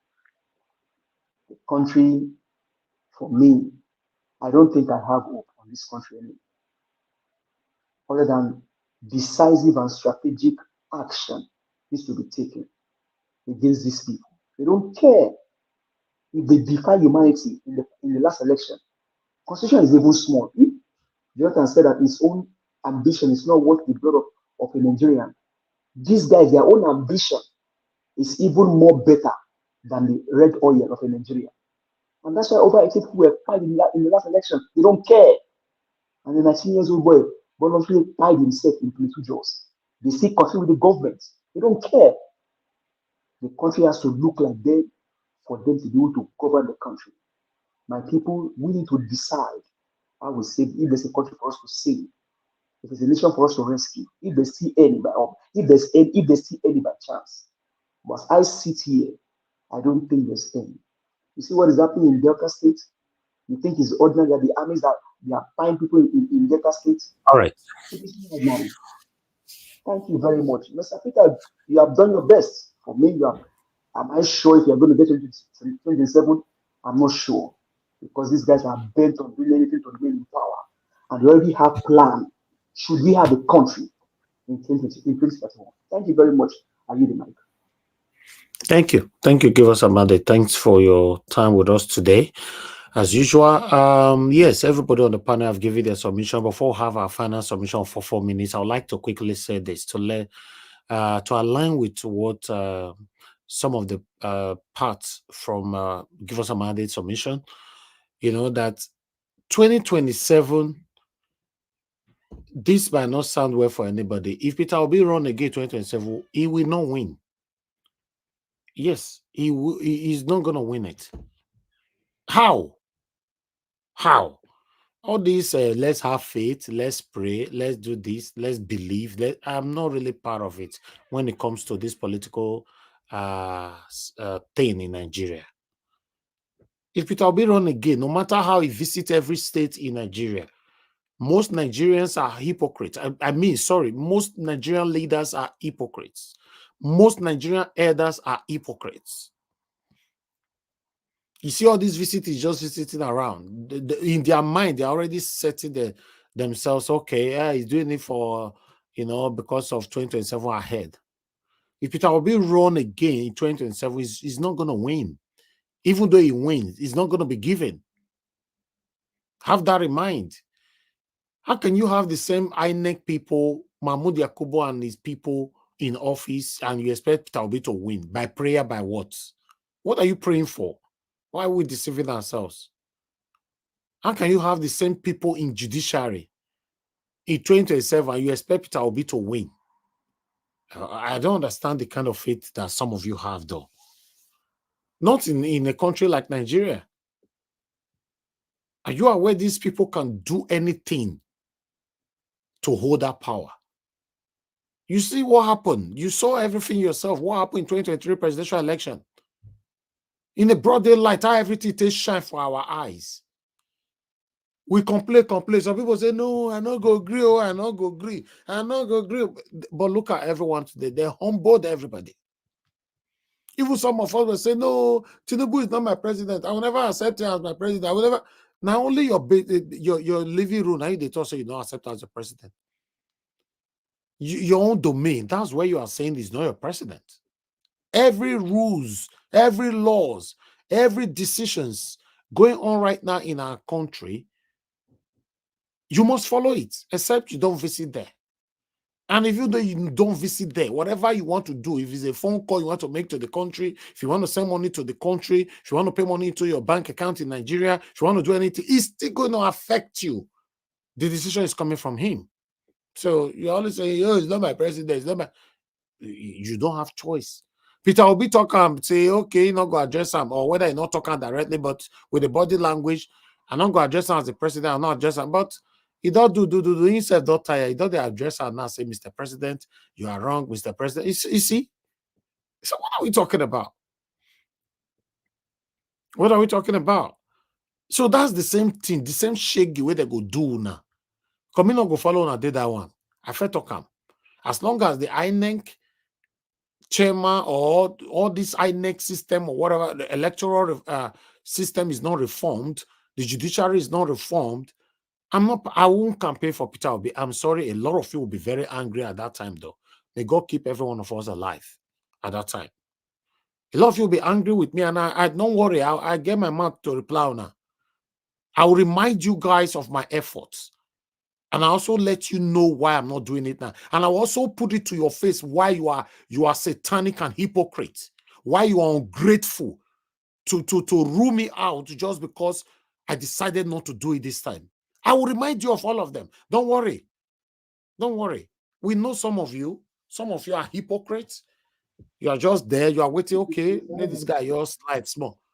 Oh, you said what? Mr. Elvis, you know, as it stands right now, the president of Nigeria is the most powerful president in the world. Exactly. The president of this country, called whoever is elected as the president of this country called Nigeria, is the most powerful president. If he has the power, he can turn night to day. Why? Because constitution, that paper allows it.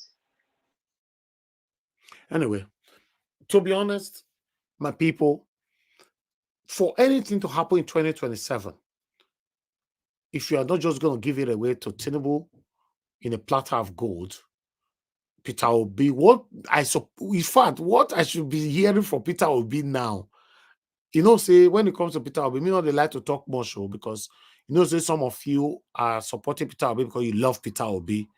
You are not supporting Peter Obi because you are seeing everything clearly how Nigeria can work. Me, I'm supporting Peter Obi not because I love him. I'm supporting him because I know he's the person that can do the job. And I'm also looking at the same time, the overall, system, political or electoral system of Nigeria. So if you cannot see anything wrong that Peter Obi is not addressing how the electoral system can be totally reformed, the judiciary system can be reformed, and you want me to join you for every one of us to be carried away by this alliance or whatever, if it's true, or by the hope of 2027, I'm not going to be part of that. Because I already know the result that will happen, that will give to us in 2027. And unfortunately, a lot of Nigerians won't come out to vote again in 2027 if the right thing is not done. Of course, a lot, statistically, more than 90% of Nigerians will come out to vote for Peter Obi in 2027 if the right thing is not done. You just come out again, I want to run again, no. Then we didn't touch on the INEC, we didn't touch on the judiciary, you just want to run again. I'm telling you. Look what happened in 2023, or you all have forgotten so soon. That's my take, though. My opinion. Leave my opinion for me, and I leave yours for you. Thank you very much, everyone. God bless you all. I'd like to call on the first person that joined us today, which is Madam Luke, to give us a final submission of 4 minutes. Thank you very much, Madam Luke. Please give us your final submission of 4 minutes. Thank you. Thank you again, Mr. Elvis, and the wonderful Niger Watch family. Greet you again. Well, we have come to the end of today's show, today's session again. And, well, more of the same. All we see here is atmosphere of hopelessness. While we are trying to make Nigeria work, we want the desire to see Nigeria work. But then again, we always have the conclusion today is that we have a defeatist attitude towards the future. And at the point, there is no point really talking, since we've resigned the fact that the results are already predetermined and there's nothing else we can do, and that our principal cannot win despite all efforts he's making right now. So let's just keep cheering him on what he's doing and forget about 2027. After this year, I don't even think I'll be discussing Nigerian politics, because I am also that defeatist attitude that if things do not change, we're not going anywhere. And I don't see things changing because, like Mr. Mandate said, you have never seen a place where a drug baron ruling the country has ever effected reforms. And many of you have also noted that people who grab, snatch, run away with power, they never let it go. So that 2027 has already been perfected, and regardless of what their merger, the alliance, the whatever we do, it's all going to come to naught. Then we might as well stop talking and just sit back and enjoy the show. Because you cannot merge, you cannot stand alone. There's nothing we can agree on as Nigerians, and that is very frustrating. Not even the most simple, the most basic things. So why are we talking? I got a lot of better things to do with my time. I got cruises and vacation lined up. I don't need to be dealing with this frustration. And I'm not used to investing my time in a dead-end zone. It is not Peter Obi's job to effect the changes of the judiciary or the Constitution. Even if they do the talks, come on to release Nnamdi Kanu, they cannot even obey the courts. Ransayo report, we cannot even implement. 5 billion naira school loan budget, they cannot implement. So what are we doing here? Just to hear ourselves talk, they are listening, they are hearing us, they are listening, they are hearing us and making fun of us at the same time. Yes, Kenneth Okonkwo has said it. Yes, Peter Obi is a million times better than Tinubu. We all know that. Tinubu never won the elections. He came a distant third. Now, the only way that we can move forward, I don't care. Like I made this statement here a few months ago. I don't care what capacity Mr. Peter Obi decides to rule Nigeria. Whatever he does, I will support him.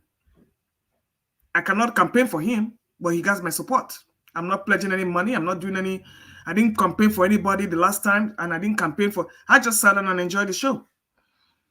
So going forward, whatever they're doing, they have to make sure they hold INEC responsible.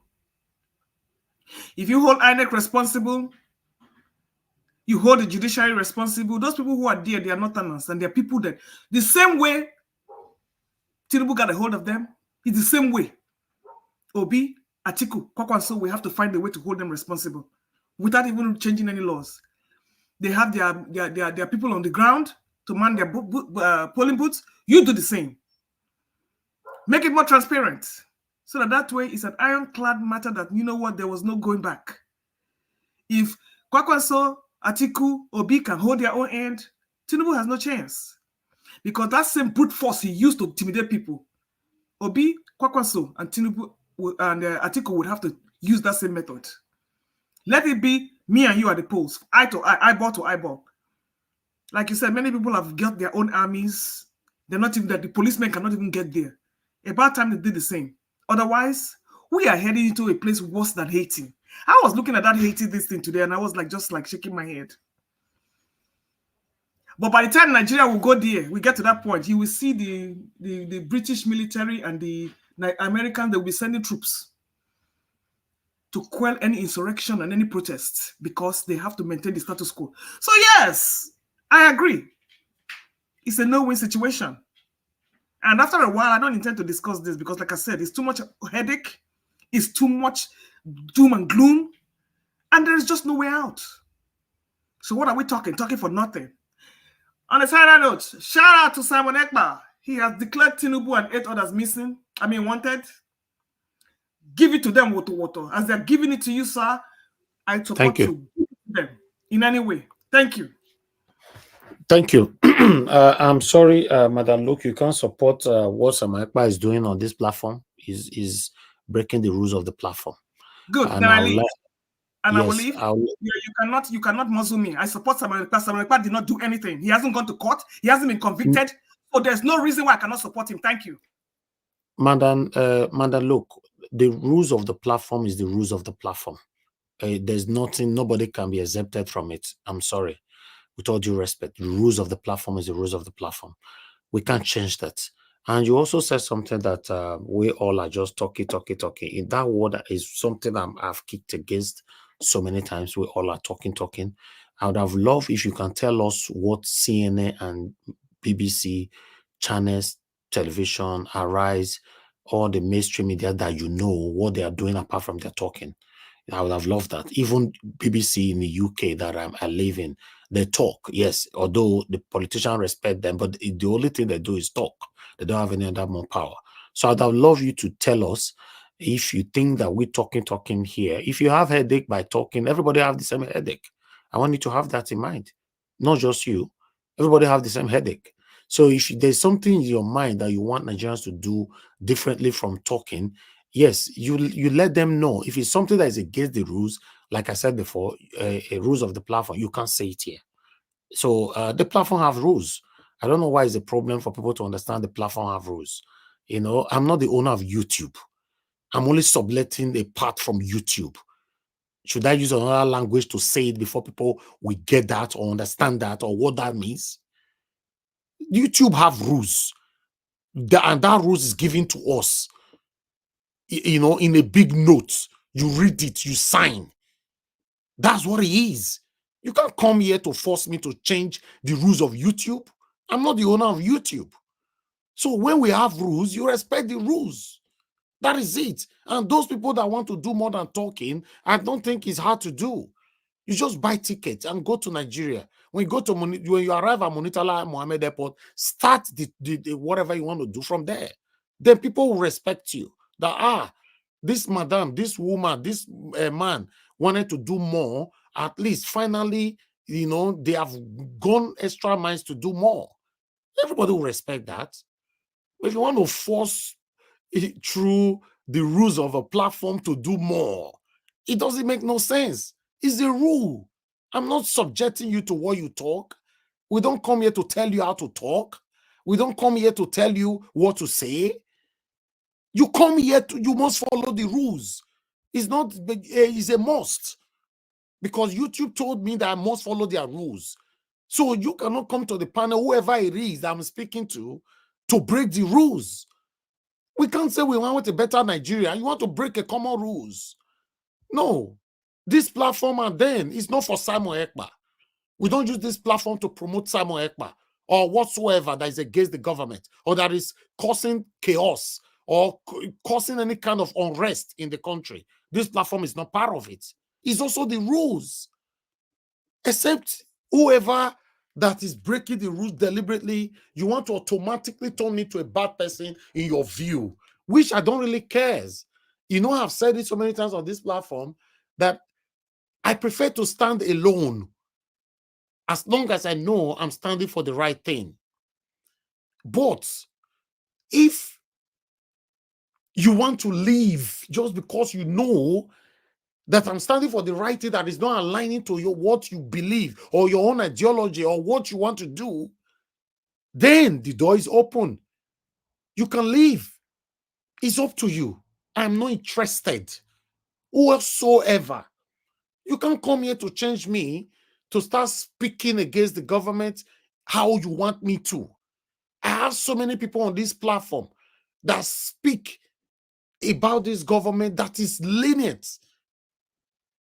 They are very, very, very, very lenient and they still pass their message on this platform. Must you insult the government before you pass your message? That's the question I'm asking. Those of you that want to force me to do what will make you happy, then you will not be drinking champagne in your house and be smiling. Not on this platform. Do it in your living room or go get a ticket and go to Nigeria. Do it there. So please, Madam Luke, you can't come here and do such thing because I noticed recently you are becoming so unbecoming, which is very, very wrong of you. You don't do that, please. When people respect you, please, guys, why can't we keep the respect? Why do human beings jump out of the position you put them?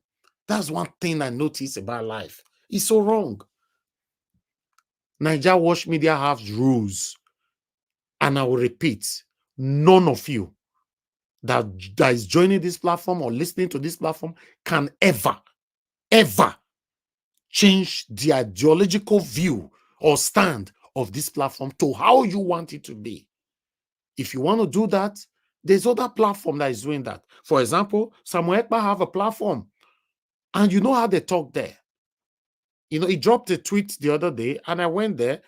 I went under the tweet. The way people were responding, yeah, that is where some of you belong. Because if you really want to express yourself how you want to express yourself, go join Samuel Ekpa. Join them. Open your face. Because they are looking for Samuel Ekpa right now. At least you should also open your face so that they'll look for you. You cannot say you are hypocritically supporting Samuel Ekpa. You will cover your face when you are not supporting him. No, go there. Call Tinubu any name you want to call him so that the Nigerian military will just know, this one is also part of we thought it was 97 people we are looking for. It's now 98. That will make sense. Even above all that, the things that people say on Twitter, for example, I don't know if many of you have noticed that. You can't dare say such things on YouTube because Twitter allow it.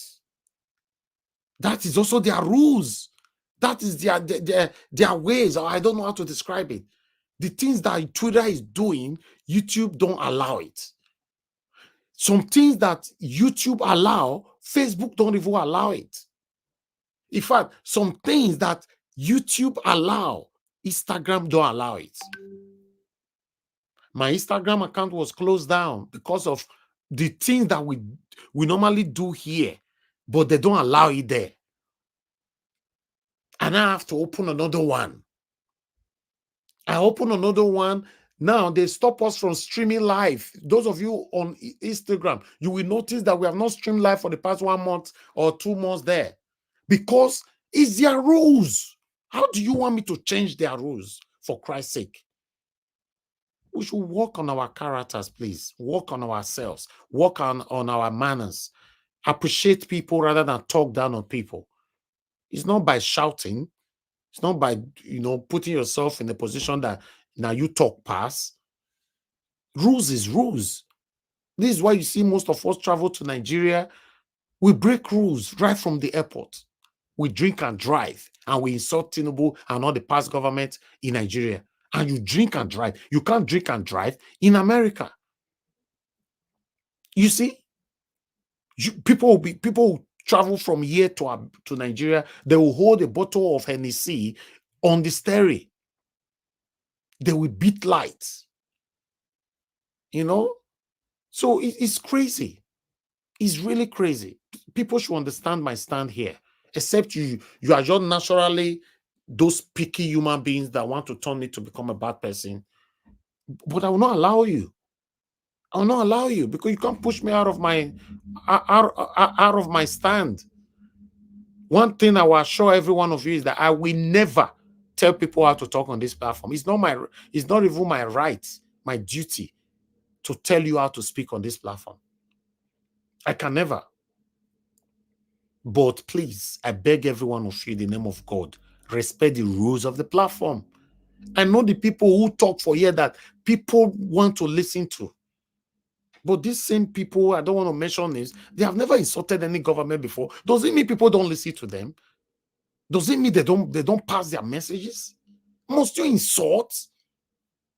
Now, when you start insulting, we say no. You say no, Nigeria Watch, automatically, now me come bad, the moderator. It's very sad. Thank you very much, my people. I would like to move on to the next person. Mr. Jonathan Kisley, please give us your final submission, sir. God bless you. Mr. Jonathan, it looks like you are not there. Let's move on to the next person. Mr. Ike. I'm here, Mr. Elvis. Okay, please go ahead, sir. Can you hear me? Yes, sir, we can hear you. Thank you. Okay, all right. Thank you. Anyways, thank you very much. Thanks to all the panelists there and all the submissions made so far. Let me just conclude on this, on two things. On Peter Obi, and then on I think I heard you talked about the kidnapped children that they've been rescued. Hold on, Mr. Jonathan. Sorry about that. Dr. Red Pill, I don't understand what you're saying. I don't tell people how to talk on the platform. Just respect the rules. Insult is totally prohibited. If you want me to rephrase, maybe you will understand that much better. Okay? You cannot insult anybody here, and you cannot come here to support anybody that is against the Nigerian government. Simple. So if you think that because I told her she cannot promote Samuel Ekpa on this platform, I told her how to talk, it's against the rules. Or you don't know the meaning of rules, Dr. Red Pill. Not carry matter, not concern you put for your head. Or you use your head, carry them. Simple. Please, go ahead, sir. Yeah, as I was saying, I said that I just want to touch on Mr. Peter Obi. I believe that what Mr. Peter Obi is doing right now, what we see him doing right now, going around, is much more better. It's much more effective than even any alliance. And I believe Mr. Obi recognized that fact. Going around now, what he's doing right now is much more needed. Is the much needed coalition, which is far more effective. Make no mistake about it. All the people, especially those, that have some political clout there, that are, shouting and calling for this alliance, they know exactly what they are doing. They know exactly what they are doing. It's a mischievous, motive. They know exactly what they are doing. Unfortunately, I cannot be fooled. They can't fool me. And millions of Nigerians like me, like-minded Nigerians like me, like myself, cannot be fooled. So we know it's complete distraction. It is uncalled for. It is total waste of time. Let's just put it in the trash. It doesn't deserve any time, any quality time, like spending 1 hour, 2 hours. But it just doesn't. Don't let us just give them that space.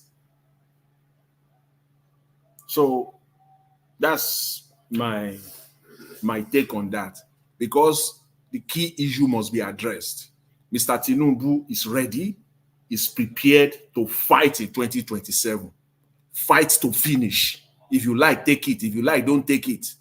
Because sometimes on this platform, sometimes one kind of take it for granted that people really, everybody is on the same page, whereas in many cases we are not.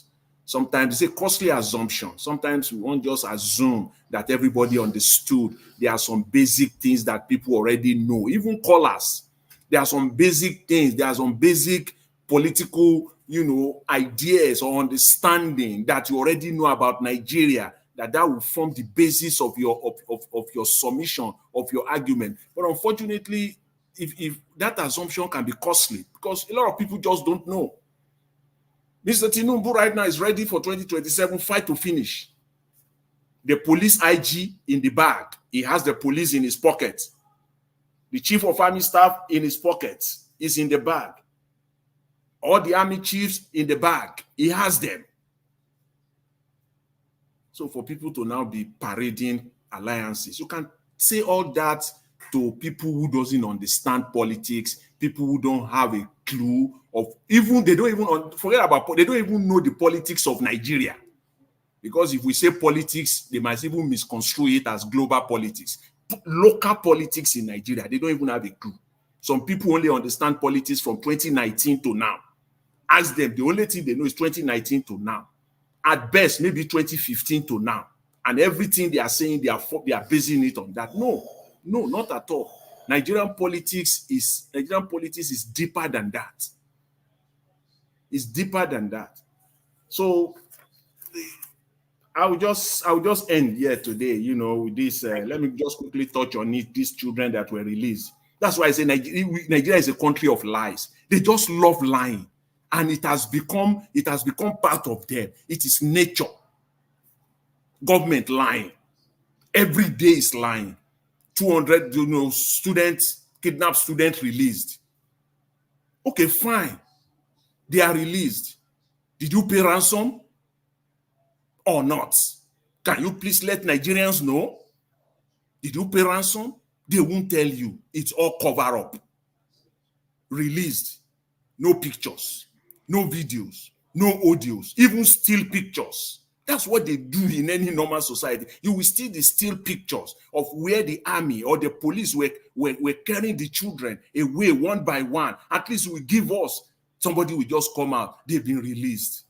Okay. This nonsense they play in Nigeria, I'm sick and tired of it. Just lying to people, thinking that people, So here's it. Here's the thing. So you mean you are just telling Nigerians now that the Nigerian army or the police went in, got the children, the kidnappers just absconded, the kidnappers just ran away, nothing to them, they just left the children there, and you just go in there cheaply like that, carry those children and run away? Who are you kidding? If it is not a pre-arranged thing. So, Mr. Elvis, I will leave it at there for now. I want to thank everyone. Thanks for the day. And, have a lovely rest of the weekend. Thank you very much. Bye. Thank you. Thank you. Mr. Elvis, I know they give a final submission again for some time now. They call me. No, they never reach your turn. Why not they call you? You only just joined us today for a long time now. Okay, after a long time. Yes. Yeah, I'll call you just now, sir. Black Panther, I don't know what you are writing, to be honest. Are you telling me to break the rules of the platform? Sometimes you don't understand now. What are you saying? if we are pay, when we are too soft and all that, Nigeria will not change. Okay, you're not telling me I should adjust the rules of the platform. I should go tell YouTube to adjust the rules of YouTube. I don't understand. You guys are stressing me, man. To be honest, a rule, is it too difficult to understand what rules means? Now, wow, any little thing, directly or indirectly, you guys are already attacking person. I don't get it. Mr. Ike, please talk to us. Give us your final submission. Thank you very much. Okay, good evening, Mr. Elvis. I usually will want, when things are boiling up like this, you take a cup of water. I mean, health is paramount. When you boil over some certain things, after that you could check your BP. You see, it goes high, you will go high. You see, if you want to moderate the public, you must open up your heart to accept different divergent views. There is a thin line between the rule of the platform and your own rules. You might have your own rules to say this is the rule, that you don't want this kind of thing. In that case, this media will be a gagged one that is closed. It's not open. Now, even YouTube allows, and before I say this thing, please know that this is not in any way supporting anybody. Even the YouTube allows Samuel Ekpa to broadcast his nonsense. Channels, television, all of them, they still talk about Simon Ekpa. So, if anybody comes to talk about it, we'll listen. And that's why I have done this kind of thing before. I've moderated programs. There are some people that will come and they'll have a divergent view. After listening, you say, I don't agree here. I don't agree here. I don't think YouTube have ever said that we should never talk about Simon Ekpa anywhere. Unless you say it is the rule of Elvis. You don't want Simon Ekpa to be mentioned in your program. That means the platform is no more open. It's now a closed platform. Now, like I said the other time, I said that when a protest against any government, Mr. Ike, sorry that I have to quickly correct you. I've never said nobody should not mention Samuel Ekpa. I'm the one. In fact, I played a video today, the beginning of this broadcast. It was about Samuel Ekpa. So if I don't want nobody mention Samuel Ekpa here, I won't play any video related to Samuel Ekpa. But I'm saying the dark side of Samuel Ekpa, which you and I know, I don't want to mention. Don't promote it here.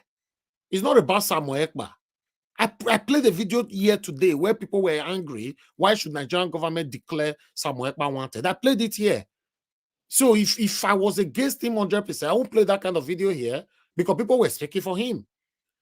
But when you are now saying that, oh, Samuel Ekpa declared Nigerian government wanted, I support that 100%. You can't do that here now. You cannot. That one doesn't have anything to do with YouTube rules. The reason why I mentioned the YouTube have rules and I have rules. The platform have rules. You got to follow the rules. That's all. It's not about nobody can mention Samuel Ekpa. I mention Nnamdi Kanu here almost every day. In fact, as we speak right now, we are on a 1-month campaign for Nnamdi Kanu to be released. So it's not about mentioning the names. The dark side of human being, you can't say it here. It's just like somebody discussing the sexuality of someone else on this platform, in an open way. This is what I'm saying. But you can mention the person's name, the dark side of the person. I'm not interested. Thank you, sir. In all, this is the more the merrier. I'm not saying you should drop your standard because you want people to come and join. No, but we have people that have really had positive impact in this platform. They are not using it to buy a kind of position that they stay above the law. No, that's not what it is. But don't always want to see people from your own lenses because we are different.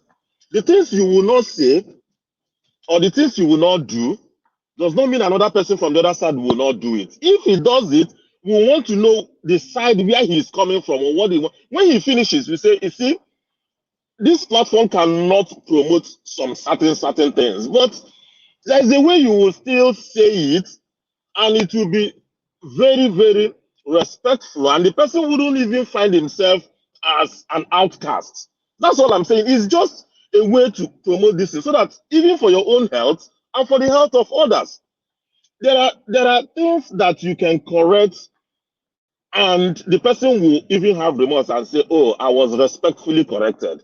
And that same thing, you shout it on that person, and the person say, "Who are you? Are you feeding me?" But it's the same statement. I'm only saying, let's tone down the aggressive nature of our talk here. Not, I am not in any way running you down, my brother. You know I would never do it. But I'm saying, for general good, we can't be broken. We have one common enemy. We can't be broken. We can't be broken.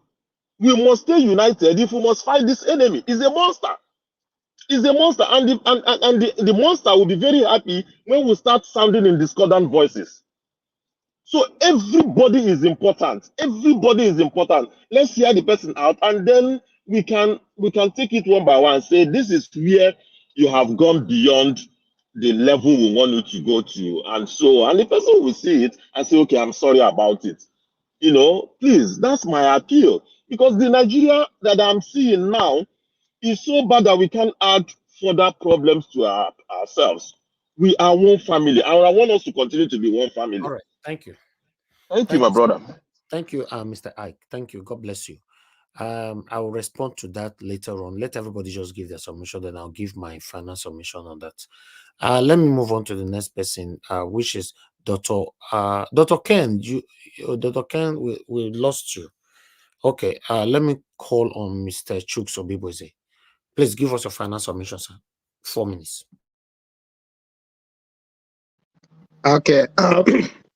Thank you, Mr. Elvis, once again. John, everybody who is happy to hear that the children have been released. It doesn't matter what they're doing with the children, because that's the kind of thing where we find ourselves in Nigeria. They do politics, even to the extent that they can use kids to do politics, to act. They did it in 2015. They are back again. So I'm just happy that the kids are reunited with their families. I'm not going to subscribe to the fact that the kids know that they were going to be taken for this kind of pain. So, but what is bad is bad. We all know what is going on, because one of the governors from the north mentioned it. He said we're going to get back this case. The way he talked, I discussed it with friends. The way he talked tells me that something must have gone on, just to make waves, just to tell the world. This is exactly what they used against Jonathan. That's what they used against Jonathan, to tell the world that, look, he just left us open to these people. And this is the same thing, they are back again. I mean, last time one of the legislator is talking about parents getting arrested or being punished for not sending their kids to school. And I laughed. Is that our problem at this time? That's not even our problem this time. Because if he wants that to be done, he must first of all draft a bill that make it compulsory for government to send this, to make sure that every child born in Nigeria has at least secondary school. That's the 1999 Constitution they are telling us.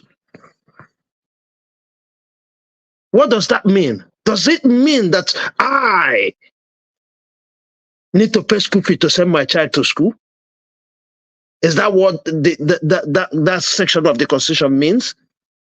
So if that person is saying this, he should first of all make sure that government put that money down and make sure that every child goes to school.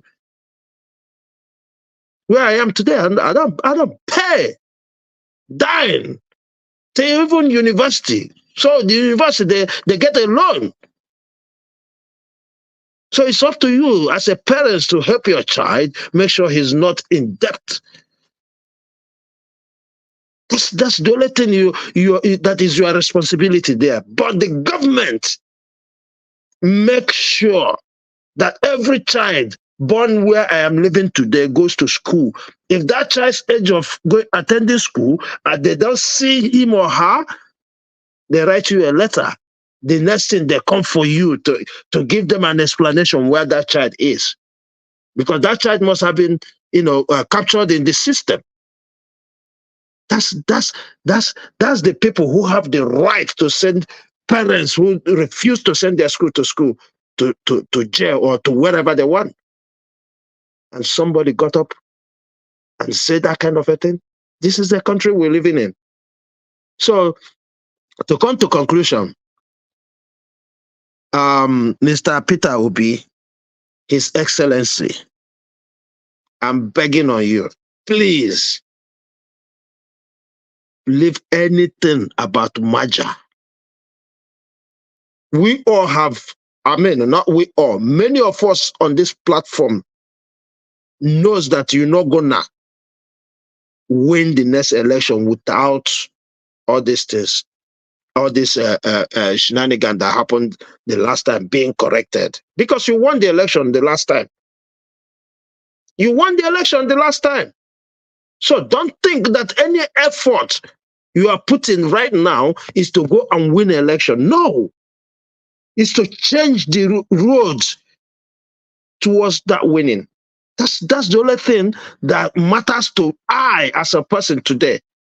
Nothing more. 2027 election, I don't care about it. I know the time, money, and energy I invested in 2023.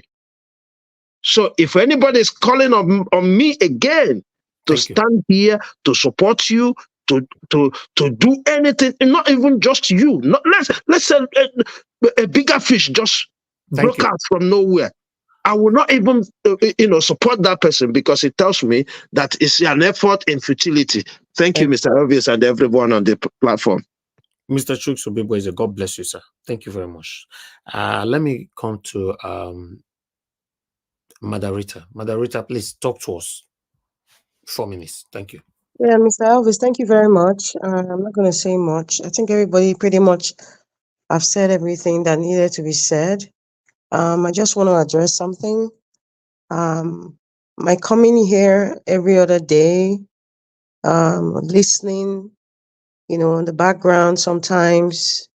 And I also believe that also applies to Mr. Elvis, that dedicates his time to come here every day and give us the opportunity to speak. I don't think we're wasting our time.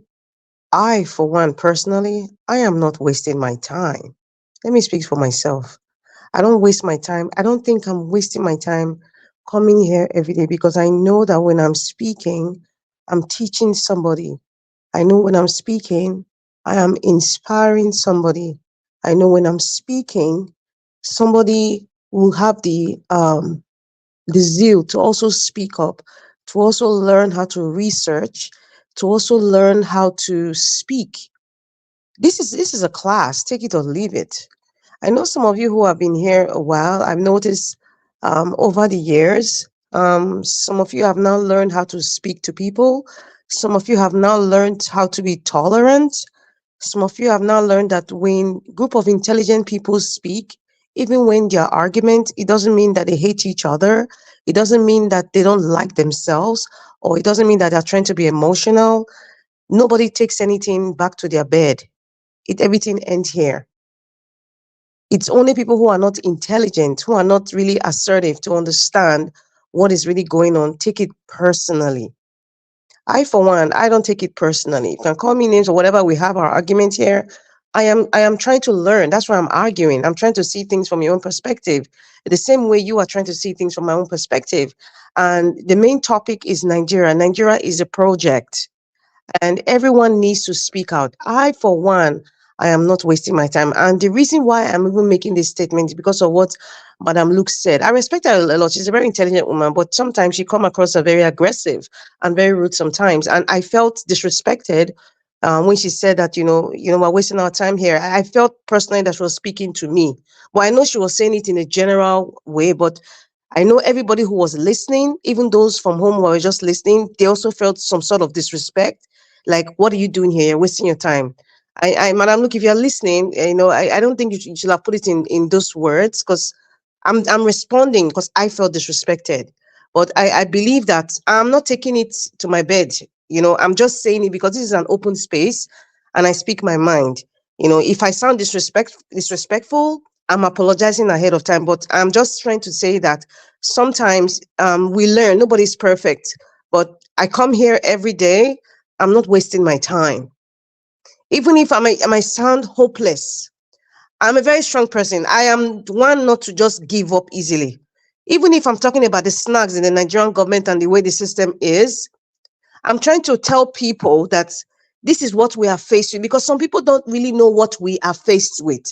So when we are talking about these barricades at each step, it's like an awareness campaign to say, hey, it's not all peaches and cream. It's not kumbaya. This is our situation. It not gives you the um I'm trying to look for the right word, the thoughts to say, you know what, okay, since this lady is not giving me this awareness, I think maybe this might be another route. There's a lot of intelligent people there that can even give us solutions. But before you get solutions, you need to see all the problems, even the ones that you are not even seeing with your two naked eyes. Other people's perspective is saying these are the problems, so that other people can be inspired to give us solutions. It doesn't mean that we are hopeless. I am not hopeless. I don't give up like that. And I don't think Mr. Naija Watch, in fact, Mr. Naija Watch is an epitome of someone who is not hopeless, somebody who is dedicated. For years, he has been coming here every day, and the project is Nigeria, YouTube. He could talk about other things, but he's dedicated. That alone tells you that he's not hopeless. It is not a hopeless situation. So I just want to encourage everybody. I don't know. I'm sorry. I'm saying it ahead of time. If anybody feels offended by what I'm saying, I'm sorry, but I've said it, and I'm going to say it again tomorrow, and I don't regret it. We should just be very, very careful. The way we like our disposition and how we, put some certain things out there. And I'm also learning too. But I am not wasting my time, and I don't believe everybody that come here every day is wasting their time. I just want to say that. Thank you very much, Mr. Elvis, for giving me this opportunity. God bless you and have a good night, everyone. Thank you very much, Madam Rita. I really do appreciate that speech. God bless you. Let me call on, give us a mandate. Please give us your final submission. 4 minutes. Thank you very much. Can you hear me clearly? Yes, I can. Thank you very much. So on the issue of the kidnapped children, I think we said it here sometimes ago, right? I don't know if the picture of those children were shown or their video were shown. If Nigerians saw their video or their picture, I don't know. In case anybody sees, because I didn't see the picture of those 200 and something children that they say were kidnapped by the kidnappers. In case you have it, you can share it with me. I would like to see them. Or if you see their video, when the kidnapper kidnapped those children, and then they say, yo, these are the children that were kidnapped, the 280 something children that were kidnapped. Maybe if you have the video or the picture, I would like to see the picture. I would like to see those children being kidnapped. Nigeria is a crime scene, only in Nigeria. And people were asking pertinent questions, right, about those children. Now, those children, they are not. Those children, they are not fish or rats that you can easily just put trap and catch them, or probably just get them, or use nets. Do they use nets to carry those children? Oh, Nigeria, a great country. Nigeria, a blessed country. Hey, my people, the solution is out there for we all to deliberate and think of how we can rescue this nation. This country is far gone. That's my opinion. You're entitled to yours. And Mr. Peter Gregory will be, you will be going to the north, going to the south, or going to the west. I'm not against wherever you are going to. I'm not against it. I'm not against it. But one thing I'm very, very sure. These northerners, you went to them in the past election, only for them to stab you on the back. You went battling everywhere. In fact, there are places that Nigerian army could not get to. Peter Gregory went there. Peter Gregory went to those places. They told him, "Okay, you cannot go." They said, Why won't I go there? Are there Nigerians there?" They said, "Yes." "Okay, if Nigerians are there, I will go there." He went there, did everything, and it still goes back on the issue of alliance. If you're thinking about alliance, I'm not against your alliance. I mean, it's attached to opinion. But the question I keep asking Nigerians: have you seen anywhere in the world where a criminal, drug baron, people that thief, that stole from their clients in a foreign country, or the person that is the Speaker of the House of Senate stole from NBC? I mean, that one's not alleged, is on record. Probably you can go Google it and it'll show you. Have you seen where criminals ed the country and it gets better? No. The country has to be rubbish like them. Another question is the money they are celebrating, the money they are sharing for the states, the allocation to each of the states. Where are those money gotten from? What are we producing? These guys are basically printing currency. They are printing money, and they are sharing it, giving it to government. In as much as it's paper, they can go and spend it. That's why you now see inflation skyrocketing in the country. No headway. The government lack is clueless. They don't know what to do to govern the country. Simple arithmetic, simple. Governance is not rocket science. If you have what it takes to govern the country, governance is not rocket science. If you have what it takes to govern the country, and what does it take is basically just a physical policy and monetary policy. The simple law of demand and supply that you and I learned from school. But will these guys do it? No. What are we producing? We are basically producing hunger and feeding the people with more hunger. Nigeria produced nothing. Some days ago, I think the parents were talking about what we produce. Do you know, as easy as it is to produce toothpicks, Nigeria had to import toothpicks from China. These guys don't care about the economy of the country because they don't know how to do it. And so what they can do is only to print currency. And that's what thieves do. They look for shortcuts. Shortcuts. They print currency, take that currency, spread across the country, and skyrocketing inflation here and there. The last time the governor of CBN was talking about the backlog of the forex of the airlines. All right. You know what they do? They try to devalue the currency, and they're going to pay those people about 2 billion as against either 40 billion thereabout or 4 billion thereabouts. Nigerians, for me, Mr. Peter Gregory, you have done your best. Alliance or no alliance, these guys, the Bible will say, you don't take the seed of the palm kernel with ease. You have to look for stone and crack it. It has got to a point where you have to crack this nation and take back these people. Thank you very much. Thank you. Give us a mandate. Thank you. All right. Everybody have given their submission apart from Mr. Dubisi. Mr. Paul, you're just coming in now. I will give you 5 minutes to talk to us. Thank you, sir. Good evening to you. Yes. Good evening, Mr. Davis, and good evening, fellow panelists and our listeners worldwide. I'm Mama Elvis. Good evening, ma. Thank you for your good work. So let me speak about the merger that was part of your headlines.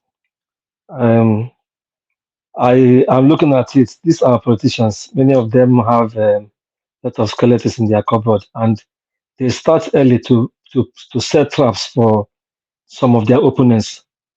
Now that Obi is perhaps the most sought after decent one among them, they are all trying to come around and to propose merger and all that. Obi will be doing his own talk as well. I'm sure of that. But I know he's wise enough to look at those guys and see where they are coming from. They may want to lure him into their own alliance, and along the line, some of them may want to pull out and go back to where they belong to. So he will look at those things. But beyond those things, the alliances may not work if all the problems that we are facing that scuttled this last election are not addressed. I expect if like the political parties, if they are really serious, the opposition parties and Nigerian elders, those who are still concerned, who are good elders, because I know there are still some of them around, some are still around. Let them put pressure on the National Assembly, despite the fact that APC controls National Assembly, so that there will be a total overhaul of the Electoral Act, where the president will be excluded from having the power. He no longer have the power to appoint INEC chairman and the commissioners and even state resident electoral commissioners. So that is a key. The president, who is equally a player, cannot appoint the INEC chairman and his subordinates. It's like a team appointing the referee in a match they are playing against another team. Of course, the referee will bias in favor of that team. So they should remove that thing from the president's powers. He should not have the power. And this is not even in our constitution. It's just in the electoral law. So that one can be handled. If the National Assembly, if they really want Nigeria to have credible elections and for credible people to emerge, that one should be done. Then the judiciary needs another big overhaul as well. All those agencies that the people in power use to scuttle elections, INEC, the judiciary, the security forces, be it the military or the police, things should be done so that they will be recluse, they will be removed from getting involved in a biased way during the elections. And then, since during the last election, from what the court said, whether they did it wrongly or rightly, we now observe that electoral law was not too clear on electronic transmission of results and the use of IREV. Electoral reform should be done whereby it will be stated clearly that IREV should be a major determinant of polling unit results, whereby the results that came out from the polling unit is being moved from polling unit to ward centers to local government and to states and probably to INEC if it's a presidential election. The results from the polling unit should tally with what is electronically transmitted on IREV, and it should be real time, just like we have it in countries like here. So those are the things. But like I used to say, beyond all these things, our constitution needs to be completely overhauled. We have so many impending problems that will not allow our country to move forward if we don't come to the table and sit down and say, how do we want to live as one Nigeria? And this thing should be done before talking about the election next time. We shouldn't be even talking about 2027 elections, because this is not the way to go. It will be like the same circle again. Thank you. Thank you so much, Mr. Paul, for coming in that submission. Thank you. Mr. Elvis. Yes, sir. Sorry, can you just to probably say something? Your voice is too low, sir. Oh, sorry. Can you hear me now? Yeah, go ahead quickly. Okay, just to probably say something after the last speaker. The Electoral Act that was used in the last election was very, very clear about the use of IRF. Mike Igini came to this channel, if Mr. Elvis still remember and still have that video, with due respect and humbleness.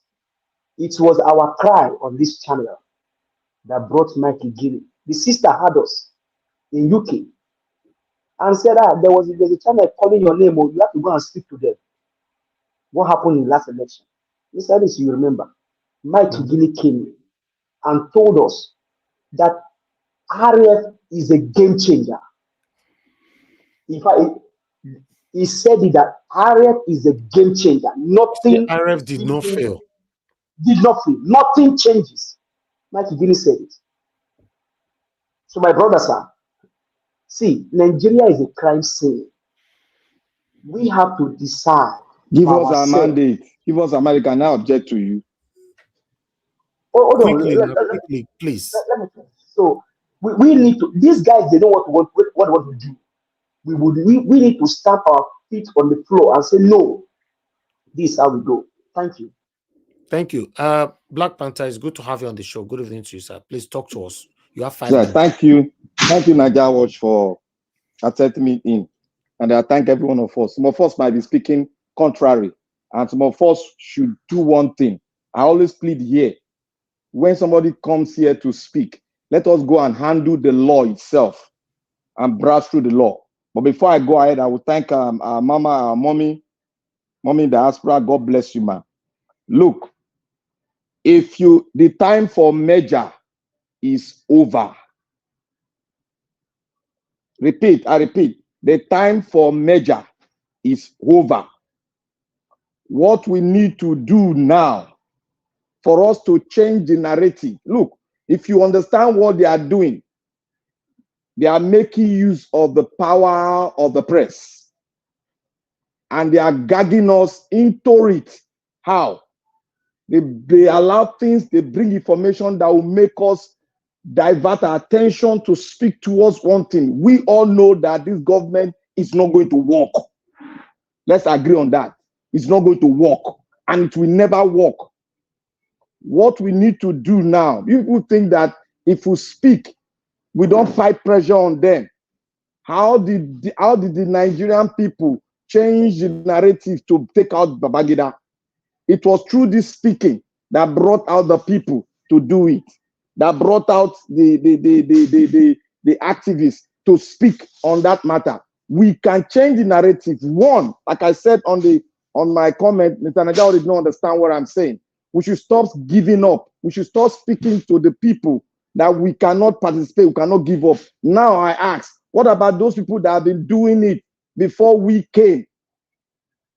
There are people that have been doing it, like Padebanjo. All of them have been sitting down, nurturing Nigeria to the right cause. They've not given up. And we of the new generation, we are trying to give up. If we are giving up, then you should come out boldly that you give up on Nigeria. Simple as ABC.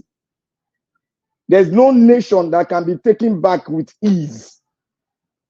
You got to keep talking. We cannot go to the field to carry one thing, machete or whatever. We cannot do that. We have to make use of the press, because the war is being fought in the press. We have to send messages out. And when we send messages, a lot of people are listening to us. What we need to start speaking on.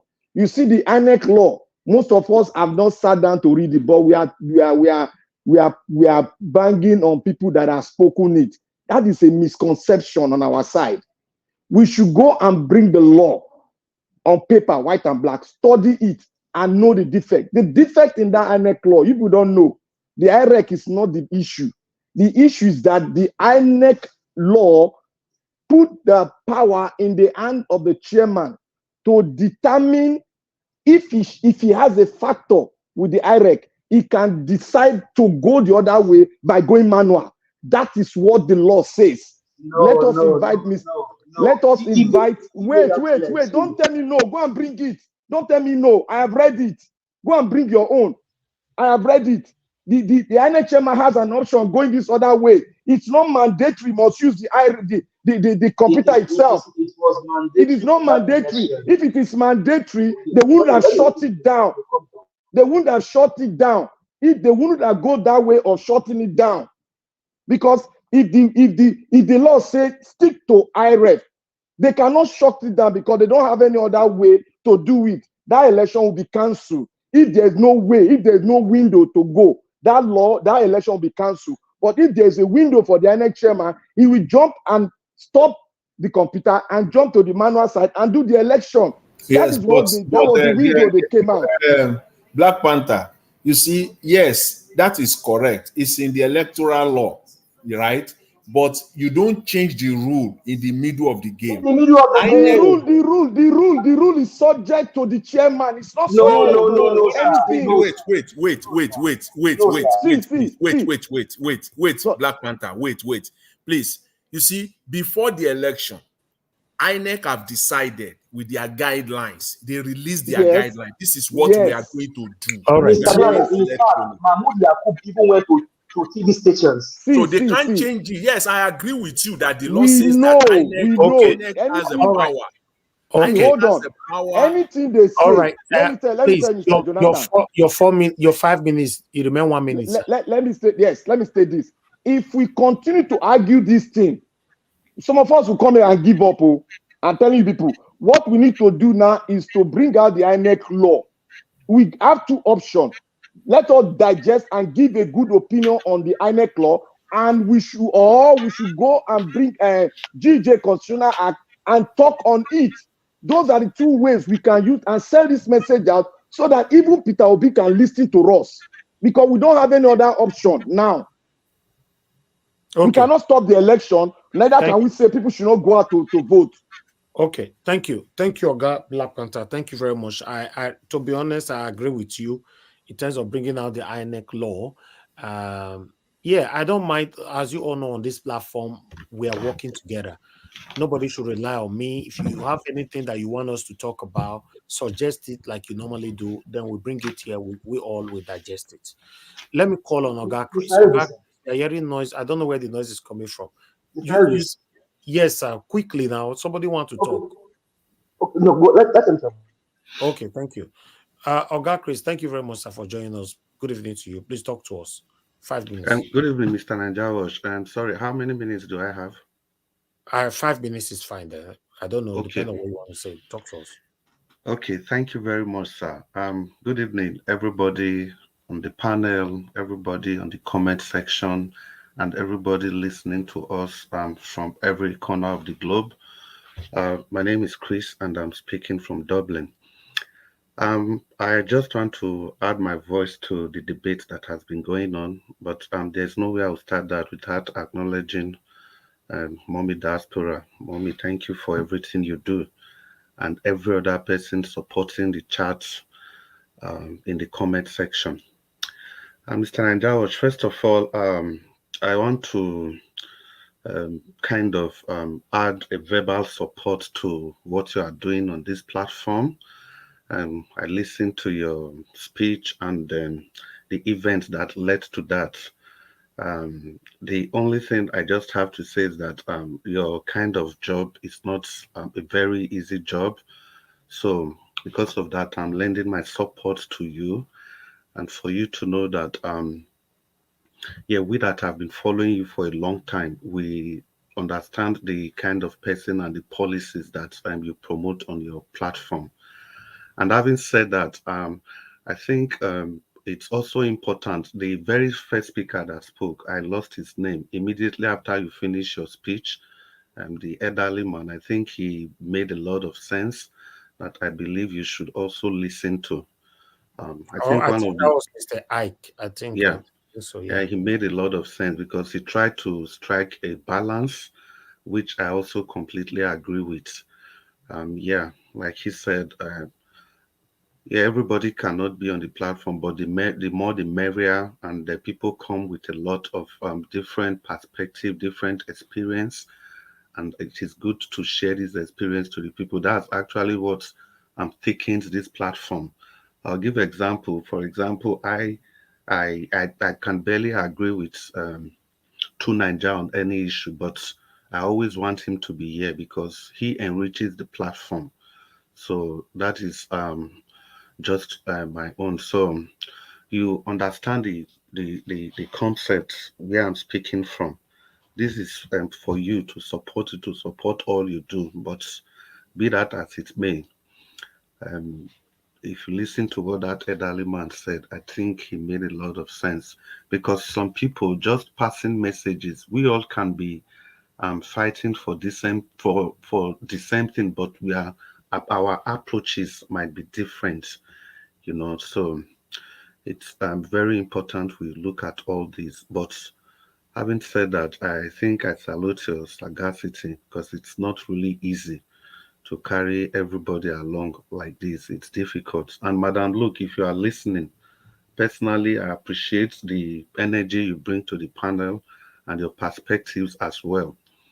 But you also understand that the kind of person Mr. Nanjawosh and what this panel, what it represents, I think with time we'll get used to each other and have a deeper understanding of the concepts of whatever is going on here. And I'll just quickly move on to what Black Panther is saying. I think Black Panther is completely right. you know, because when I saw that, I was in shock. I was like, so this thing has been existing all this while in this law and nobody could do anything about it. It's clear, it's very clear there that ultimately, if there are any issues concerning the transmission of the result or whatever it is, the INEC chairman still has a discretion. I think that was what he capitalized on in fooling everybody in the last election.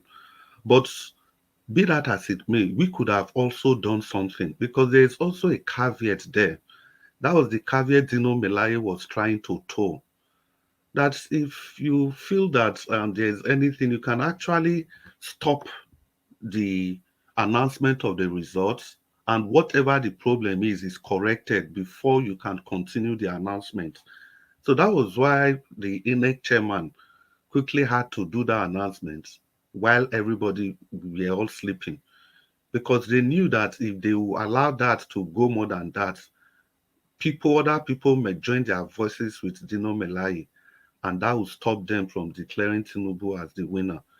So the painful part is that if Labour Party, if we didn't sleep on our oars, and if the PDP didn't sleep on their oars, well, Dino Melaye was in PDP. If other parties, if they didn't sleep on their oars, I think we could have been able to stop INEC, despite the fact that INEC has that enormous power. But the political parties, they also have enormous powers to also stop INEC. But the way it stands now, if we are to go into 2027 with the situation the way it is on ground now, trust me, guys, we are going to lose out woefully. Tinubu is going to perfect the rigging machine. Yes, you are right. He's going to win again and again and again. See, Tinubu, we should understand that Tinubu is not as crude and is not as dull as Buhari. He's not as crude. Tinubu has a lot of guys working. Even the guy that switched off that beaver still today, was it not the information and communication minister in Lagos State that he flew down from the US, allegedly, because people saw that guy saw him at the airport, and that was just before the election. They said that was the sole purpose of coming. And there are other things we could have done. There's this Igbo guy that designed that beavers as a whole that was posted away from INEC, from their head office. You know, we kept all those things quiet. So if Labour Party think this is a cup of tea and cake party, it is not going to work. It's not, you don't have to, it's not even supposed to be a subject to debate if I'm going to continue in this trajectory in 2027. Personally, the answer is no. I can't continue with this because madness, like they say, is doing the same thing repeatedly without changing your tactics and hoping to achieve a completely different result. You keep achieving the same result. That's why in criticizing people, I try to be very careful. You see some people, they've told you during that registration, they will tell you that they were never going to get their voter's card because they knew how it was all going to end. But some of us criticize them, no, go and get your voter's card, go and get it. But look at how it all ended. So in moving forward, I think His Excellency, Peter Obi, going around the country is okay. But I think the most important thing for him to do is on how to guide the votes. What are the steps? Those steps must be made clear. The gray areas in the constitutions must be clearly defined, like issues of the 25% of the FCT. I think those are the things the legal team in Labour Party should be championing. Those things must, because you can't expect people to make so much sacrifice and at the end of the day, the result is not coming out. Because Peter will be, His Excellency Peter will be going around the country. Please, can I just say little 10 seconds? Yes, please do. You see, most of the advocates, all the lawyers in Nigeria now, what they need to do, they can go back to the Supreme Court and ask the Supreme Court to reinterpret that section which they did not interpret during the judgment to interpret that section of Abuja. Let it be clear and let it be sacrosanct so that we don't go back there again to the Supreme Court. That is why I said the INEC law, we should debate on it strategically so that you can send the message out. Over and over again. The issue of Abuja is settled. See, Abuja is no longer relevant in the Nigerian electoral system any longer. It's out of the picture. Nobody is going to campaign in Abuja. Nobody is going to spend 1 naira. No. We are being verbal. There's a law. There's a law. It is verbal. There's a law. Let me continue. Was that law anyway, there's no Black time. Panther, you said 10 seconds, please. And Mr. Jonathan, I'll tell you something now. Do you know there is also a Supreme Court judgment that was based on that 25%? Yaradua versus Buhari, Jonathan versus Buhari. I think so. There's a Supreme Court judgment also. So those are the issues. I think those issues should be clear. I also support Black Panther on this. We have to. Those are the things our Labour Party people should be doing, not fighting over this one collect money here, this one build house here. My people, obedient. Do we people realize that as at now, even as at now, it has been almost a year. We don't have our official result from the Supreme Court judgments. They only refer those to the ones they delivered for PDP. So why? Because there's no way they can give us a copy of that judgment, because a lot of infractions will occur with regards to the Constitution. So I think those are the things, the kind of things the Labour Party, those are the kind of activities that will make us to win 2027. Because the issue is this, like Mr. Anjawo said, did His Excellency Peter Obi, did he win the last election? Yes, he did. Can he win again? Definitely, yes, he will. But can we defend the food? That's where the question lies.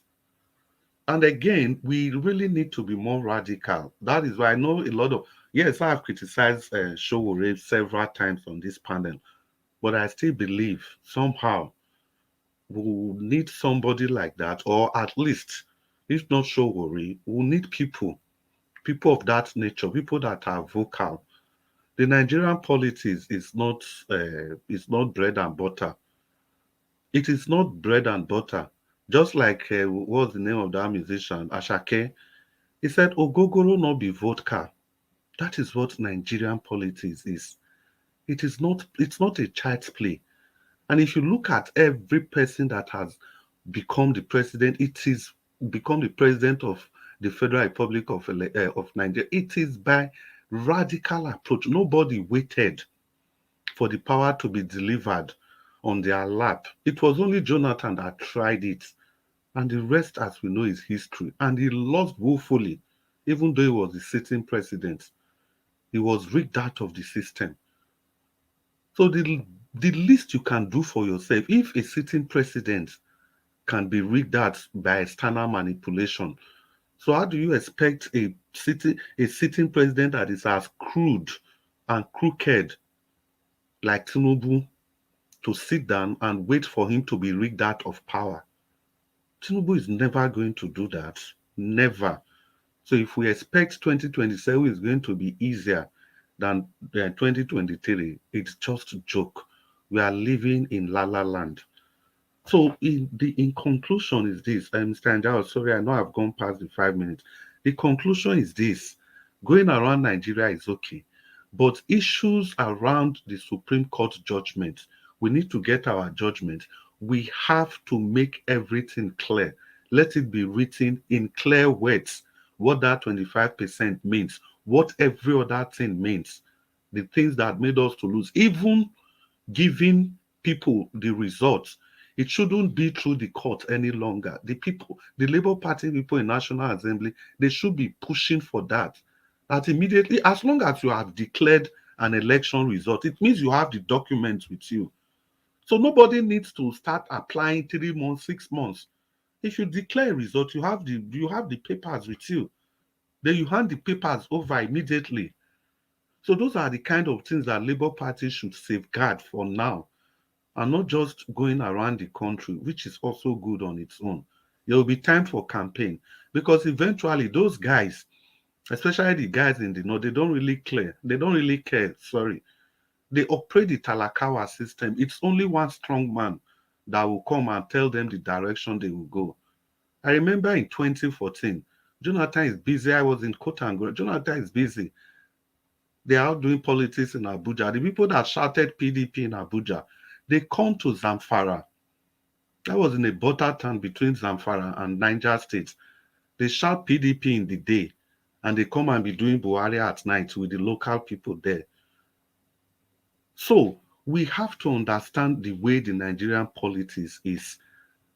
If we don't do that, we are just going to remain in this circle, because eventually they will try to obliterate the person of Peter Obi. They have seen that this man, he has the force. They know that if election is free and fair, the man is going to defeat them 200 times. So do you think these guys are going to just wait and make sure that there's a free and fair election? No, they are not going to wait unless we are proactive, unless we match them power for power, law for law, radicalism for radicalism, people for people. That is the only way. The gentle approach, it's not going to work. It has never worked. It will not work. I'll leave you guys with this example. In Kanu, in governorship election in Kanu, do you know the people we're already celebrating? They already took it from NNPP. But when they saw what All right, the guys, round up in 2 minutes. I need to round up. okay, when they saw what the guys, the threat from the guys in NNPP, they even went as far as sending threat messages to the people that wanted to deliver the judgment. They did it in this country, and heaven didn't fall. And what did they do? They have to. Not They just have in to. the country, Mr. Chris. I think they They even have to went receive. international. They Yeah, went to they already had Watch. Ashwebi. Sorry, let me. It's 2 minutes. They already had Ashwebi ready in Kanu for APC to celebrate. But when they saw the threat from the foot soldiers of NNPP, they have to resign that judgment. But compared to Nasarawa, what happened? The victory in Nasarawa was even more palpable. But because they don't really care, what are the people going to do? They took the victory, they snatched it from the jaws of the Nasarawarians. Those guys won the election. So there's no gentleman for this in this matter. No gentleman at all. Mr. All right. Thank you very much. Watch. Yes, sir. Can I just say this point now to our nephew Peter Obi? I want to speak to Mr. Peter Obi. Sir, Honorable, Your Excellency, sir. Now we have finished the election, irrespective of all the party problems we are having. Now is the time for you to go to the constituency with the senators of LP and so that we can be able to be lobbying other senators to go. We advocate for the laws of INEC to be specific and take the power and decision of INEC chairman going digital or manual, to take the power for him to go manual out of his hand and make the law, make it digital. We can lobby this through the constituents and the legislators. Thank you, sir. Okay. I want to appreciate every one of you for your time with us today. We've come to the end of the broadcast. We'll still carry me go 6 hours again on Sunday. Wow. Anyway, I appreciate you all. It is all about how we can rescue our country. I appreciate every one of you that joined the panel today, starting with the people that are still right here. Mr. Jonathan, thank you very much, sir. Mr. Chuks Obibweze, it's good to have you here today. Mr. Paul, thanks for coming in. Mr. Ike, thank you very much, sir. And thanks for your wonderful submission, your advice. Thank you. Give us a mandate. Thank you, Black Panther, for coming in. Thank you, Oga Chris, and I appreciate you, Oga Chris, most especially for always being there. You know, you've done it so many times by coming out to speak For me, I really appreciate you for that, sir. I appreciate you. Those of you that have left the panel, Madam Luke, Mr. Ike, who again? So, Madam Rita, and her. Any other person that came in, if I not sure, Mr. Odua. Yeah, Mr. Odua was with us as well. God bless every one of you that came into the panel today. Those of you that called into the show, thank you very much, my people. And the love of God is my strength. I called in, Mr. Shimizi, you called in as well. And many others that called in. And God will bless you now. Madam Origin, we miss you. I think for 2 days, they'll never hear from you where you did. Anyway, yes, I appreciate every one of you. Then I would like to quickly appreciate Mr. Jeko Obedient. Thank you very much, Jeko Obedient, for your support earlier on. May God bless you. I appreciate you and the text attached to it. And those of you on the comment section, started with Mother for All Mommy Diaspora. Thank you very much, Mommy, for all you do. I appreciate you always and I love you so much. Thank you very much, Mr. Abbo Azi. Thank you very much, sir. I appreciate all you do. Thank you very much, Stella Imasevedo. God bless you. Tony Africa, thank you. Tony Africa called in as well. Thank you very much. Peggy Modi, God bless you all. Anthony Ola, and many others right there on the comment section. And God bless you, my people. Right. I would like to quickly say this before I round up. I want to, before that, let me look, because I was reading some of your comments right there, some you guys. Yes, somebody wrote earlier on that Madam Luke repeatedly stated, who she is on this platform. Yes, I understand the heat on the platform, or in fact, not on the platform, the heat in Nigeria. Let me put it like that. The situation of our country will add to your problem. The situation of our country will give us more stress. In fact, me myself, I know it's the situation of Nigeria they do to me every day, coming here every day. Some of you might look at me and say, oh, maybe this guy now iron or robot. No, I'm just a human being like you. I have blood runs through my vein as well. Whatever you are feeling on this platform, sometimes I feel them as well. It's just that because a lot of people look up to me, I just decide in that area to be silent. So, Madam Luke, we understand how you feel about the country, about the situation. To be precise, Madam Luke want us to do it bomber to bomber. Unfortunately, Madam, this platform don't allow that. Like I said before, and the people in Nigeria don't want to do bomber to bomber, and I'm not the one to tell them to do bomber to bomber. In case some of you don't know what I mean by bomber to bomber, go to dictionary, maybe go decide there, so that is what Madam Luke is talking about. But unfortunately, I will continue to offend many people, in case I did not, for me not allowing you to do bomber to bomber with Nigerian government. The YouTube have rules, fine. And me myself, I have rules. I will not allow anybody to insult anybody on this platform, not even the Nigerian government. You can talk to them, you can criticize them, but you call them different kind of names here. It's not my thing. I've said this so many times. I don't just like it.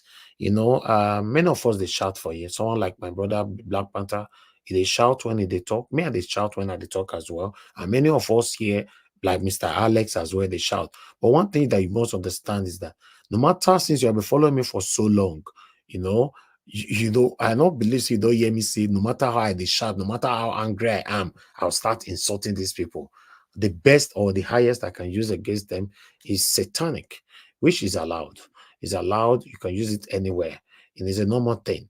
But say I will now go out of even Hope Uzodinma, when some people were calling Hope Uzodinma with another name on this platform, and I know the way I reacted. Even though I know Hope Uzodinma is part of the problems we are facing, not just in the Southeast, in Nigeria. Yes. But I still did not allow it. I said, call him by his name. So please, guys, just understand that the rules, on the platform, respect it. And Mr. Ike, you left a submission earlier on, that if we, I'll just, in terms of the close panel and all that, there's nothing to do with closed panel or not. It's an open panel where you can discuss anything. In fact, Mr. Ike, you yourself, let me use you as an example, because you are still on the panel. You are one of the people on this platform that that have always delivered your submission without not insulting anybody. So why can't everybody learn from that, for example? Because if it was a closed panel, you're supposed to, because I listen to you all the time. I don't want to offend other people, because that's why I don't like mentioning anybody single-handedly on this platform for what people are doing individually, just for others not to feel bad or feel too carried away. I manage everybody equally on this platform. You are free to mention my name. Oh. Come here, the bad boy. You understand? So, to be honest, my brother, Mr. Ike, you're best example for me. You give submission all the time here. A lot of people listen to you. A lot of people learn from you, but you've never been restricted from how you're going to talk. That is enough for you to know what the platform stands for, and I still have many other people, okay, yeah, we have a poll that I need to bring. I totally forgot about that poll. Let me just bring it now. If not, if I continue this. Mr. Elvis. Yes, sir. Before you do that poll, I made mistake. I have another thing in my mind, but my hand touched another thing. But I cannot change it to. I don't get power to forgive you. Don't rig it, but bear in mind that there's a mistake somewhere. Even though I know they believe, no they confess. Mr. Naija Watch. Yes, sir.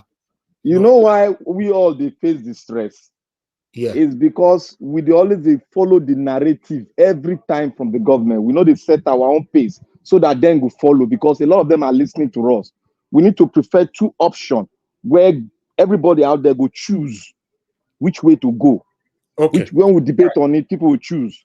We'll discuss that further tomorrow, sir. I really, like I said, I 100% align with what you are trying to bring in, but let's expatiate more on it tomorrow, because I really like that. Like I said, please, nobody should rely on me on this platform. I beg.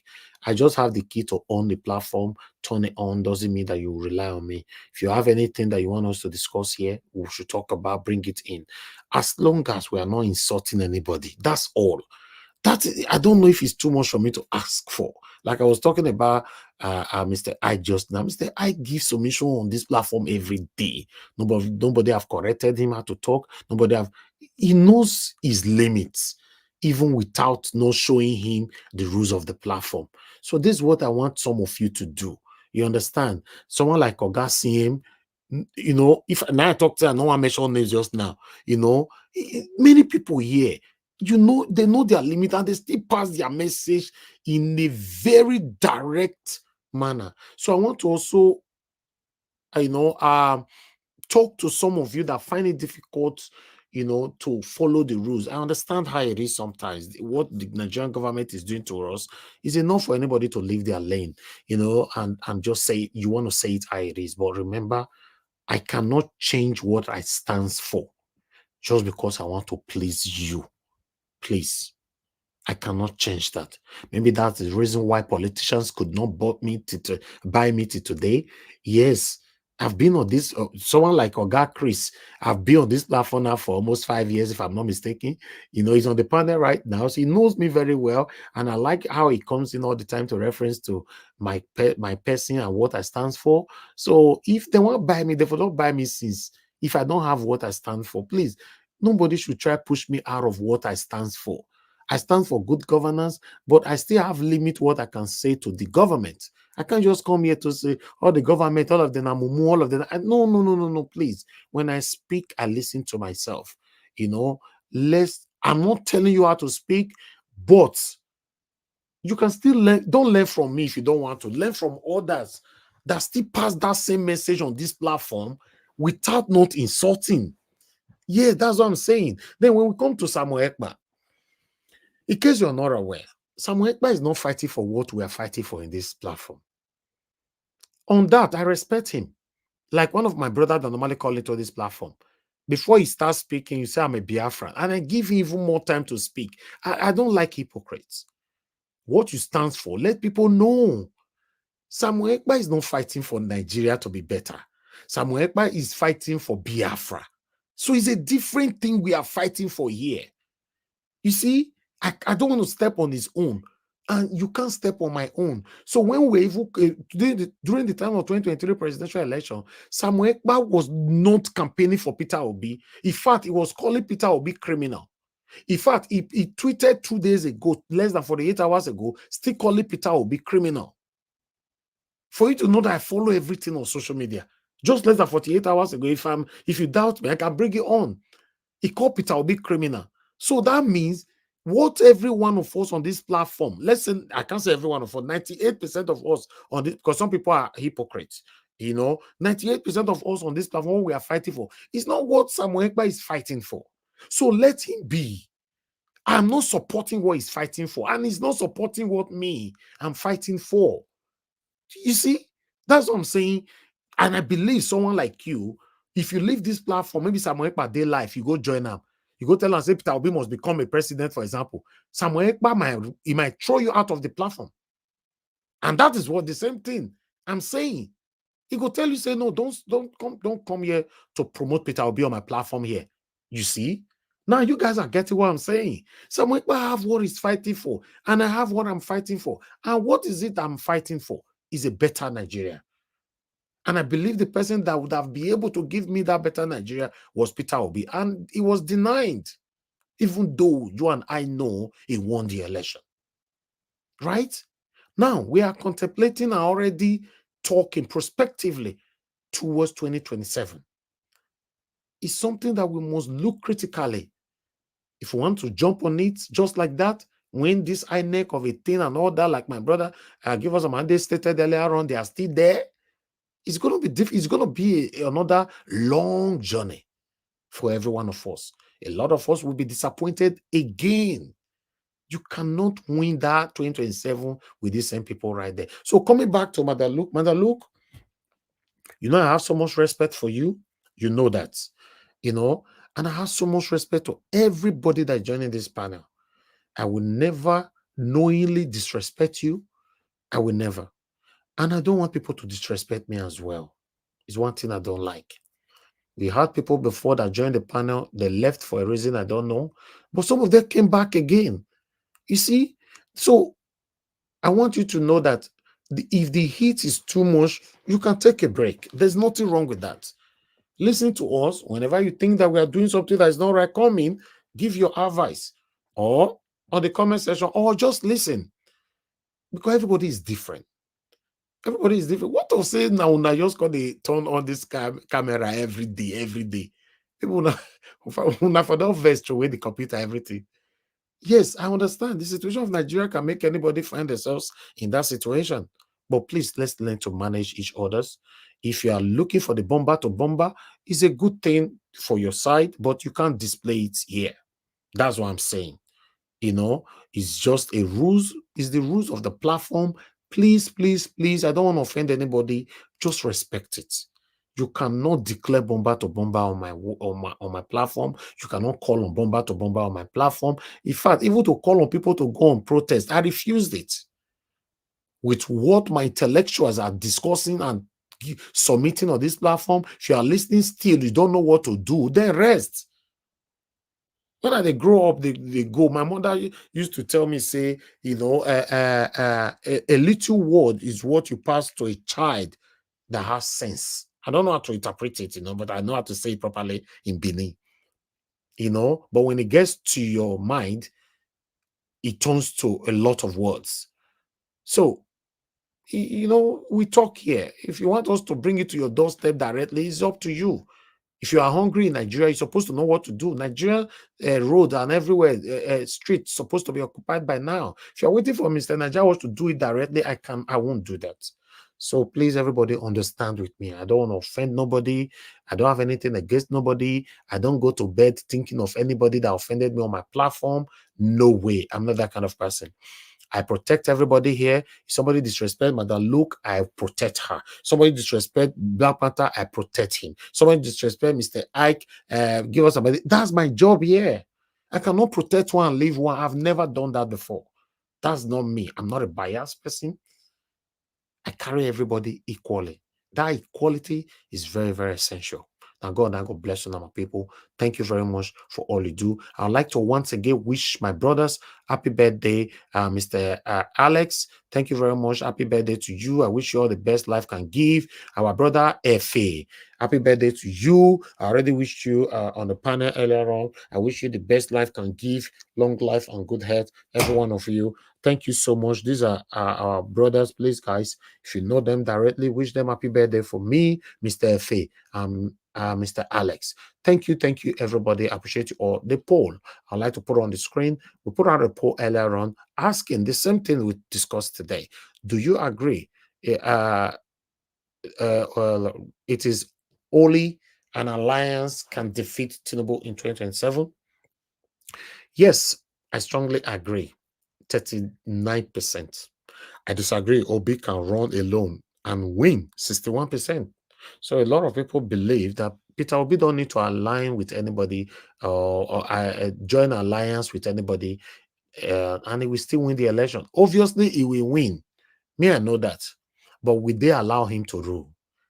We must always know the difference between you won the election and you will be the president of Nigeria.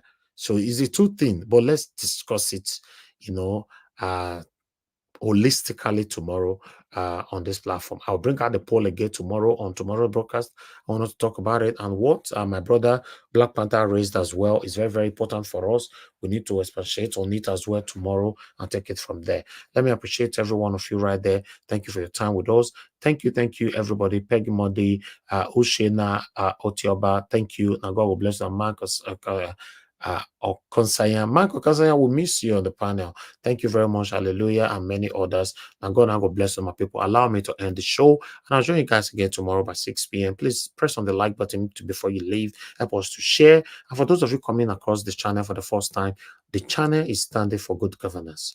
We are calling our government to do the right thing. We can't continue like this. It's not looking good at all. So subscribe to our channel, hit the notification bell, and join us, 6 p.m. so that your voice can be heard. You never know. Something you might give your own submission today might be the one they want to listen to. Who knows? That's why we are here. Thank you very much, my people. And God bless you now. If I've offended anybody anyway, directly or indirectly, always, in fact, every day on this platform, before we start the broadcast, forgive me. If we finish, still forgive me. In fact, before we start, forgive my panelists in advance. If we still finish, I'll forgive them. That is what we do here. Because obviously, if you come to this panel, the heat will reach your body. But always trying to forgive every one of us. We love you all. Now, God bless you now. Good night, my people. And bye for now.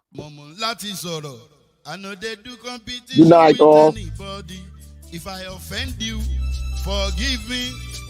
Show me love. Go to biza. Kama bara wa lo ninu ife kan akanbi. I don't do competition with anybody. If I offend you, forgive me. Show me love. I go show you love. Kama bara wa lo ninu ife kan. But I know they do competition with anybody.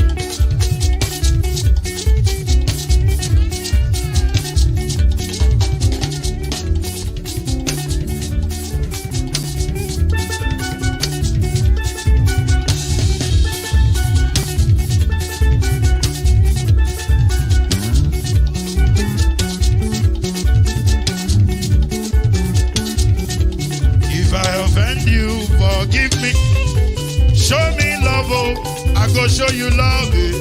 Kama bara wa lo nínú ìfẹ́ kan. I don't do competition with anybody. If I offend you, forgive me. Show me love, I go show you love. Kama bara wa lo nínú ìfẹ́ kan.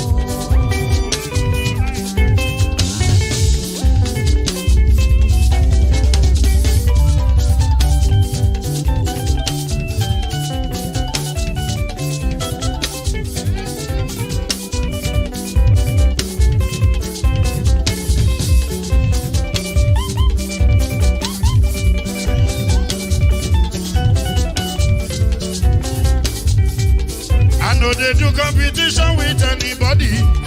If I offend you, forgive me. Tó bá ti sanwó fún Ṣẹ́gun nàbí o, ẹ fẹ́ jókòó. Alagobi. Ṣẹ́gun Nabi. Alagobi. Isabamela. Anybody? Anybody? Any bobo. Anybody? Mo ló ń fọlú, ó gbà mí bó ṣe rí mi láti kíníṣí. Délé mo ló ń fọlú, ẹ jẹ́ ń sọ̀rọ̀. Délé o.